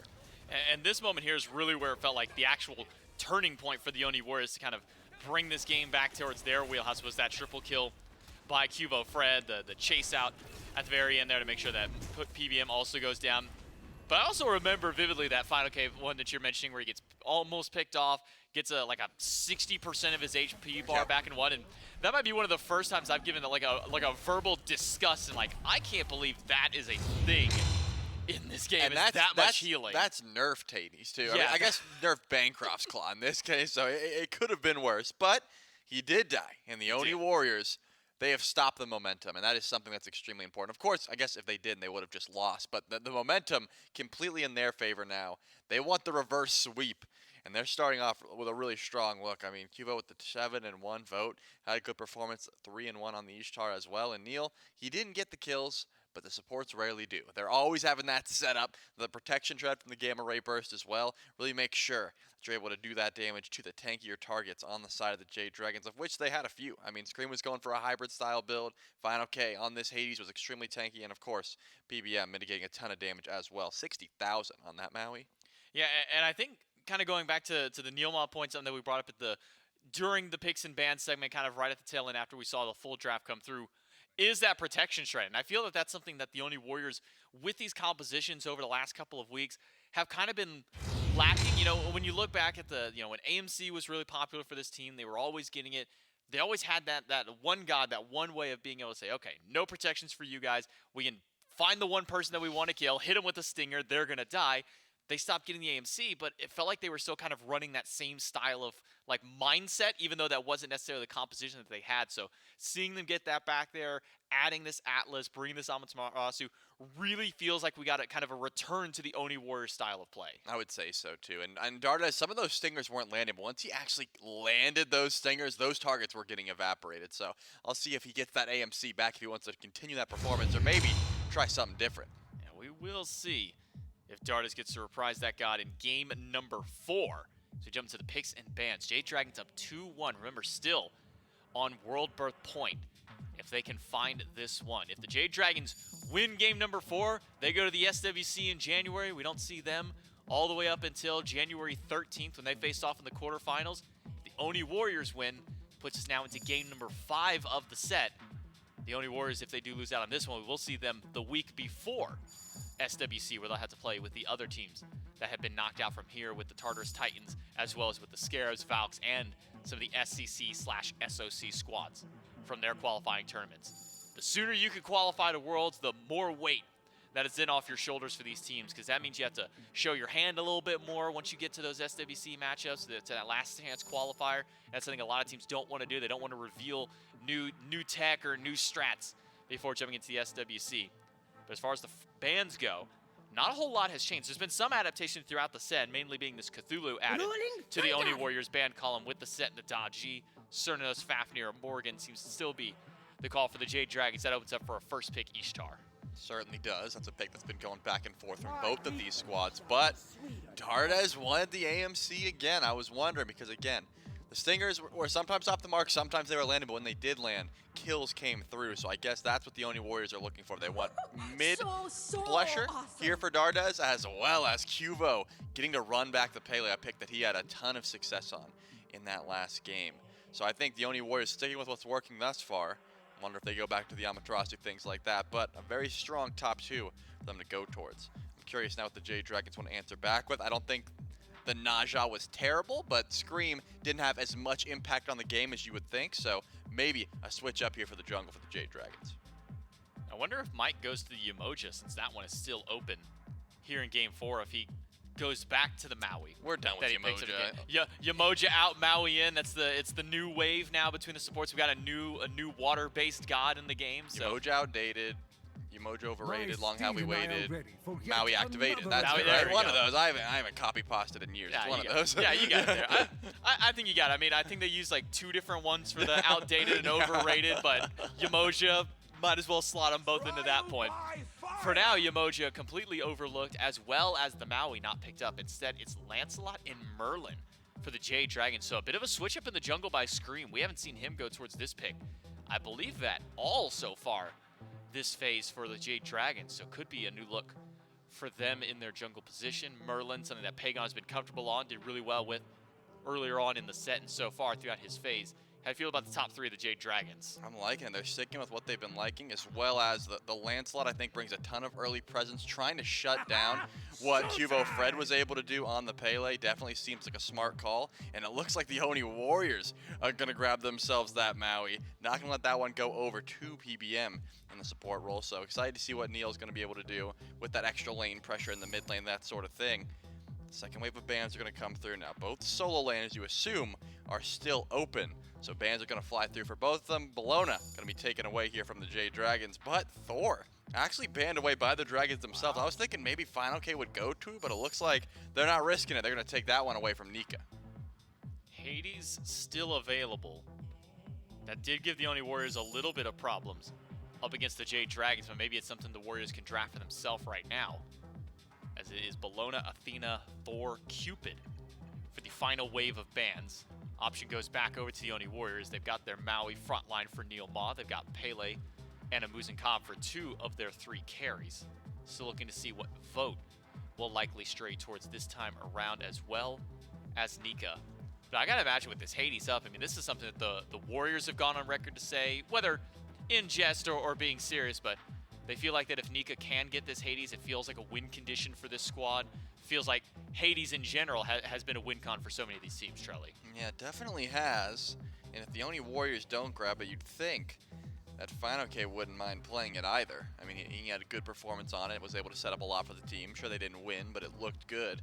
And that's sort of what you're looking for. In a situation like this, when you've been playing for so long, you want to go with what you've been playing, you want to go with what works. So having it not banned away, got to imagine the Oni Warriors are thinking hard about this one. They don't want to accidentally give over the win condition, and it looks like the Danza wave is here. We are in a Danza Buro meta. All right. And it looks like Vote going to take that one over for the duo lane. Tremendous dive. I mean, we talked about the Danza a fair bit this weekend, and it doesn't look like we're going to stop. Oni Warriors grab their double ADC once again. I wonder if this is the answer to the aggression that PandaCat had in that last game. I mean, the Anhur worked really well for PandaCat. He was able to jump in, get those quick hits, get those early kind of 1v1 boxing matches. So I wonder if maybe this is an answer to that, get something that can maybe match some of that damage output, at least for Vote. Still does give Double Hunter to the Warrior. They've got the Shred with AMC Stinger, a little bit of percent pen given over to the remainder of the team, or I should say percent extra damage that'll go through by the protection shredded away by that ability. Has eaten a couple of nerfs in these recent patches, but doesn't seem to have dissuaded the Oni Warriors of pretty much the only team who are still kind of going over towards this pick. And now the Jade Dragons hovering the Amaterasu, was wondering if we would see the Yemoja, but it seems we're going to be going yet another game, Charlie. No Yemoja pick, no Yemoja ban. Instead, it's a Terra Ama for the top two, or for the bottom two of the Dragons. Yeah, and they are going to also take away that Ama from Nika. He's going to have to find something different to play over in that solo lane. Since they've got heavy Fizz prot, I wouldn't be surprised if an RDO or something like that came through. The Xing Chen we saw Nika play wasn't able to live throughout these fights for very long, but if you can get some extra protections online, does certainly help out as the game continues. He's got a lot of options. You know, are you trying to be that backline diver with your team as you have been? I think when the Oni Warriors have been looking really solid, they have that extra backline dive from Nika, so I think that RDO would slot in quite well. That's what they want to look towards. But if you're just not looking for any magical, you already have the AMC, so you don't need that extra magical damage. You could certainly just go to one of those warriors that he likes to play as well, the King Arthurs, things like that. Haven't seen it for a bit, but it exists. And it has been a while. Yeah, and it still does clear the lane and can get to the back line fairly easily. But it looks like Ravana, same style, different class. It's going to be that solo lane build selection here for Nika. Hasn't been the most successful of a pick for Nika over the course of his history. Only sitting around a 31% win rate individually on that god, though that's not to be indicative of how well the god has been performing in general in this season. So Ravana as the secondary front line for the Oni Warriors alongside the Maui. So still going with a very physical heavy composition. You got the double hunters, you got a Pele. How do you feel about Ravana to round out the Oni Warriors composition? Does this kind of fill in maybe some of the missing gaps that the Warriors had in their comp? I think that it has that tremendous amount of dive. You can't clear the wave very easily, but honestly, Ama doesn't clear for a bit as well. Like your early pressure is not the best, but since you're up against an Ama and you know that matchup, you should be able to trade just fine. And then once you get to mid to late game, when you actually start rotating in, Merlin is not going to appreciate that dive. Ishtar is not going to appreciate that dive. So I do tend to like the Ravana solo, but only if you're building a bit hybrid. That full style of mitigations build, that does not work anymore, right? You need a little bit of extra damage to actually threaten these relics and actually force these carries to use their escapes, things like that. But Nika knows that, and he's probably been playing this a fair bit, so should be able to threaten the backline here of the Jade Dragons. Now, is there any priority maybe for the Oni, or for the Jade Dragons, I should say, to maybe try and get this game going a little bit sooner? Obviously, Merlin's going to take a little while to get online. Terra not necessarily the best online in that one. Maybe the Jade Dragons will need to find some kind of pressure in one of these lanes. Can they do it and close out this set, or are we going to be going to game number 5? We got to get through game 4 first to the Jade Dragons, the Oni Warriors with Dulcin and Goremizer. That's right, Gore. We go one more time at least. In this one, I think the Oni Warriors got to think about it one game at a time. You know, if you're looking at, we got to win 3 straight, that's a tough uphill battle. Yeah. Now you only have to win 2, but you still got to focus each individual game. Simplifies a lot if you can get to game 5. And a lot of what we said, Gore, I think at the beginning of game 4 remains true here. In a knockout style of moment, you cannot sit back. You cannot just let the game happen to you, because the Jade Dragons will win a game if you just let them do what they want on the map. And I think the Oni Warriors, Gore, not only sticking with a similar composition, but have drafted some good pressure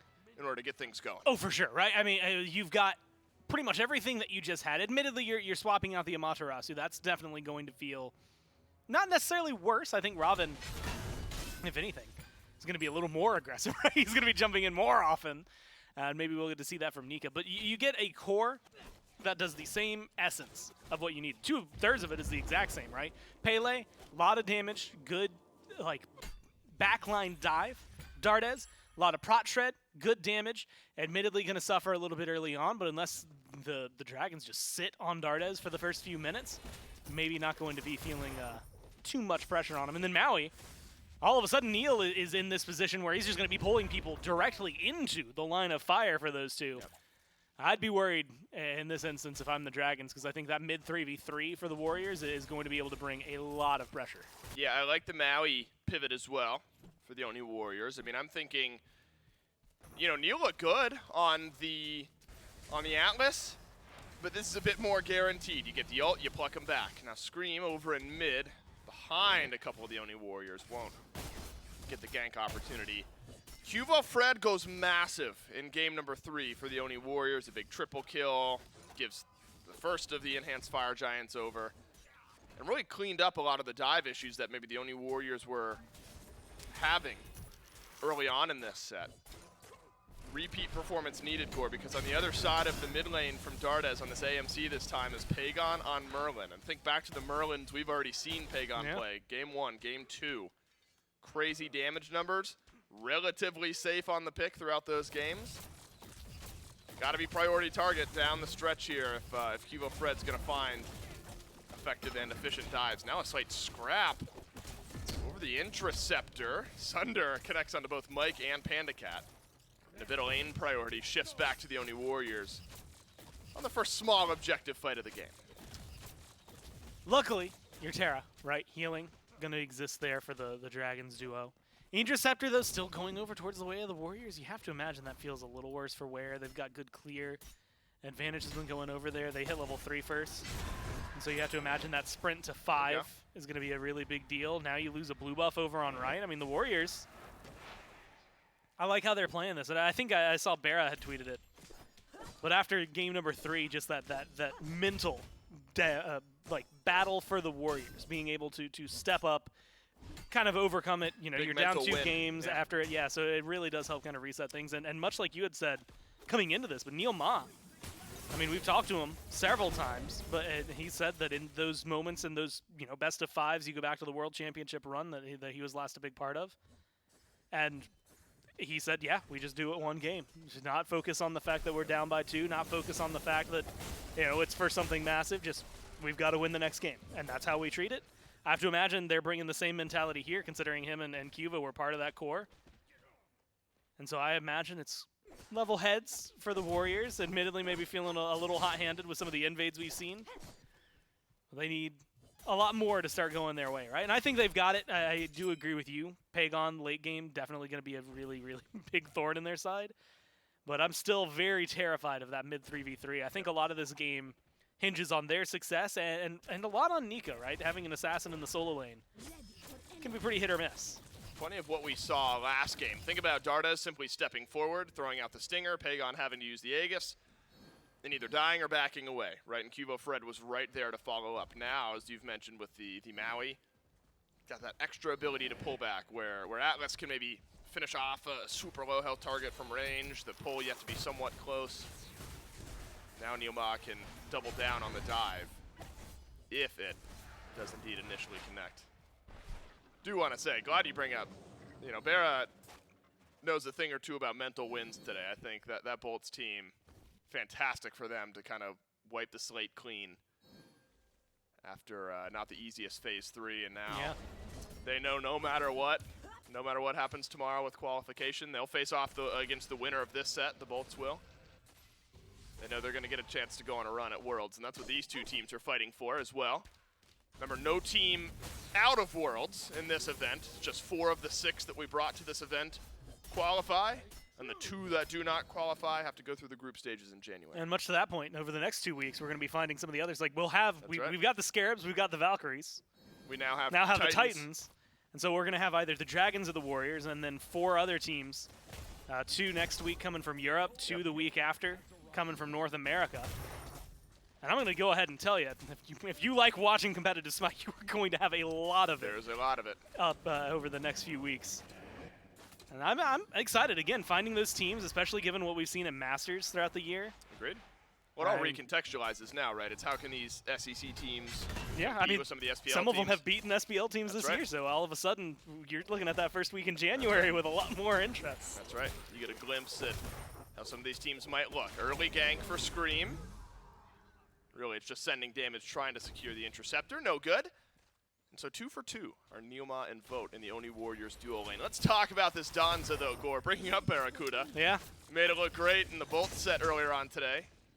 Felt like a really nice slot in with that style of draft. And if the Oni Warriors are in chase down / fight continuation / force fight type of territory, nothing like a big, long-range stun that Vote can either be on or send off on its own Yeah. to finish off or start off some fights. And I think it's interesting because like Danza doesn't necessarily come without. Every god has like withdraws, things that are going to be a little negative for him.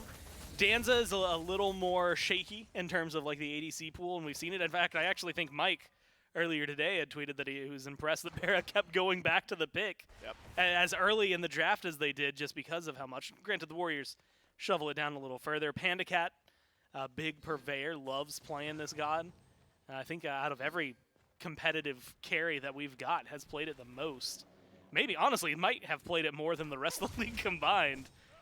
And so seeing Vote pick it up, Panda should know the matchup pretty well because he knows what he doesn't want to deal with when he's playing that pick. But like you said, when it comes to team fights, especially considering the 3v3 we've already talked about, I think the Vote's going to be able to get to sit back and honestly, not necessarily relax, but he's going to get to throw his damage out in a pretty easy fashion without having to be super stressed out unless there's some crazy dive.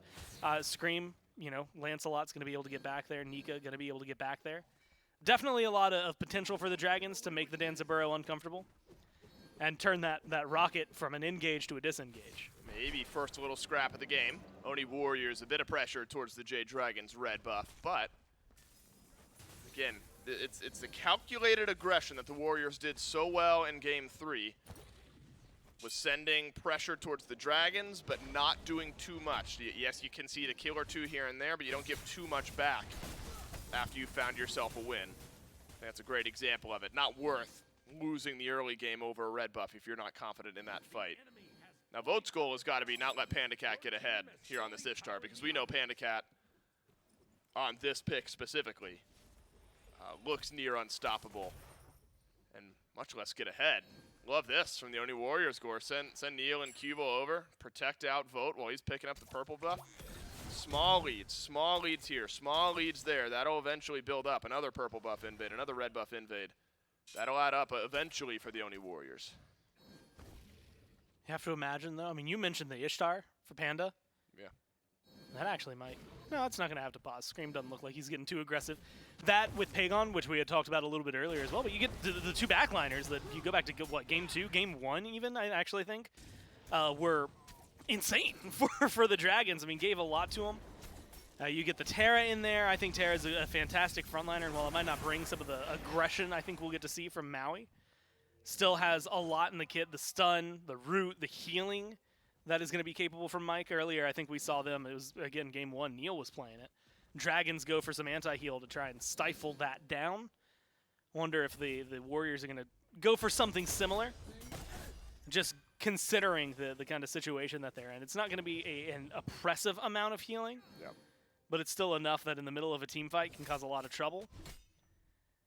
I actually also really like this. I see that horrific already online for Mike, and the slow's great, and I ignore it a lot of the times. The slow is really, really solid, but you have to think about some of the other stuff it brings. You might actually have to use some of it to get out of here. Oh, but Scream is here for an answer. NeilMah has already jumped in, but Scream will hold on to the initiation. Now, Trebuchet's made its way mid, so a bit of mid pressure building up for the Oni Warriors here. You figure maybe a small amount of tower damage. Red buff looked at by QvoFred, but secured by Scream. Vote is rotated out of duo as well. PandaCat back to base. And as soon as the fight begins to brew, the fight does slow down. But that's left Vote close by. A couple of the Oni Warriors hovering around Gold Fury. It's these tense moments, Score. It's been an XP lead battle. Scream a bit ahead now. Vote, or QvoFred rather, was ahead just a moment ago. Hasn't culminated in too much. I am just bated breath waiting for the blink in from Qvo. Thought I might see it in mid onto Pegon just now. Didn't arrive. Same thing for Scream. Yeah. When is the gallop by actually going to turn in something a bit more? Could be now. NeilMah taken down to half HP. fineokay. He's rotated out of solo lane. He's got dazzling offensive. But NeilMah's got the sun swing. He'll head out beneath the safety of the tier 1. I like the aggression. Look, I mean, still from the Dragons. Immediately onto the Greater Scorpion. They actually might have Nika cornered. And granted, the ult, it will be difficult. Oh, that's it for Scream. Gallops forward. And Nika sticks around just too long. So it's Greater Scorpion and pick for the Jade Dragons. And when the margins have been as thin as they are in the first 11 minutes, a massive win for the Jade Dragons. Now Yeah. you've got Nika off the map. He doesn't have teleport. He's got blink, so he's going to miss another full wave. Might have missed it even if he did have teleport. Maybe QvoFred's going to rotate over and pick up just a bit. Big win for the Dragons in the first 12 or so minutes. This was the interesting decision, though, and I was watching carefully. Qvo goes for the wave instead of the blue buff. Blue buff going to be less experience overall, but that does mean that fineokay is going to be able to get the best of that, right? I mean, yes, you lose the wave of your Nika, but now, looking at just the solo laners, it's going to be a pretty big lead for the Dragons. And all of that off of just one kill on the right-hand side. I think that's kind of the big deal here, and some good roots. Yeah, that was nice. And again, I'm keeping my eye on that horrific, right? You've got a double carry composition on the other side. Hell, even Nika wants to throw out some auto attacks in there. So an upgraded horrific later on this game is going to feel really good against the Warriors. But it is always, it's like that other side of the coin, which is like First Blood feels really great. Actually, I think they did a great job of expanding it into something of a lead for the Dragons. Yep. But it's always never as big as you think it is, right? And you're 11 minutes in, now 12 minutes in, when you finally get something this big. And it's more to me about where can you find that pressure, right? You're technically slightly behind over in the duo lane, so Gold Fury, unless you're going to get a big play from Screammmmm on this side of the map, doesn't feel like it's immediately on the table. That kill onto Nika earlier, if you can maybe force out another one, or just force the Mystic Rush, Pyromancer could be a pretty easy objective to kind of lean your way into the game. If you're the Warriors, tie things up, or if you're the Dragons here, push things as far, a little further forward so that you have a better grip on the rest of the map. NeilMah was maybe considering something onto PandaCat there, but Ishtar, safe enough, can dash away. She will be just fine. Pyromancer, Gore, I'm glad you shouted out. Spawns a couple moments ago, and there's a slight lead for fineokay. I mean, it is the slightest. Nika's covered up that XP gap from dying off a few moments ago, losing blue buff. But instead, maybe the Dragons considering Gold Fury here. But and actually might be the Oni Warriors, all 5 of their team members here on the left side of the map. But Nika just covering the mid wave for a moment. That actually might open the door to a fineokay Tier 1 tower here. The minions may just get it done all on their own, and a blue buff now respawning. Fantastic macro game from Fino, putting pressure all over the place. So Nika misses another wave and another blue buff. Think about how important Amaterasu was to the Oni Warriors in Game 3 in that win. Now it's fineokay starting to build up a bit of that pressure. And you're going to talk about shred potential as well coming from the Ama. I mean, it doesn't showcase maybe as well there against Nika. But you are going to see it around objectives, maybe around some of the frontliners. Also have to factor in the fact that it's Blink Thorns for Nika versus Teleport Thorns for Fino. That teleport to me is going to make a bigger deal. Yes, the Assassin can get around the map maybe a little faster for Nika, but I think having that teleport, that capability to back, reset, and teleport right back into a fight around a Fire Giant, Gold Fear, I mean, we've seen it countless times this year over the last few years. I think that's a huge deal for fineokay to really have that capability, or just to match a rotation or out-rotate what Nika's going to be able to provide for his team. And so, just in Relic choice so far in farm as well, like you said, macro play, fineokay's doing a great job, and he hasn't even left solo. Scream's here. Ult down from PolarBearMike. Horrific Emblem is as well. Beads off of Dardez. That's all she wrote in the mid lane, but good. Slight bit of aggression. Really setting the stage for maybe a return gank at a later point, Gore. You get the beads off of Dardez for a full 150 or so seconds. Now it's fineokay. We'll exert a bit more on a QvoFred. These small buff camps. Now Greater Scorpion being taken away by the Jade Dragons, and before you know it, they're up by 2,500 gold. And Gore, we are at threshold of the same thing that happened in Game 2, where the kills are not crazy different, but the neutral farm, the neutral objectives all going to the Dragons. The Oni Warriors already need to be discussing, do we draw the line on Pyro? Do we draw the line on Gold Fury? Because if we give both for free to the Jade Dragons, it's going to be a 5,000 or so gold lead. And then you're fighting against that on the next rotation of neutral objectives. Yeah, you can't play too passive. Again, like you said, it's not necessarily the end of the road for you. Makes life hard. But getting knocked out at this point in the stage, yeah, your life gets harder. I mean, even just the game gets harder. The set gets harder. I'm actually surprised we haven't seen too much. Again, with the Merlin at this point, you know, the Soul Gem finish feels like the damage should be there to rotate in on some of these neutral objectives. And I'm specifically looking at that guy right there, the Pyromancer. Very easy to kill. You know, a couple of patches ago, I think it was 9-10, They made that as well as the Gold Fury itself slightly easier. Also kind of adjusted the values that you're going to get from both. Pyromancer, still a hefty pickup to be able to grab this early on. Could be big. I mean, for the Warriors, you equalize something, but for the Dragons, like you said, you start getting to the point where the Warriors have to figure out where they fight. Mike styles on the Oni Warriors a bit there. 3 members of the Onis. Looking at Mike, a nice hook side step, throws up the stun, and avoids it all. It's a 1.5, I'll call it, level lead in the jungle for Scream, as QvoFred has just been trying to keep up on farm. I suppose the first blood making a little bit of difference. Vote and Panda may clash here instead. Just a bit of damage down from Panda. You do get the idea, though, that the Oni Warriors, are, you know, they won't let this Gold Fury go quietly. They've got some ward coverage set around it. Really in a nice diagonal line from the bottom left of the Fury Pit, dead center, and then top right, coming out of mid lane. PandaCat, I think he's got the stun on Devote here. Scream's around the corner as well, and will thread the needle, but Scream blinks forward, blocks the stun. Was that the right play? Because Scream has taken a lot of damage. He goes under the tower. What is this dive? The pull back from NeilMah says no chance, but fineokay is rotated out of solo. Vote needs a bit more magic. Dazzling offensive will send Vote down, but it's not clean. And the Oni Warriors trade 2 for 2. And that's the real question. I mean, you know, how much is Vote 1 worth? for 2. Yeah, because 1 for 2. It's just Vote. You don't even get his beads. I mean, why are you going so far? I think that immediately starts with question marks thrown up in the air when Scream goes in with the ult into the tower dive with the extra leap, goes back towards Vote instead of out of there, does not have that opportunity to get the kill. A beautiful Aegis from Vote. Make sure he stays alive until he gets to that safety mark. Right to the pyro. And then, fineokay going into the back, it just felt like a very weird dive for the Dragons to get a single kill and not even pull both relics. It's just such a weird thing to do with a lead that otherwise has been very cleanly secured. And now look at some of the differences. QvoFred has been able to take a breather. Scream and pulled a bit ahead there, but now that, okay, I lied. I thought that was like a halved experience lead. Scream gets right back onto the map. Surely, while he was dead, Qvo was going to catch back up. Maintains right around 2 levels. But Dardez has taken a slight lead over Pegon, who was ahead. So at least in mid, a bit of payoff there for the Oni Warriors. A team that also picks up the Pyromancer, so you're denying that from the Dragons. We said we needed to see activity from the Oni Warriors to slow down the gold bleed that was occurring.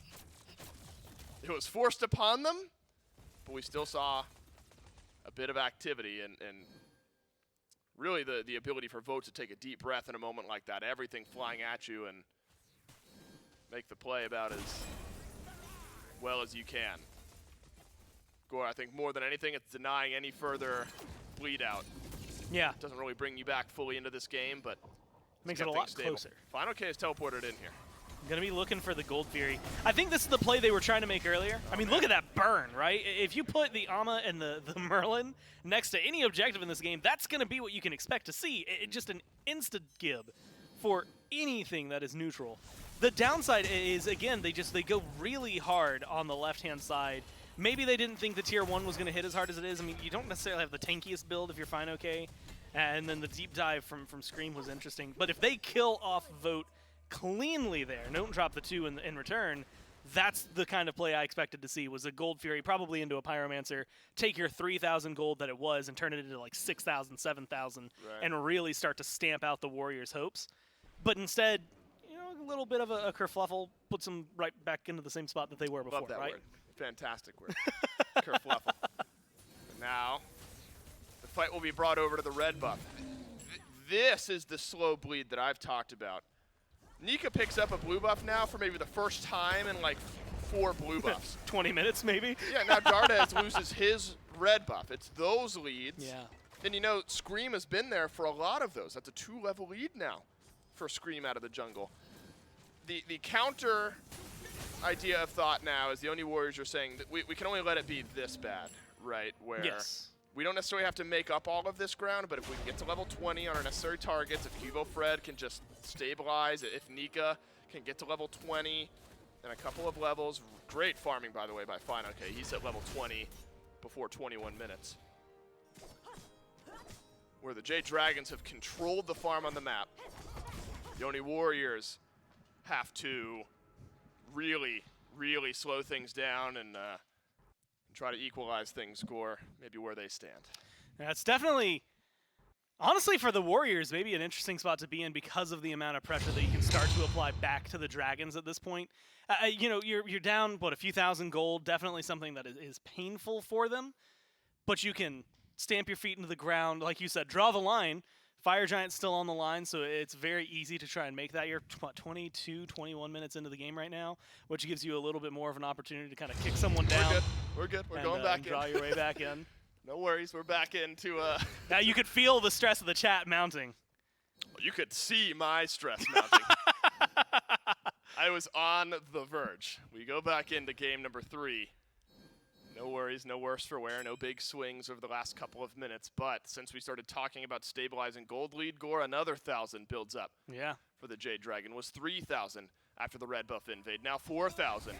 And that gold lead brings us to Fire. The first of the game now pulled by the Jade Dragons, a team with eyes on Worlds after this game right here. Now, picks have been the difference makers around Fire Giants in the past.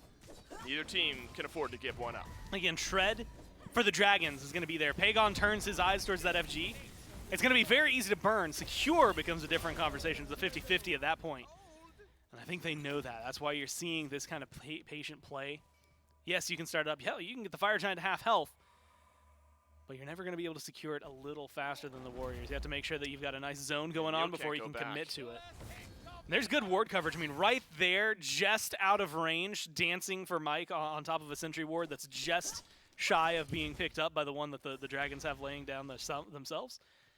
Gives good vision onto the Fire Giant. The Warriors get to know everything that's going on in this pit. Neil does end up going back, so he's going to have to travel to the FG. Going to take him a little bit of time. You'd love to have that island to pull back.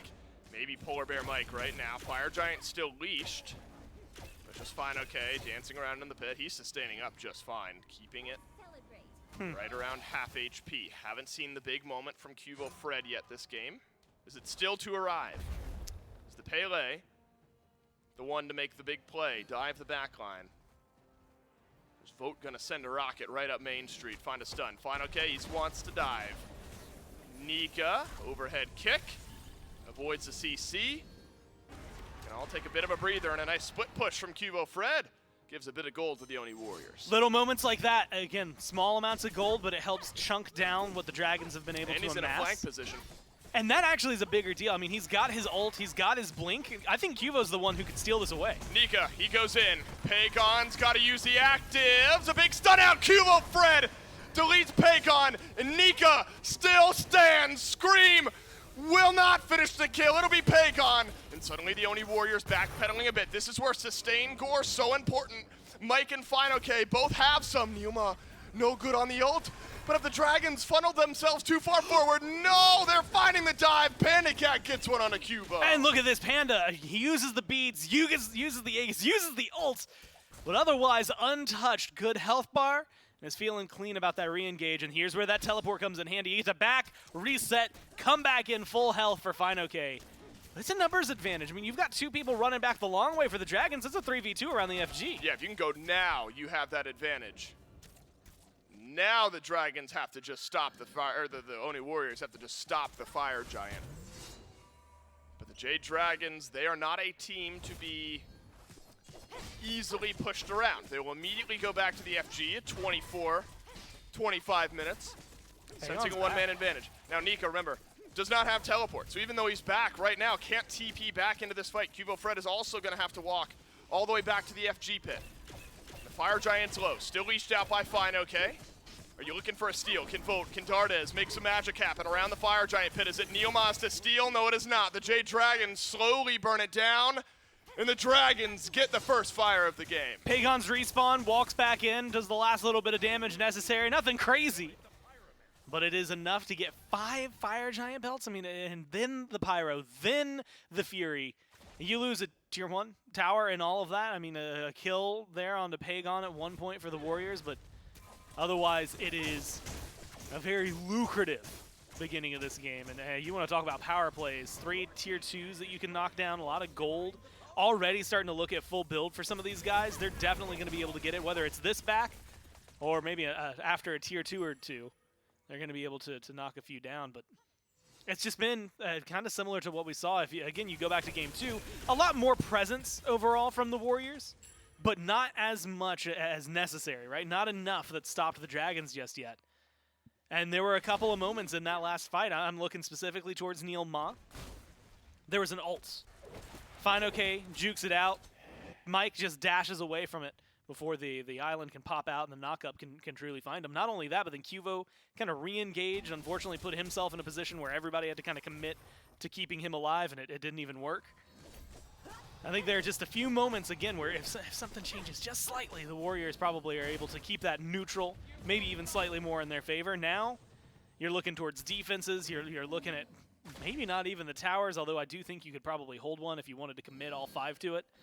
A double hunter, just enough in the build, I think, between Dardez and Vote that they could punch back, but with fineokay's dive, Scream's dive potential, all the relics being up on the left-hand side, ults now coming back, I think they've got to be worried if you're the Warriors here, because they're going to march in as the Dragons, and they're looking for blood.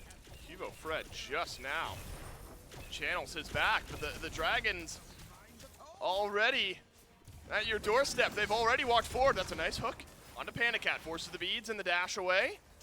More susceptible to reinitiation now for very, very low investment from NeilMah. Small win for the Oni Warriors. They try to put up their defense. This healing from this Terra, this Amaterasu, going to get annoying as time goes on. Stun out from Panda, no good. Pull back in from Neil. Maybe puts fineokay in an awkward spot. Awkward, not that scary. Wouldn't you guess it? Mike will send his team back to full health. Gets to hang out. This is always the downside when you're going up against someone that has such a heavy amount of sustain.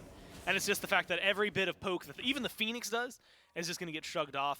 You do still only have a little bit of time to work with, though, right? If you're the Dragons, I mean, every second counts when you have the FG buff, and I like this aggression. Nika had to go back to Fountain. Mike has used his ultimate. He's also the one tanking up the Phoenix. Left side Phoenix, now gone, but fineokay.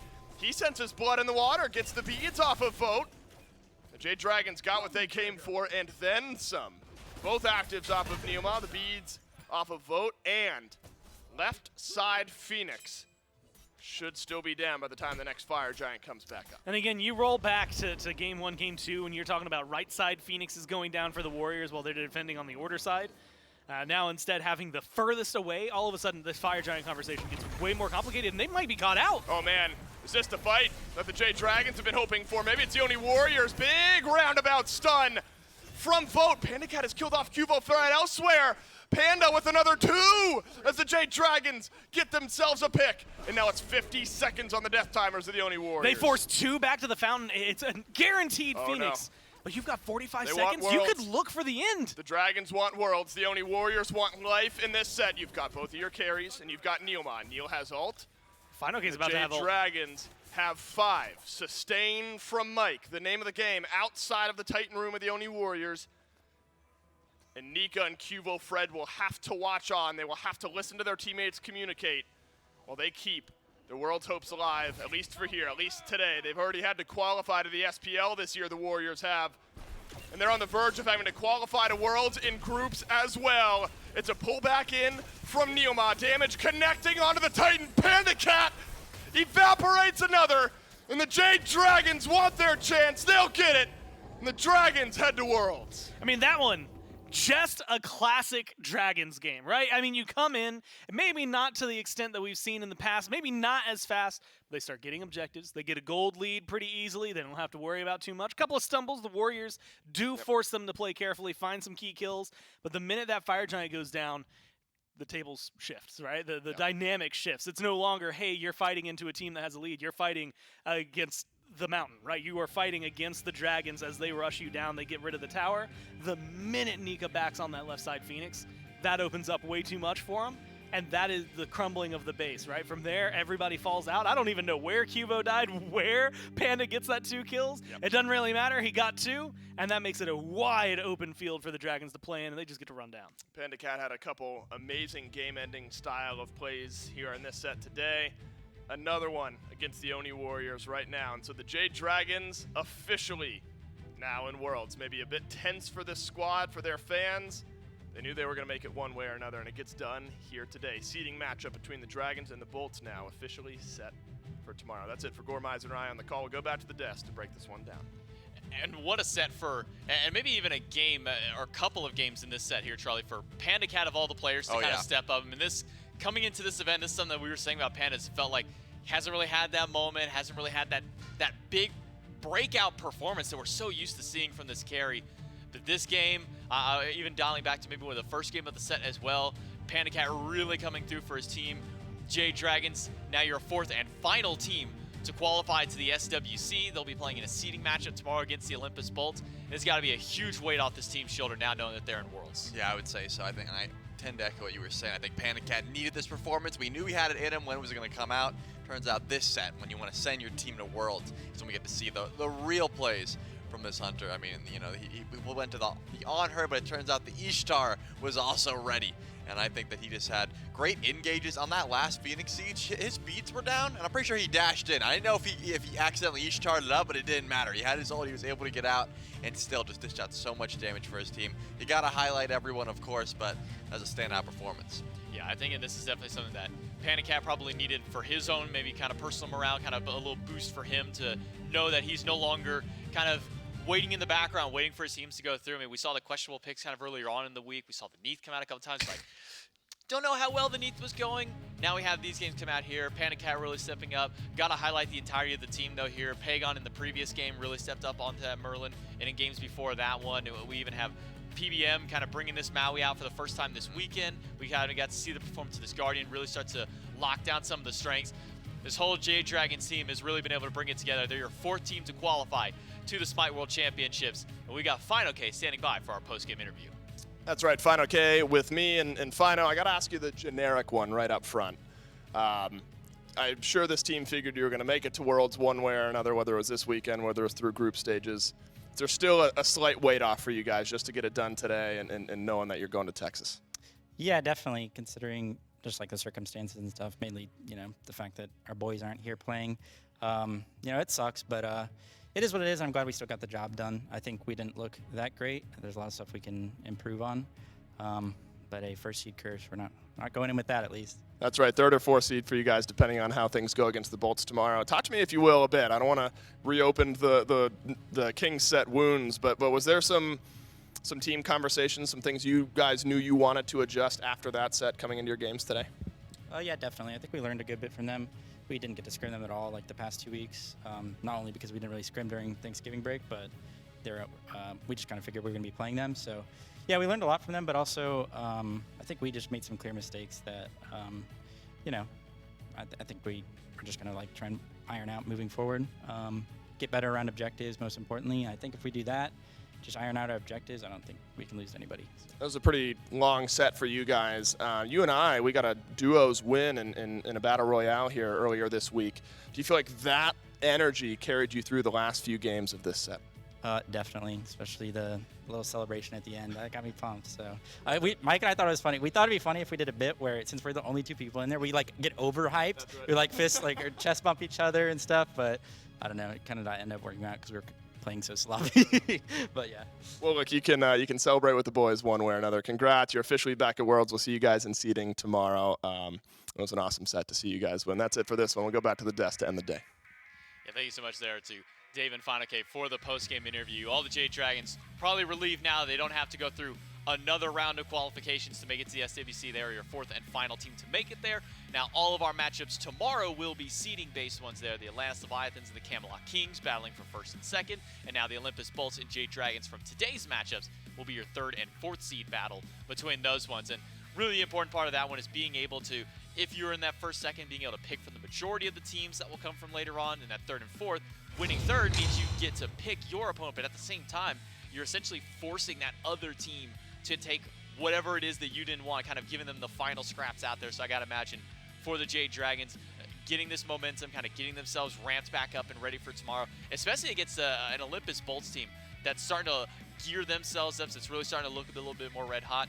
I'm sure this win today for the Dragons means a lot to these guys. Yeah, I would say so, and they want to get as high in the placements as possible, so I'm assuming still seeing that fire tomorrow would be the idea. But I gotta say, fineokay also, Gotta feel pretty good about getting pretty much banned out. Like it started off sure. where Pegon was getting focused a fair bit, and then after that Cthulhu came through, they're like, all right, we gotta start putting in some more bans towards this guy. This guy's kind of doing a lot, so you gotta have a little bit of extra weight on your shoulders when you feel that you're just like, man, they just couldn't deal with that pick. But hey, I mean, he just looked good on the Cthulhu. Yeah, it's got to feel great for fineokay knowing that now he's starting to see a couple of targets. It's no longer just a single player or two across the map, whether it be that Screammmmm or Pegon or even PBM with some of those ones out there. But has been a long day, and we still have another one to go. Let's take a look at the bracket to see what you've missed through the weekend so far. A 3-1 by the Olympus Bolts against the Tartarus Titans to start our day. That sends the Bolts into the seeding match 2. And then the Jade Dragons now with a win over the Oni Warriors sends the Dragons into that matchup as well. So tomorrow we will have the Atlantis Leviathans Camelot Kings to start our day. Best of 5 seeding for first and second.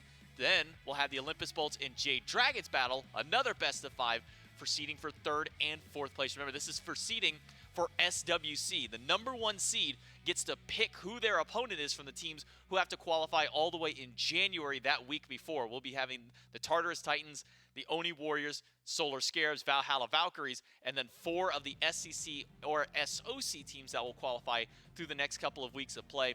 Whoever of those 4 make it through, number 1 seed gets to make their first pick as to who they want to play. Second pick gets out of the remaining 3. Third pick of those 2. And then fourth pick is stuck with theirs. So that's what the implications are for all of tomorrow's sets, is being able to have that potential to pick your opponent versus kind of being just left with whatever scraps have been left over to you. Yeah, it's always nice to make sure that you're able to pick your opponent, but I feel like a lot of these teams have that mindset of just, if we're going to be the best, we got to beat everyone. So, you know, I'll take first seed, I'll take 8th seed. We just want to make sure we're winning every single match. We have no clue who the bottom 4 are going to be, though, and that's what I'm excited about, you know, what teams are going to be coming with us to Worlds. We know 4 so far, but we don't know the seeds. Yeah, we don't know if it's going to be a couple of the other SPL teams. It's going to be all 4 of them. Are we maybe going to see an upset with an SCC or an SOC team kind of jump their way in? And that could maybe even change up the dynamic of maybe the mental battle, okay? Do we take the bottom SPL team? Do we take an SCC team? Do we throw it to somebody else there? Would love to see the gymnastics of the mental game that goes through with some of those teams and some of those selections when that time comes, but that's still a ways away. We're getting ahead of ourselves. We're getting way down the road out there. We still got 2 more matches tomorrow, so make sure to tune in at 11 a.m. EST for our seeding matches with all of the 4 teams that have qualified. On behalf of myself, Trelly, Casters Production, everyone behind the scenes, thanks for watching, and we'll see you tomorrow.